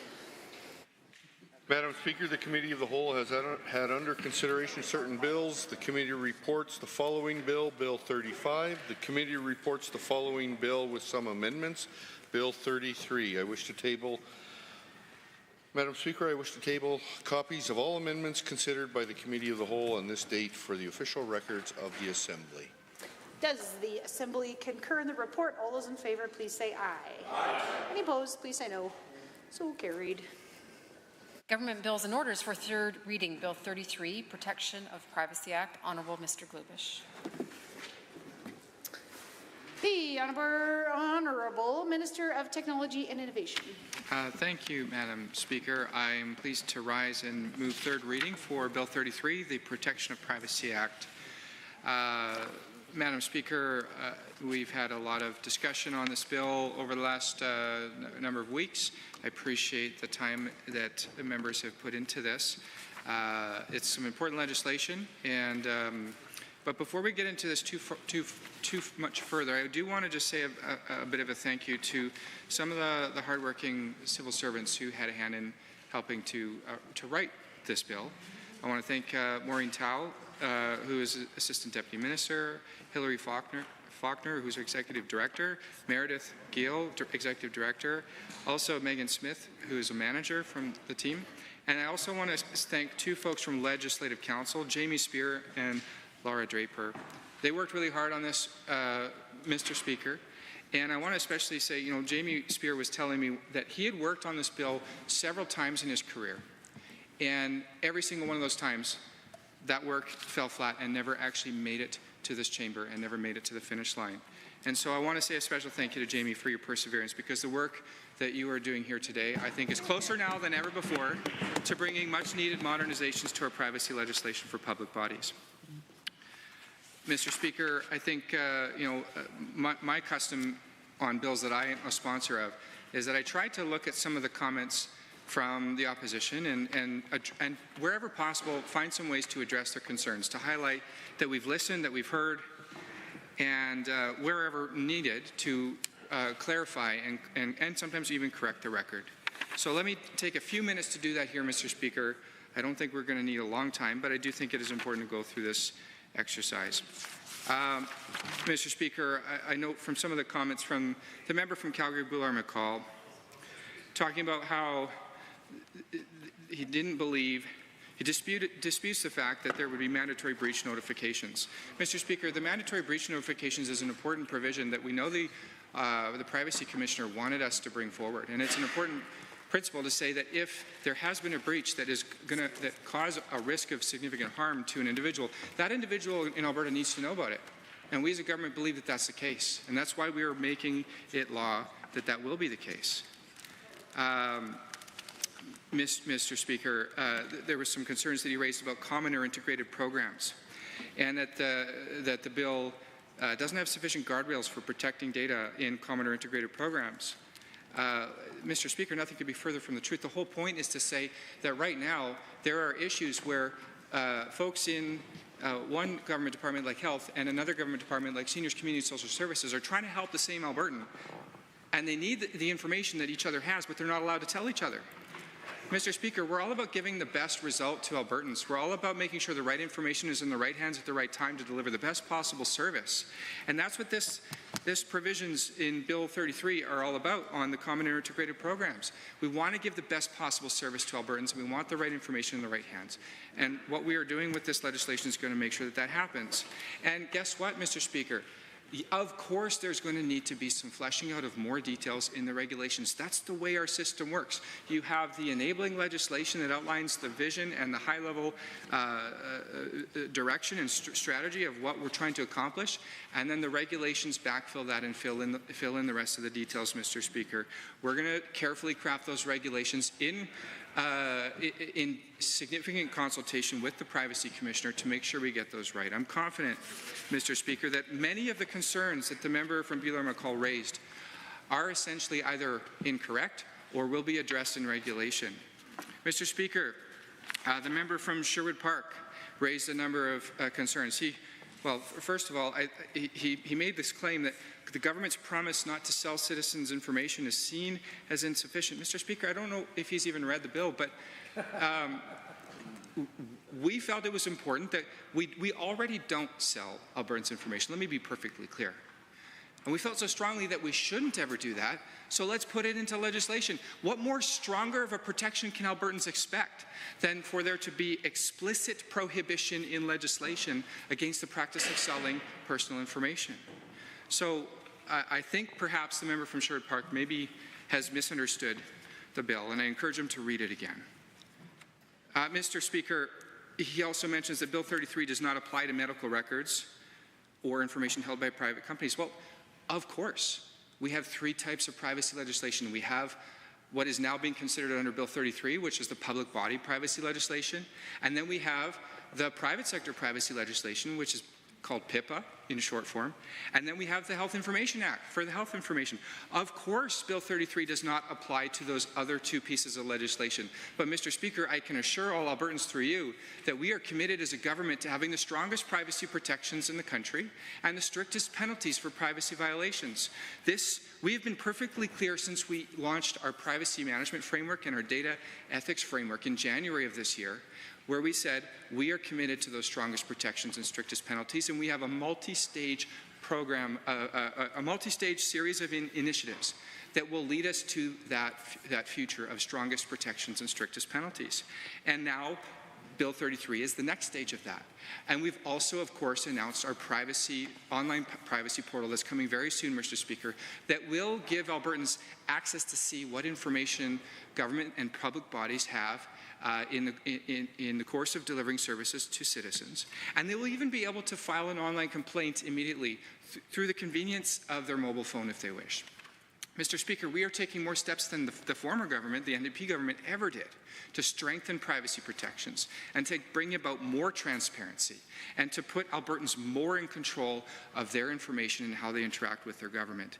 And guess what, Mr. Speaker? We have an all-party committee. The NDP know about it because they sit on this committee that is looking at PIPA on the private sector privacy legislation. They're going to be, that committee is going to be bringing forward recommendations to my department very soon. I look forward to seeing those recommendations. We've slated a lot of time in 2025 to do that important work to reevaluate the PIPA legislation and to bring forward recommendations on further strengthening that. Mr. Speaker, this is part of our plan that we have been clear to Albertans right from the start.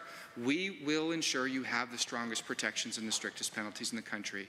That is our commitment to you. And I just wish the NDP would pay attention to the message that we're providing to Albertans instead of trying to provide misinformation. Mr. Speaker, the member from Sherwood Park said things like, privacy is crucial for human dignity, safety, and self-determination. It enables other human rights, such as freedom of expression and freedom from discrimination. That protecting privacy is foundational for a democratic society. Look, these are all great things to say, Mr. Speaker. But if the NDP really cared about privacy, why is it that they spent 4 years not touching privacy policy that clearly was out of date, that needed to be updated? That's why we're here today.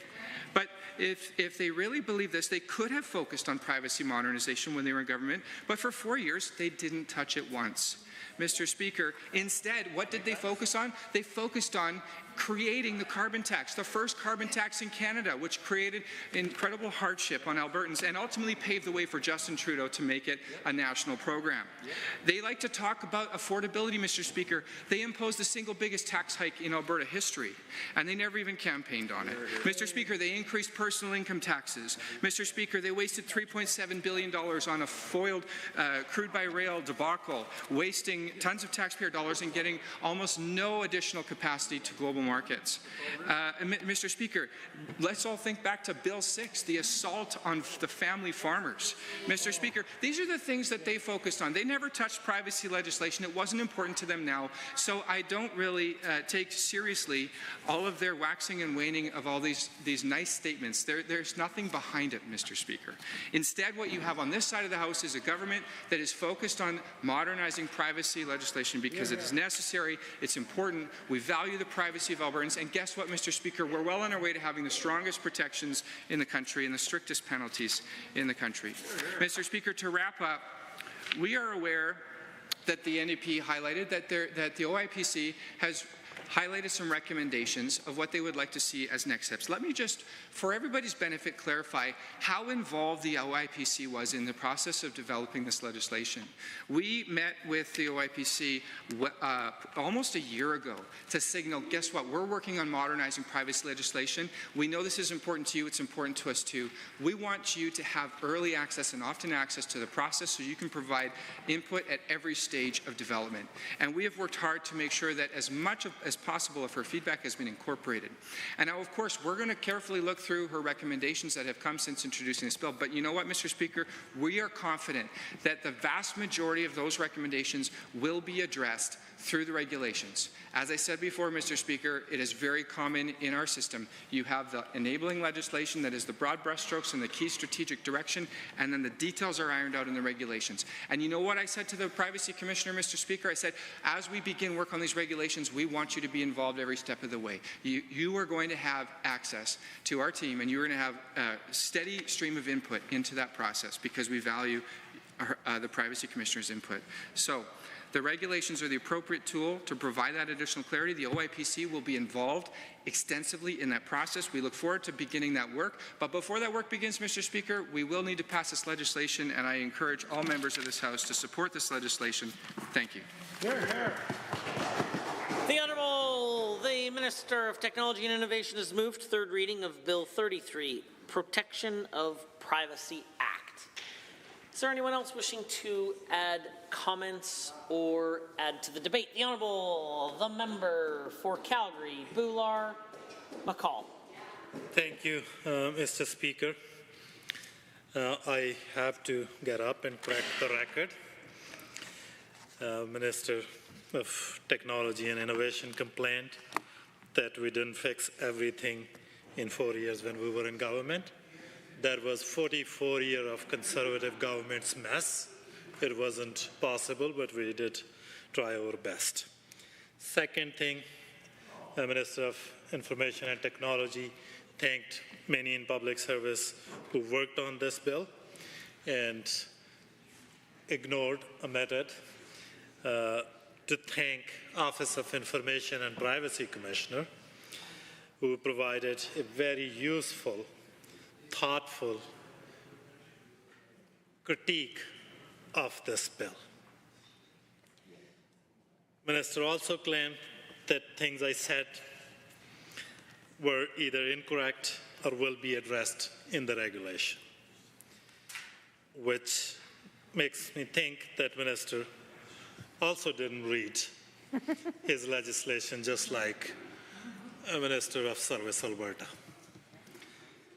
Minister claimed that there will be, Minister said that I said there will be no mandatory breach reporting. And Minister said that nothing can be further from the truth. So, Mr. Speaker, I can read section 10 again for the benefit of Minister. If an incident occurs involving the loss of unauthorized access to or unauthorized disclosure of personal information in the custody or under the control of a public body where a reasonable person would consider that there exists a real risk of significant harm to an individual as a result of the loss, the public body must give notice without unreasonable delay. So there is a legal test, quite complicated, high bar, that has to, like public body has to think that if a reasonable person would think that there is a significant risk for significant harm because of that loss of unauthorized disclosure or access to information, only then, it's only then that public body is required to inform the individual and inform the commissioner. There is no mandatory breach reporting requirement in this bill. Even the previous bill had a stronger provision than this. So I strongly suggest that Minister of Information and Technology read this bill or get some help from somebody. If not, Commissioner quite helpfully have provided plain language interpretation of this provision, so they should refer to those provisions. Second thing, I want to say that provision with respect to common or integrated programs are good provisions, but there are no guardrails. Again, Minister used the word, and I quote, "Nothing can be further from the truth." Minister should tell that to Office of Information and Privacy Commissioner, because she included that there are no guardrails. These provisions are good, we need that, but we need to have stronger guardrails there. So that's there. Minister was completely not correct there either. And then what they are doing, they are creating these new provisions, adding these new provisions about common and integrated programs, and they are prescribing in regulation when and where privacy impact assessment will be required, when they will be required to report it to the commissioner. We suggested that there should be mandatory breach reporting. There should be mandatory privacy impact assessment reporting to the commissioner, and commissioner should be involved in this process where we are embarking on these new, I guess, program provisions. So in short, this bill falls far short. Government doesn't have to take our word for it. Government should read the letter that Information and Privacy Commissioner sent to the minister and at least listen to them. And I again thank Information and Privacy Commissioner for speaking truth to the power and telling this government to go to the drawing board and rewrite this bill, because this is weakening privacy protection. This is serving government interests by because government is adding exemption for political staffers. Government is not extending privacy protection to the data that exists between political staffers and ministers of Crown. This is weakening Alberta's privacy protection. So for bare minimum, they should get to the drawing board, listen to the Office of Information and Privacy Commissioner, and take Alberta's privacy seriously. I urge all members of this House, if they believe that Albertans have right to strong privacy protections, they should vote against this bill and send a message to this government that they need to do a better job. Thank you, Mr. Speaker. Would any other member wish to join in the debate? The Honourable Member for Banff, Kananaskis. Thank you, Mr. Speaker. The Protection of Privacy Act, Bill 33, I enjoyed learning a little bit more about this topic, to be honest. So in doing so, I reviewed the recommendations from the Office of the Information and Privacy Commissioner, and there are some good things in this bill. And I really want to thank my colleague from Edmonton, Boulard-McCall, because, Calgary, Boulard-McCall, sorry. from Calgary, Boulogne-McCall, because the many, many amendments that he has proposed to this bill and to Bill 34 also are really just an effort to make this bill better. So we're not saying that the bill is fatally flawed, like some of the other bills we've debated in the House this session, but that this bill could be strengthened. And it's unfortunate that the members opposite were not open to learning more about why those amendments or considering how those amendments could make the bill stronger. There are good things in the bill, like I said, like the prohibition of sale of personal information in Section 11, the substantial fines for offences committed under the Protection of Privacy Act, the requirement for public bodies to implement privacy management programs and conduct privacy impact assessments. All of these things are good. One of the things that did strike me, however, Mr. Speaker, is why were Bills 33 and 34 separated? I'm still kind of struggling a little bit with that, and in particular, I'm struggling with that in relation to paramountcy. So my colleague did mention paramountcy in regards to this bill. So Bill 33 does not contain a paramountcy clause, but Bill 34 does. And this means that if there is a conflict between this act and any other act, it's not clear which act sets the direction. But if it's the other act, it actually means that this act cannot provide the same privacy protection as Bill 34 or the former FOIP Act did.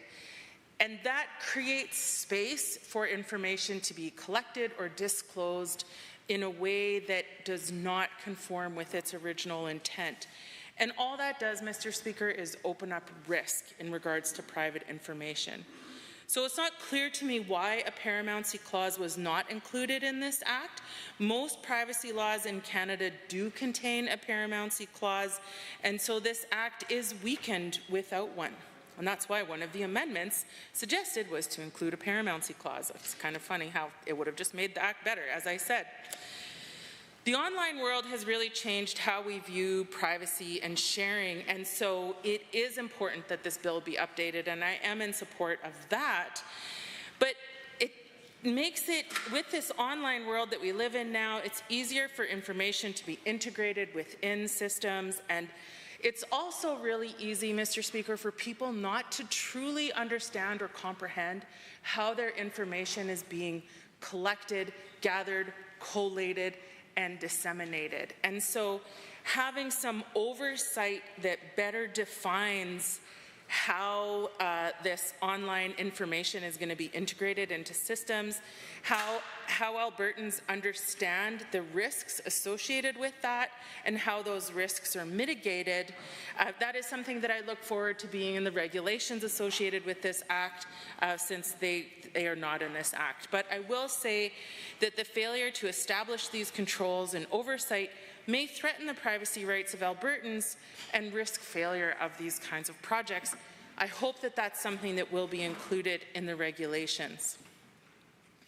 One section that I find particularly concerning is the section around excluded personal information, sections 3, 1S, and T, where ministers can process or hold records that should be protected by the PPA, or the Privacy Information Act.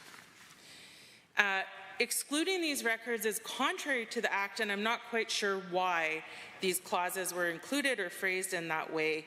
These clauses mean that a member of Executive Council or a minister may collect, use, or disclose personal information for any purpose and communicate that same information to a political staffer and is not required to protect it.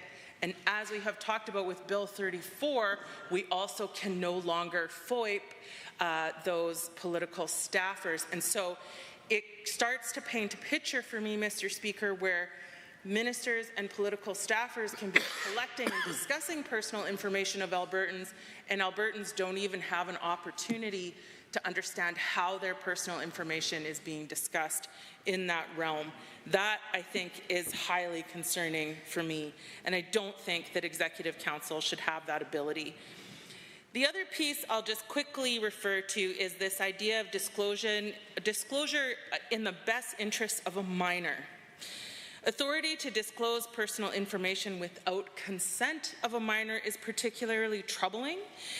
Minors who have the capacity to decide for themselves about if their information should be disclosed should be part of those conversations. We teach our kids to think about this with online safety. I spent many hours with my girls talking about keeping their personal information safe while being online. I spent a lot of time talking about this, and it seems to me that it's very concerning that then the government puts a clause in a bill that doesn't necessarily require the consent of minors for gathering and sharing their information. And it is also very unclear to me who defines what is in the best interest of minors, as we have seen with Bill 27 and 29 and 26. The political interference in defining what is best for our minors is not always left up to parents, and so I worry about that in the context of this bill as well. I just worry about what it means for our kids and who's actually responsible for them. Hopefully it's the parents and not the minister's office. With that, I will conclude my remarks. Thank you. The honourable member for Calgary Varsity. Thank you very much, Mr. Speaker, for allowing me to speak to this bill. Bill 33, the Protection of Privacy Act. After spending 35 years as a physician, protecting privacy is something that is, of course, critical. Of course, I recognize that the Health Information Act is separate from this act, but it makes protection of personal information of all sorts an automatic thing that is just in my head all the time about being very careful about what gets disclosed to anyone about anything. Absolutely, I agree that we have needed updates to our Privacy Act for a long, long time, and protection of privacy is a very important matter. The existing legislation definitely is outdated. There are, however, a few things in this act that bring me some concern. First, in Section 10, which addresses compromised data, the head of a public body is only obligated to report this to a commissioner and the impacted individuals if a reasonable person would consider there could be a real risk of significant harm to the individual. But we all know that harm to one person is not harm to another person. Some people need a much greater degree of protection of their privacy for a wide variety of reasons. And so I do not see that bar is reasonable, that if there is a breach, that it should be recognized as a breach. Why is this threshold so high in this legislation? And also, I really feel that the commissioner should automatically be involved if there is a breach of data regarding a person. One of the other things is that the commissioner really will have very limited oversight regarding the privacy management programs and privacy impact assessments. And I do not believe that this should be left up to the perhaps 1,200 public bodies. We need to have experts that can oversee the plans rather than having each public body perhaps believe they know what they're talking about, but not necessarily be there with state-of-the-art. Also, it adds red tape by asking a person to first complain to the public body before making a complaint directly to a commissioner. So I would object to this clause. I think that the complaints should be able to go to the commissioner. And I'm also concerned about the timeline of investigations being doubled from 90 days to 180 days. And I recognize that there are increases in the number of requests. So why are we not empowering more staff to do the investigations? We have a larger population. There are increased requests rather than requiring the same people to do the investigations and just take longer and build up a waiting list, as we are doing day after day after day in the healthcare system by not providing more people and supporting more people to do the work that needs to be done. Also, this bill gives the Commissioner the ability to discontinue inquiries, and it's very unclear how that decision will be made. So I feel that there needs to be a little bit more of a check on that decision-making power. Now, there's something else that I don't believe anyone has spoken to, and that is the fact that after data has been used by a public body for the reasons it's collected, it will be, and perhaps no longer needed by that public body, it gets turned into non-personal data. And Section 23 of this Act says that a public body may disclose non-personal data created under Section 21, which allowed the creation, to another public body for any purpose, and to a person other than a public body under certain circumstances, including that it's to be used for research and analysis. Now, we are in the world of artificial intelligence, and non-personal data is increasingly discoverable.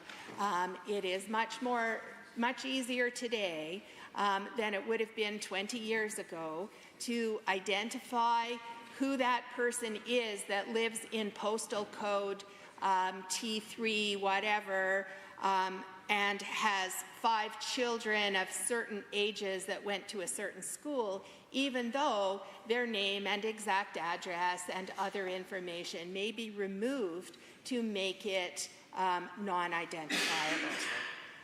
This is something that I really feel is a problem in that this data can be given to anyone. There are no real limits on who could get that data. And this is something that the public really need to be aware of. So I would add that to my comments about this bill. And thank you for allowing me to speak. The honourable member, seeing none, I am prepared to call on the minister to close debate. That appears to have been waived. So, honourable members, on the question as proposed by the Honourable the Minister of Technology and Innovation for third reading of Bill 33, Protection of Privacy Act. All those in favour, please say aye. Aye. Any opposed, please say no. No. In my opinion, the ayes have it. That motion is carried and so ordered. And a division has been called. Call in the members.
Honourable members, the division has been called on third reading of Bill 33, the Protection of Privacy Act. All those in favour of the motion for third reading, please rise. Honourable Mr. Guthrie, Honourable Mr. Nicolaides, Honourable Ms. Schultz, Honourable Mr. Williams, Honourable Mr. Glubish, Honourable Minister LaGrange, Honourable Mr. Horner, Honourable Mr. Scow, Honourable Mr. Ellis, Honourable Mr. Amory, Honourable Mr. Newdorf, Honourable Mr. Lowen, Honourable Mr. Wilson, Honourable Mr. Jean, Honourable Mr. Dreeshen, Honourable Mr. Nixon, Mr. Long, Mr. Rosewell, Honourable Mr. Turton, Honourable Mr. Yassine, Honourable Mr. McIver, Honourable Ms. Furr, Honourable Mrs. Sani, Mr.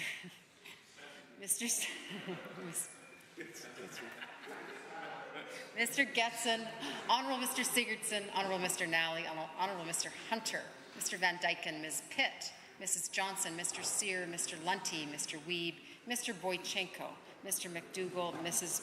Petrovic, Mr. Stephan, Mr. Dick, Honourable Ms. Armstrong-Hominick, Ms. de Jong, Mr. Sinclair, Mr. Bouchard, Mr. Singh, Ms. Lovely. You good, Phil? All those opposed to third reading, please rise.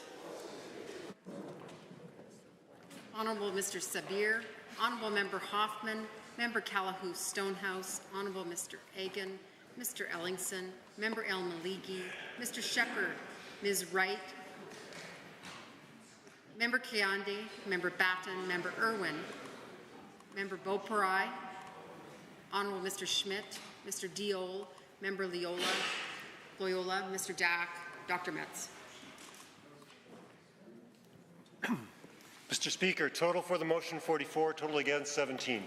The motion is carried and so ordered. Bill 33, Protection of Privacy Act, is now read a third time.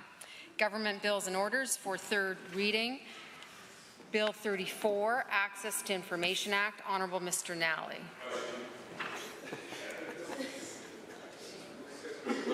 We'll just give them a minute.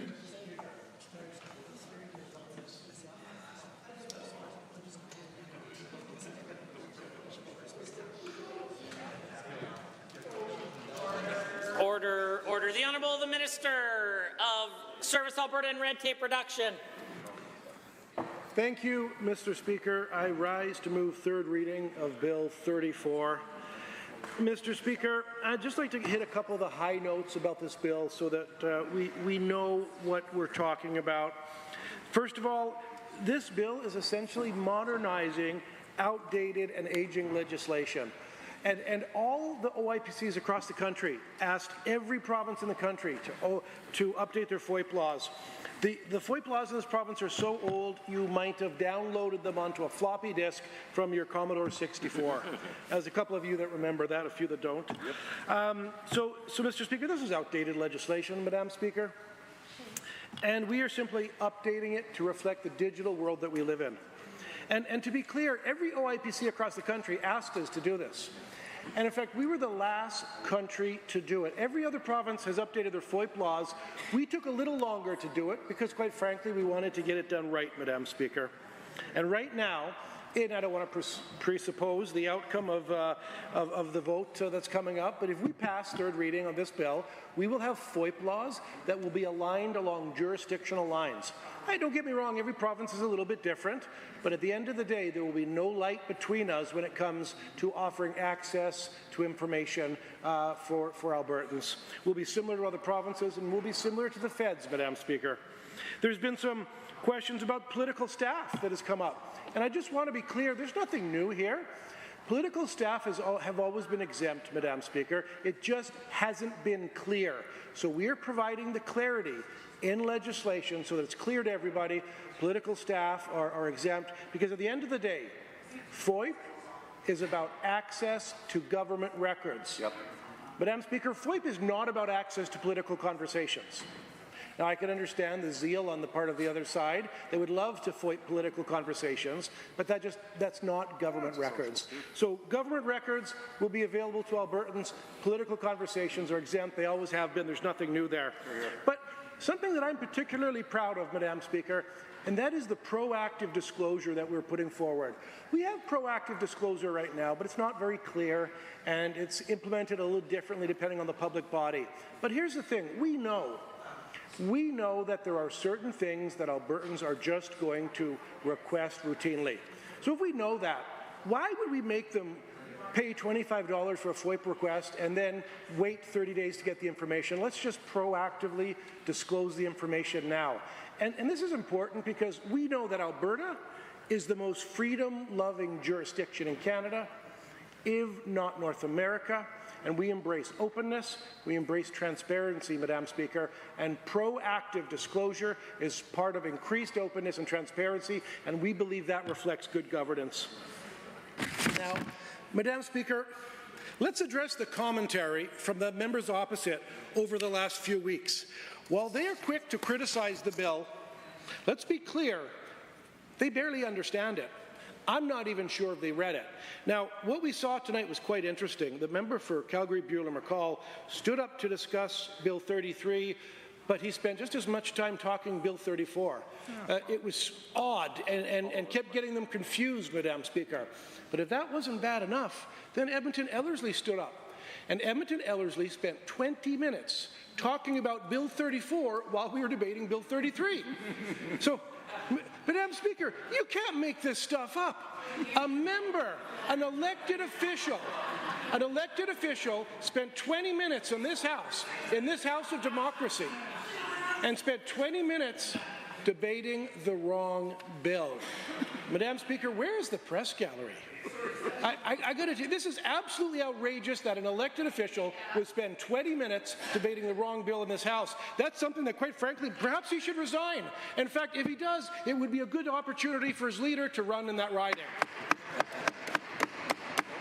Now, we know that's not going to happen. And the reason it's not going to happen is because we know why their leader is not running, because he's read the polls. He can't win. So he's waiting till the polls change, Madam Speaker. So we could be waiting a while. The Honourable Member for Edmonton City Centre. Certainly we exercise a broad degree of latitude in our debate, but I would say under 23, I believe B, speaking to something that is off the topic, there's nothing even remotely connected with the leader of the Alberta NDP as a party, whether or not he has a seat in this House, and the bill in front of the House. So I would just simply ask that the Minister return to the topic again. Well, Deputy Government House Leader. Thank you very much, Madam Speaker. I believe the member, the Honourable Minister, began his comments by referencing what members of the opposition were referring to in relation to this particular bill. And so he was talking about this particular bill and the debate that took place involving members of this Assembly. I cannot think of anything more relevant than speaking on the bill before this Assembly and referencing the debate that took place in this House. This is clearly not a point of order, Madam Speaker, and I hope that you would agree with us. Thank you. I think maybe all members might agree that the Honourable Minister was probably not speaking directly to the bill in which the time of the point of order was called, but I'm certain he will do so now and has the opportunity at this very moment. The Honourable Minister. Thank you, Madam Speaker. And in fact, we will talk about Bill 34, even if they don't want to. Instead of engaging with the substance of the legislation, which includes changing the game on proactive disclosure, they defaulted to vague talking points and surface-level objections when they did discuss the bill. Madam Speaker, they were so offside on Bill 34 and Bill 33 and how they came together. In the 2 weeks we spent discussing Bill 34, they only asked me one question in question period. So I'm not sure how I interpret that. Do they just agree with Bill 34? They have nothing to ask me, or perhaps they just didn't read it. It's unclear to me, Madam Speaker, but I would encourage them to use question period to discuss bills that are before this House. Their lack of understanding mirrors their actions when they were in government. How could we expect input from a party that treated FOIP like a loophole and dodged accountability? The irony is not lost on me, Madam Speaker. So once again, let's be clear. This bill isn't just about catching up. It's about learning from the past. Unfortunately, the record of the previous NDP government on transparency gives us all the more reason to ensure that this legislation is airtight. Under their administration, FOIP became a tool for obstruction rather than transparency. I gave a few examples last night, but let's review some of those examples of how the opposition treated FOIP. Let's start with the 800,000 emails that they deleted in their first year of government. Madam Speaker, this is unbelievable, to delete 800,000 emails in the first year. And you got to wonder how long it must have taken for them to do that. In fact, it was such a big job, they had to pay everybody gift cards to do it. This is unheard of for a sitting government to pay staffers gift cards to delete emails. You got to wonder, what did those emails say? What were they hiding? What were they covering up? Madam Speaker, that was outrageous. We should get Tommy Dang to find out. So, you know, and well, listen, yeah, absolutely, that's not lost on us. The other side had an ethics critic that actually hacked into the AHS website, Madam Speaker, to access health records. And that was the NDP ethics critic. So I guess it's all par for the course. I'd like to reference Jill Clayton. And in fact, I'll ask you, Madam Speaker, Jill Clayton was the prior Information and Privacy Officer. Would you be interested in knowing what she had to say on the NDP? Yeah. Would the rest of the House be interested in knowing? Okay, all right, you convinced me. Madam Speaker, Jill Clayton, the prior Information and Privacy Officer under the NDP, said that the NDP had no respect for FOIP, Madam Speaker. No respect whatsoever. Shame. And that's because they meddled, and that's because they interfered. Very bad. Now, the OIPC, when the NDP were in government, also were criticized by the OIPC for underfunding the office. They underfunded that office so much that the backlog was unbelievable. And again, it just goes to the interference and it goes to the meddling that happened on that side of the House, Madam Speaker. The NDP may claim to champion transparency, but their actions tell a very different story, Mr. Speaker. Under their leadership, FOIP requests were stonewalled, delayed, and manipulated, leaving Albertans in the dark. Bill 34 ensures that no government, ours included, can hide behind outdated laws or bureaucratic red tape. This legislation will protect the public's right to access information and strengthen their trust in the system and make sure that no government ever acts like they acted between 2015 and 2019. Mr. Speaker, this bill is about looking forward while addressing the failures of the past. The NDP had their chance and they failed. Now we are correcting their mistakes and building a stronger, more transparent Alberta for the future. I therefore move third reading of Bill 34, the Access to Information Act. Thank you. Hear, hear. Hear, hear. The Honourable the Minister of Service, Alberta and Red Tape Reduction has moved third reading of Bill 34. The Honourable Member for Calgary-Boulogne-McCall has risen to add to the debate. Thank you, Mr. Speaker. It's my second opportunity to hear Minister speak about Bill 34, and quite frankly, none of us are better off hearing what Minister has to say about this bill. And I will correct a few things. Minister said that political staff has always been exempt. But that's not true. That claim kind of shows Minister's understanding of this legislation. Minister is saying that political staff has always been exempt, while legislation has not yet even defined who political staff is. So that clearly tells us who has read the bill and who has not read the bill. A thing that has yet to be defined, Minister is claiming that they have always been exempt.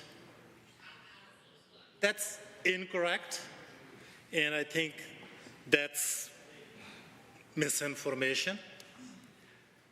That's a claim that government should not be making because this term yet need to be defined. Second thing is that when we were in government, I think communication between staff, ministry staff and ministers, emails on your gov.ab.ca emails, they were FOIP-able. Yeah, and we released documents. And we did release documents. And minister was lecturing us about ethics. I think we will not take lectures from that side of the house because it's not even a year yet that Premier was caught violating ethics rules. Yep. And there is a 17, 18 pages ruling of Commissioner Trussler released on 17th of May 2023 that she did in fact break the law. She violated Section 3 of the Conflict of Interest Act. We will not take lectures from that side. Their former Justice Minister was caught interfering in the administration of justice over a traffic ticket. Yep. Just made a phone call. Their Municipal Affairs Minister was fined by Ethics Commissioner $500 for participating in a debate that furthered some private interests. So we will not take lecture from that side of the house. What about Chandra? And there are a few other justice ministers who I will, in the interest of time, will let go. And then minister also said that while we were talking about Bill 33, we did spend time on Bill 34.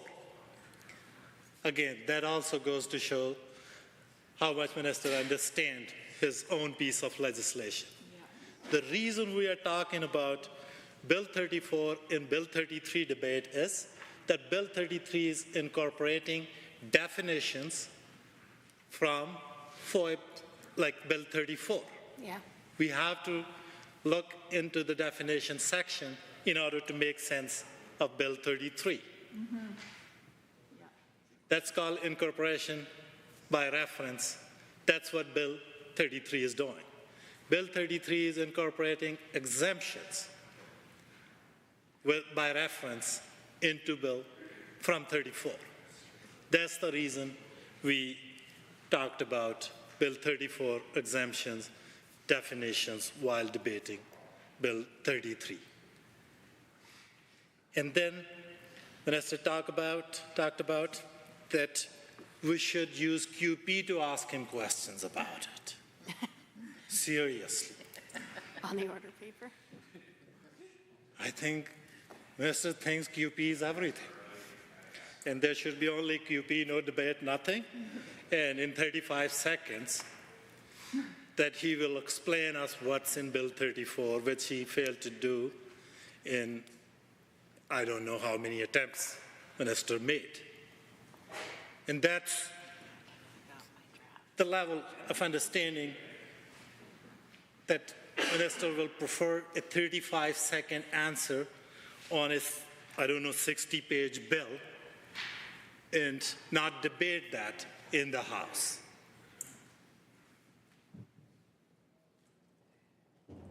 That's deeply troubling, and that also goes to show how much time government wants to spend on public policy making and debating that on its merits.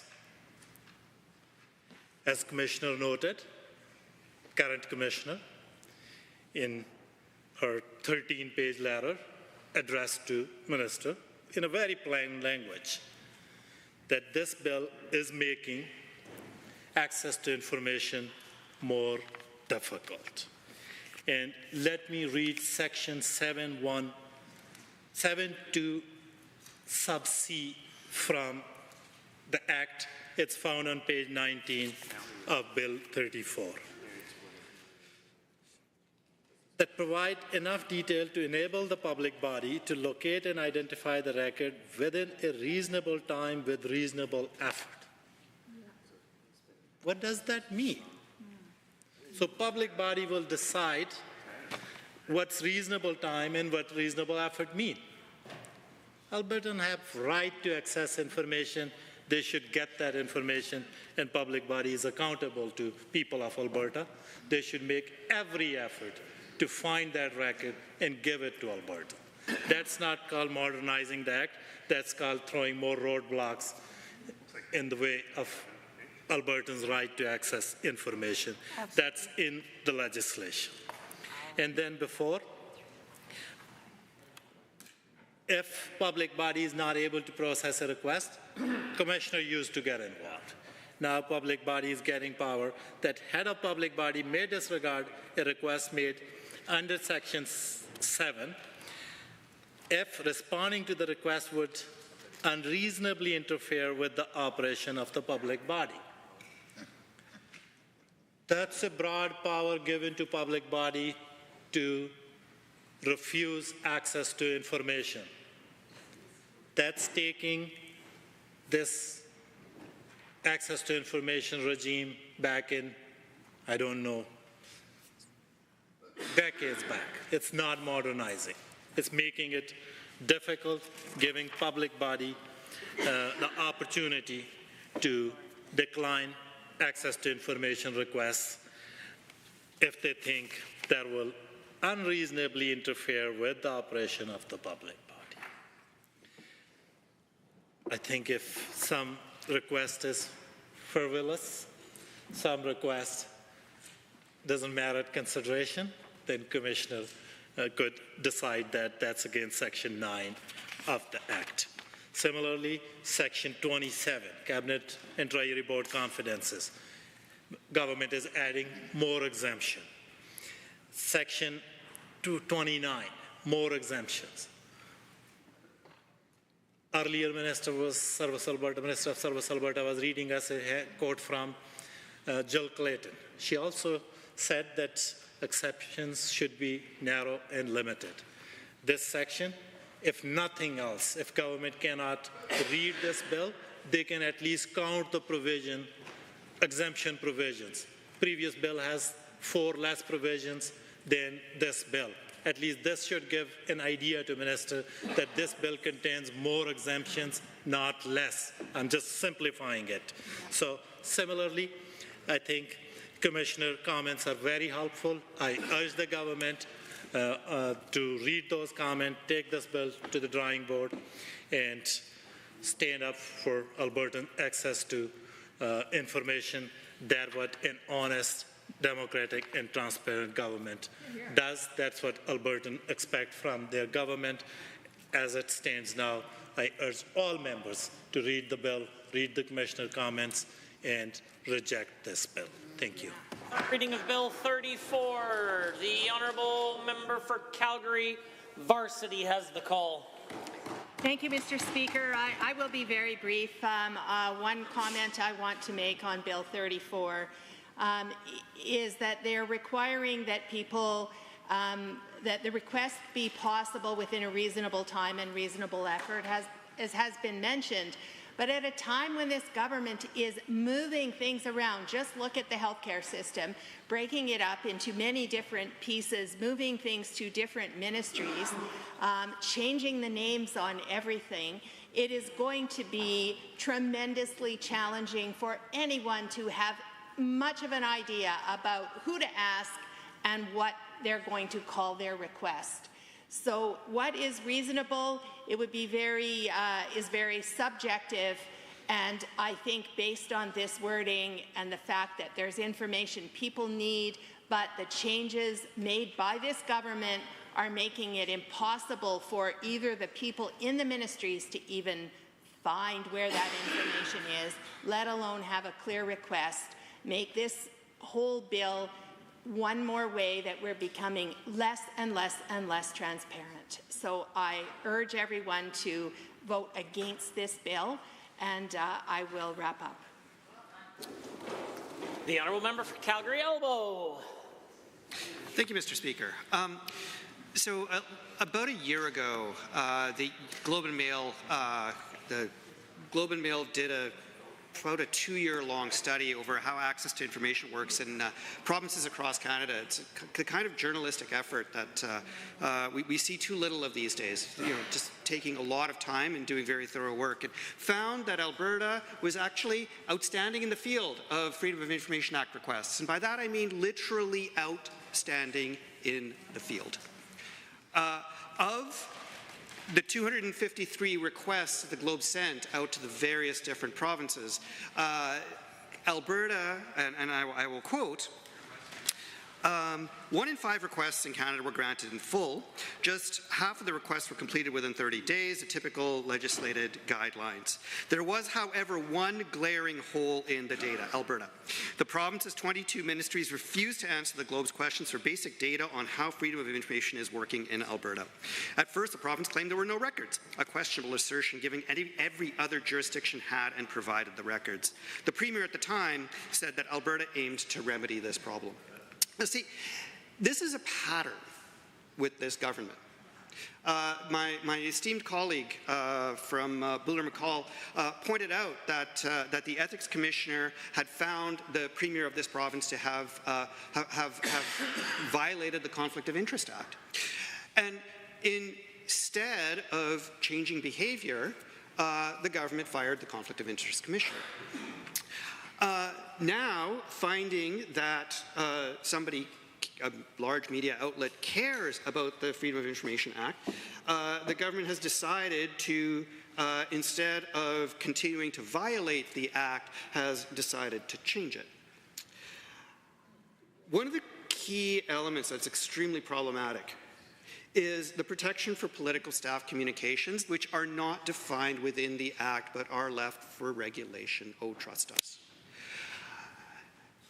This is a significant change and a significant carve-out to the freedom of information that is available to Albertans. And let me remind this House and the people of Alberta that this is the government that their taxes pay for.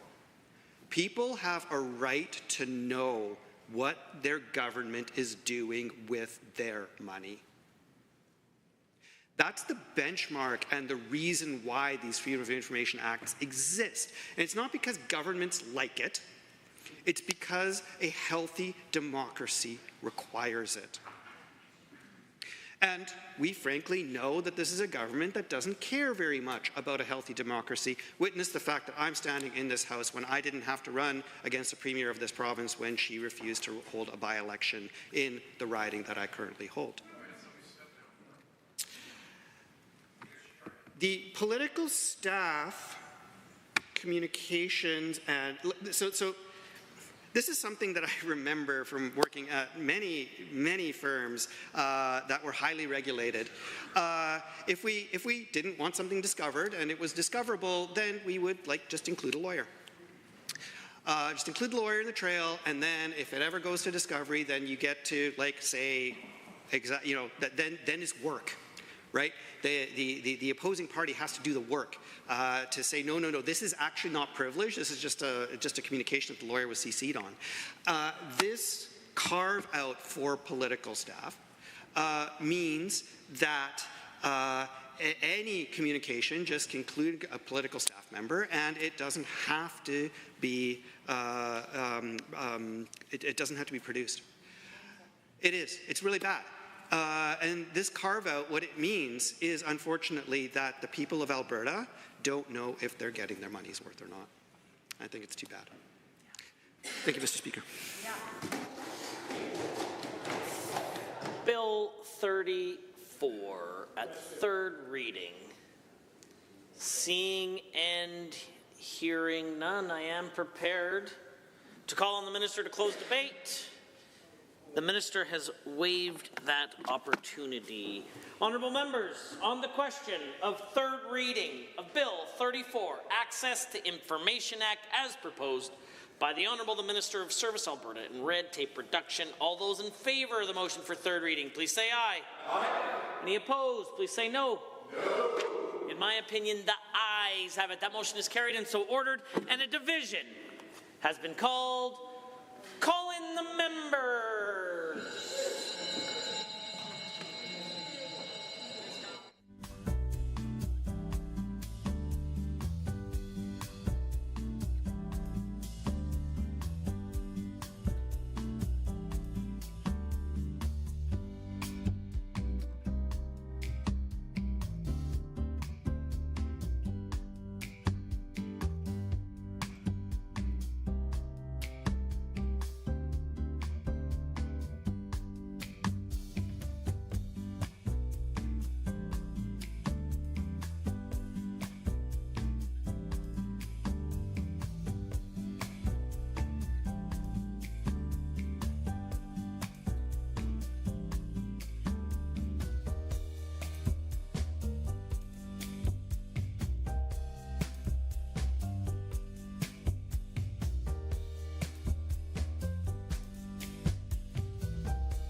Honourable members, the division has been called on Bill 34, the Access to Information Act, as proposed by the Honourable Minister of Service Alberta and Red Tape Reduction.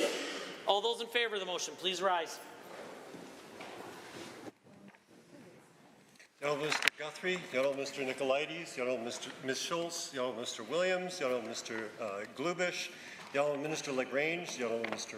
Horner, the Honourable Mr. Scow, the Honourable Mr. Ellis, the Honourable Minister Amory, the Honourable Mr. Newdorf, the Honourable Mr. Lowen, the Honourable Mr. Wilson, the Honourable Mr. Jean, the Honourable Mr. Dreeshen, the Honourable Mr. Nixon, Mr. Long, Mr. Rosewell, the Honourable Mr. Turton, the Honourable Mr. Yassine, the Honourable Mr. McIver, the Honourable Ms. Furr, the Honourable Mrs. Sawney, Mr. Getson, the Honourable Mr. Sigurdsson, the Honourable Mr. Nally, the Honourable Mr. Hunter, Mr. Yao, Mr. Wright, Mr. Van Dyken, Ms. Pitt, Mrs. Johnson, Mr. Sear, Mr. Lunty, Mr. Wiebe, Mr. Boychenko, Mr. McDougall, Mrs. Petrovic, Mr. Stephan, Mr. Dick, Honourable Ms. Armstrong-Homenuk, Mr. Young, Mr. Sinclair, Mr. Bouchard, Mr. Singh, and Ms. Lovely.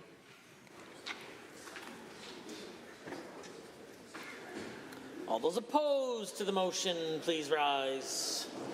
The Honourable Mr. Sabier, the Honourable Member Hoffman, Member Calhoun Stonehouse, the Honourable Mr. Egan, Mr. Ellingson, Member El Maligi, Mr. Shepherd, Ms. Wright, Member Kayandi, Member Batten, Member Irwin, Member Boparai, the Honourable Mr. Schmidt, Mr. Diol, Member Loyola, Mr. Dack, and Dr. Metz.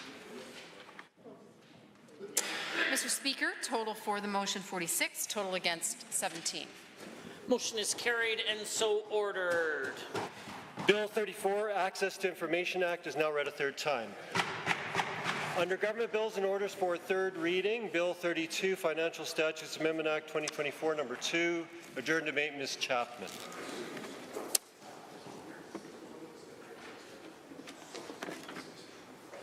Just 2 seconds.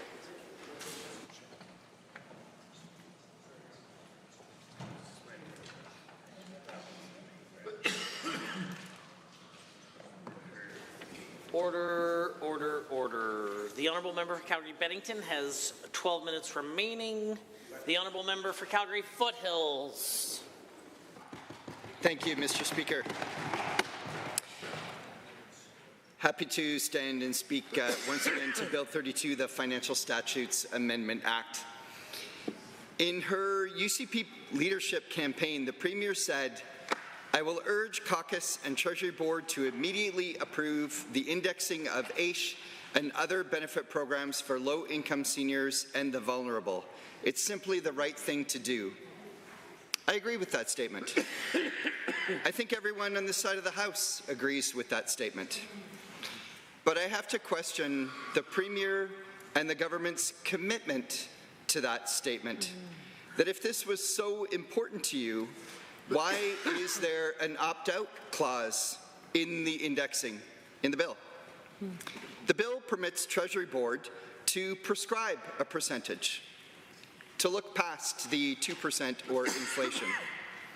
The communication from the government on this bill does not disclose that the ability to prescribe a percentage is there, but it is indeed there. And so the ability, should the government Treasury Board choose, is there to fully de-index, and it is included. And so let's review what that means.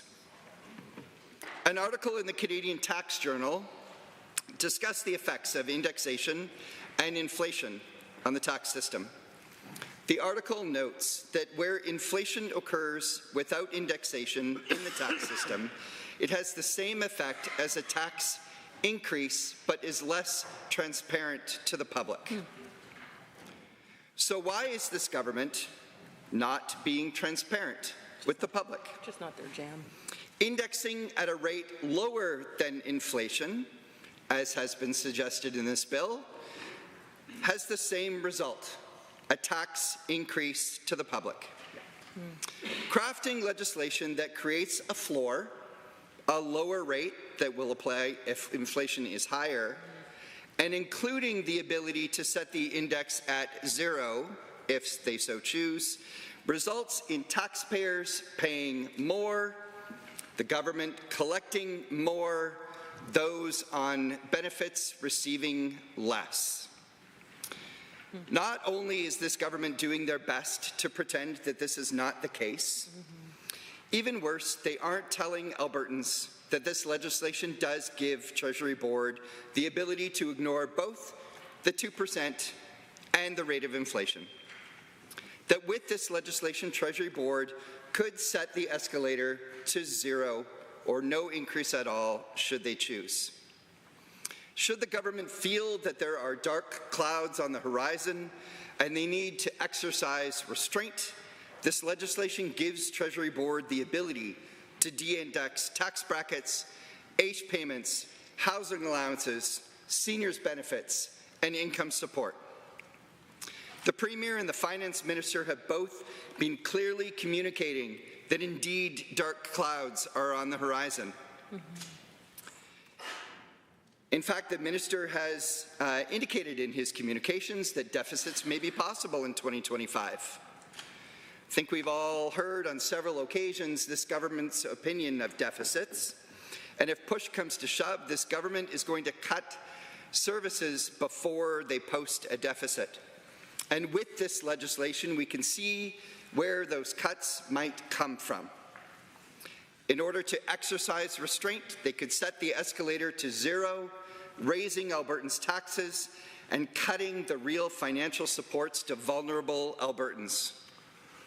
If the Premier truly cared about vulnerable Albertans, as she has claimed in her leadership race, why would the legislation include an index rate below inflation.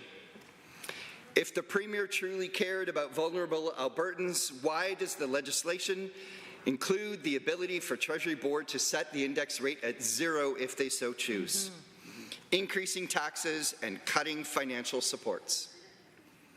I hope the Finance Minister will inform the public that Treasury Board could set the index rate to 0 if they chose, and why that was included in this legislation. And if there is no intent to use this power, why is it there? This legislation opens the door for Albertans to pay higher taxes and vulnerable Albertans to have their real incomes cut. And the government appears to be doing their very best to cover this up. The government claims to be helping Albertans, but hidden in their legislation is the ability to de-index, just as Jason Kenney did in 2020 and 2021, costing Albertans $650 million. Albertans need to pay attention and see what the government doesn't want them to see. Before I cede my time on this bill, I'll take a moment to talk about halal mortgages. To be clear, yesterday in this House, we voted in support of the clauses to allow halal mortgages. However, after engagement with the Muslim community and our constituents, we introduced an amendment to acknowledge the community's concerns. The community was asking for, in a letter sent to the Minister, consumer protection against predatory pricing and setting affordability guidelines. They asked to provide oversight through the establishment of a committee to approve product offerings. The community has the experience in Manitoba of halal mortgages being offered at a premium price that has resulted in a very low uptake of the product, and they don't want to see that happen here in Alberta. Regrettably, the motion proposed by this side of the House was defeated by the government. Clearly, the government is not really listening to the community that this legislation is meant to serve. Surprise. Bill 32 could have been an excellent piece of legislation, but it falls short of protecting Albertans and serving the community. And so on this side of the House, we stand with the people and oppose this bill as is written. Thank you, Mr. Speaker. Are there others wishing to join in the debate, or shall I call the honourable member for Banff-Kananaskis? Thank you, Mr. Speaker. I rise to speak to Bill 32, the Financial Statutes Amendment Act of 2024. Like my colleagues, I am opposed to this bill. This bill has big implications for affordability, and with its de-indexing and what that will do for benefits and tax brackets, it got me thinking about affordability in my riding. And what are the affordability issues in Banff-Kananaskis that I hear about? What is top of mind for my constituents? The cost of food, rent, gas, minimum wage not going up, inflation going up everywhere, child care, elder care, the problem of aging in place and how difficult that is in rural communities, cost of medication that isn't covered by AHS or even benefits, car insurance, the list goes on. I know all of us in this House are hearing about affordability challenges of Albertans, and this government should be making life more affordable, but this bill doesn't do that. With this bill, Albertans will pay higher taxes and receive lower benefits in times of high inflation. That's right now. We are all struggling with that right now. So in times of high inflation, I can't even tell you how much more groceries cost in Canmore than they cost in Edmonton. It is almost double. So in times of high inflation, that high inflation hits tourism-based economies like Canmore and Banff really, really hard. At a time when people are struggling to pay rent, the fact that cost of groceries has almost doubled or more in the last few years is really literally taxing for my constituents. And it's especially hard-hitting for those constituents that are on benefits or on some kind of fixed income, because their wages or their income obviously is not going up. Alberta has higher inflation than the national average. And this bill de-indexes benefits and tax brackets right now during these times of high inflation. So while people will be paying more for goods and services, they will be getting comparatively less from their benefits. Again, targeting a vulnerable sector of the population. For my constituents, this can make their medications more expensive, or food and nutrition more out of reach. For the elders in my communities who are aging in place, this may make it more difficult for them to do so. And I can't tell you how many seniors I talk to that literally live with a daily fear that they will have to leave their community to move to a home in the city when they really don't want to, because it all comes down to availability of elder care spaces and the cost to be there. One constituent emailed me from Bragg Creek. She's 69 years old, and she has level 3 osteoporosis. She feels lucky to have a good doctor and family, but now she's forced to choose between medication that is covered by AHS and Blue Cross and a better medication that isn't covered but will cost her $9,600 a year. That change of medication could be the difference between her ending up in hospital and her actually being able to improve her osteoporosis condition to be able to stay at home and out of hospital. She's living on a fixed income, and she's also supporting a whole family of people in the house that her and her husband are fortunate enough to own outright, but the cost of living is so high that her children and grandchildren live with her also. So it's really important for my constituent that she can afford medication to keep her out of hospital. The other part of this, obviously, is that if she ends up in hospital, it will eventually cost us a lot more to treat her than it would if there was coverage for this more expensive medication. I'm not suggesting that we cover this medication. What I am doing is providing an example of what this kind of legislation means for people like my constituent who's on a fixed income.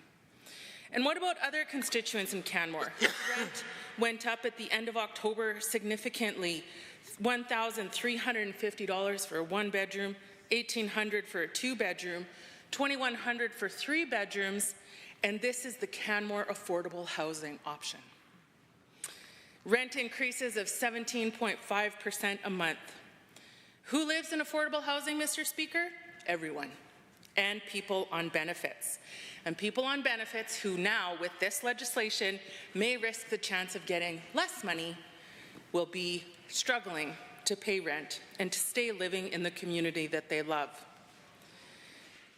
A couple of years ago, Canmore passed 3 motions in their town strategic plan of 2023 to 26, calling on federal and provincial governments to help with housing. And that has not happened. And this bill doesn't do that either. Really quickly, do I still have a couple, 2 minutes? No, unfortunately. No, I don't. Okay, I'm going to actually conclude my remarks there, Mr. Speaker, but I'll just say the EV tax, I also don't love it. That's all. Before the Assembly is third reading of Bill 32, the Financial Statutes Amendment Act. It looks like the member for Calgary Boulard-McCall has risen. Let me double check my list. The honourable member. Thank you, Mr. Speaker. I rise to speak to this Financial Statute Amendment Act 2024, number 2. And I want to start by saying that government has introduced changes to allow mortgage financing option, alternative mortgage financing option, Sharia-compliant mortgages, and that's a good change. But at this point, I think they're just enabling ATB and credit unions to explore those options. So I think we look forward to next steps, how government will make sure that these products are available to Muslim Albertans in particular. And as my colleague from Foothills mentioned, that we have also heard from many in our communities who are dealing with halal mortgages, alternate finance mortgages, that they have not been consulted on this particular bill. And it's quite sensitive, complicated area, and there's huge diversity of faith and traditions. I think it will be quite a bit of work to come up with a product that will be acceptable to Muslim community at large. But again, I thank the government for bringing forward this important change, and we fully support this change in this piece of legislation. Other things contained in this bill are quite problematic. Government is making cuts to many important programs, to assured income for severely handicapped, to housing benefits, to income and employment support benefits, to senior benefits. Government is making cuts. Government can spend that as much they want, but what essentially they are doing, they are de-indexing these benefits, and they are also giving themselves power. Should they choose to make the increases zero, they would be able to do that. When in 2020, UCP got elected, first thing they did at a time when inflation was through the roof, that they de-indexed benefits, age benefits, income support benefit, employment support benefits, senior benefit. And they kept that pause there in place throughout the high inflation time. And they only have recently started indexing them, but now they're again decreasing those benefits, cutting those benefits. I don't think that's acceptable. And government realizes that cost of living is a concern, and that's the reason government added a good 14% increase to MLA living allowances.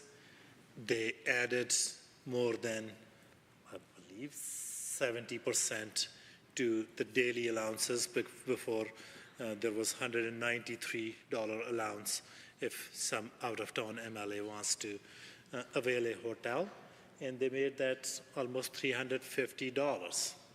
So it's not that government doesn't understand that cost of living is impacting everyone, but government is picking on the most vulnerable, those who are on fixed income, to further cut their benefit, further reduce their benefit. And that's the reason that we will be voting against these changes.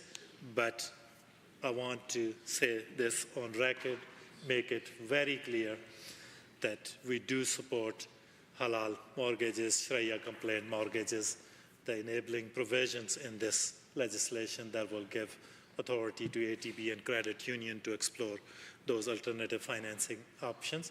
We do support those provisions.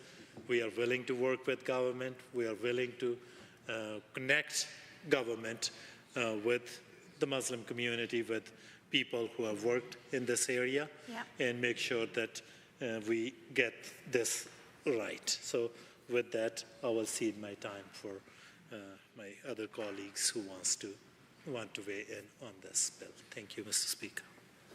The honourable member for Edmonton City Centre. Thank you, Mr. Speaker. I recognize the hour is pressing, so I will be brief in my remarks. I want to say two things about Bill 32. First, I, like all of my colleagues in the Alberta NDP caucus, are fully supportive of the bill's intentions to enable provincially regulated financial institutions to offer alternative finance mortgages. That is, we support the government taking action to support Albertans to be able to take a loan and buy a home in a way that aligns with their faith, largely known as halal financing. As my colleagues have noted, we've heard concerns from some in the community about what the actual implementation of that is going to look like. We talked about the example in Manitoba where government moved but created something that is largely unusable by the majority of the populace. It is incredibly important that we get this right. It's not a small thing. Having ready access to affordable halal financing, well, that's going to be transformative for a growing number of Albertans who practice Islam as well as a few other faiths. And if the government fails to follow through, if the financing that they develop, that they enable, proves to be unaffordable and out of reach, that's going to be a huge disappointment to those communities. So we fully support, and indeed I fully hope that the government follows through on that promise in that substantial way. Now, unfortunately, that piece of the legislation which I do support is tied to one which I simply cannot. That being that with Bill 32, this government is allowing itself to decide behind closed doors the rate at which they are going to match inflation in terms of paying out benefits to Albertans and collecting taxes from them. So that is to say, Mr. Speaker, regardless of what the rate of inflation is in a particular year, 3%, 4%, 5%, the government is awarding themselves the power to decide to make their rate zero. To be clear, inflation can go up by 3, 4, 5%, and the government will say, we are not going to increase benefits to those in need, which is an effective cut of 3 or 4 or 5% to Albertans who are already struggling with affordability under this government and the highest rate of inflation in Canada. Secondly, the government can choose to set that rate at zero, and that will mean that every Albertan will effectively pay, anyone above the lowest income bracket, will pay more taxes. The government can make the decision to do that behind closed doors with no notice to Albertans. That is what this legislation empowers them to do, something no government before them has been able to do. Of course, it is what the UCP did do when we had a premier who had the courage to at least stand in this House and bring forward a bill announcing his intentions by which he took away that indexing of income taxes and therefore collected hundreds of millions of dollars of more income tax from Albertans. Premier Kenney at least had the courage to do that here in the House, standing in front of Albertans. This government, through Bill 32, is saying they do not have that courage. They want to do it in the back room at the cabinet table. So to be clear, through you, Mr. Speaker, to all Albertans, in Bill 32, this government is awarding itself the power to give you zero rate on inflation. Effectively choose to raise your taxes or cut your benefits with no notice to you. That is why, Mr. Speaker, I will be unable to vote in support of Bill 32. Yeah. As much as I support those provisions around halal financing, as much as I want to see those options available for Albertans, every Albertan, Mr. Speaker, regardless of their faith, should be able to have the dream of buying a home. But every Albertan should also be able to trust that their government will have the guts to stand and tell them when they intend to raise their taxes, or if they intend to cut their benefits. Unfortunately, this government lacks that courage. It lacks that honesty and transparency with Albertans. So we will have to see, Mr. Speaker, as we go into that budget next year, as the government has been talking about how challenging the finances are, as this government has been repeatedly downloading costs on municipalities and everybody else, while taking benefits for themselves, like a 14% increase for all of their members who live outside, who have residences outside their constituencies, or sitting in skyboxes, or all kinds of other benefits, trips around the world on government business. Next year, we will be watching to see what they are going to choose to do with Albertans, with these new powers they are awarding themselves. Will they choose to raise Albertans' taxes by the back door while they enjoy benefits themselves? Will they choose to cut the money going to folks that are already struggling on AISH, on income support, on seniors' benefits? That will be the test of character, Mr. Speaker. That will be the test of this government's courage. Whether they are willing to take the sacrifice or whether they are going to do what they have continued to do in government and download that sacrifice, that pain onto Albertans. That would be a shameful thing, Mr. Speaker. But I can tell you on this side of the House, we are going to continue to be here to fight on behalf of Albertans. That's right.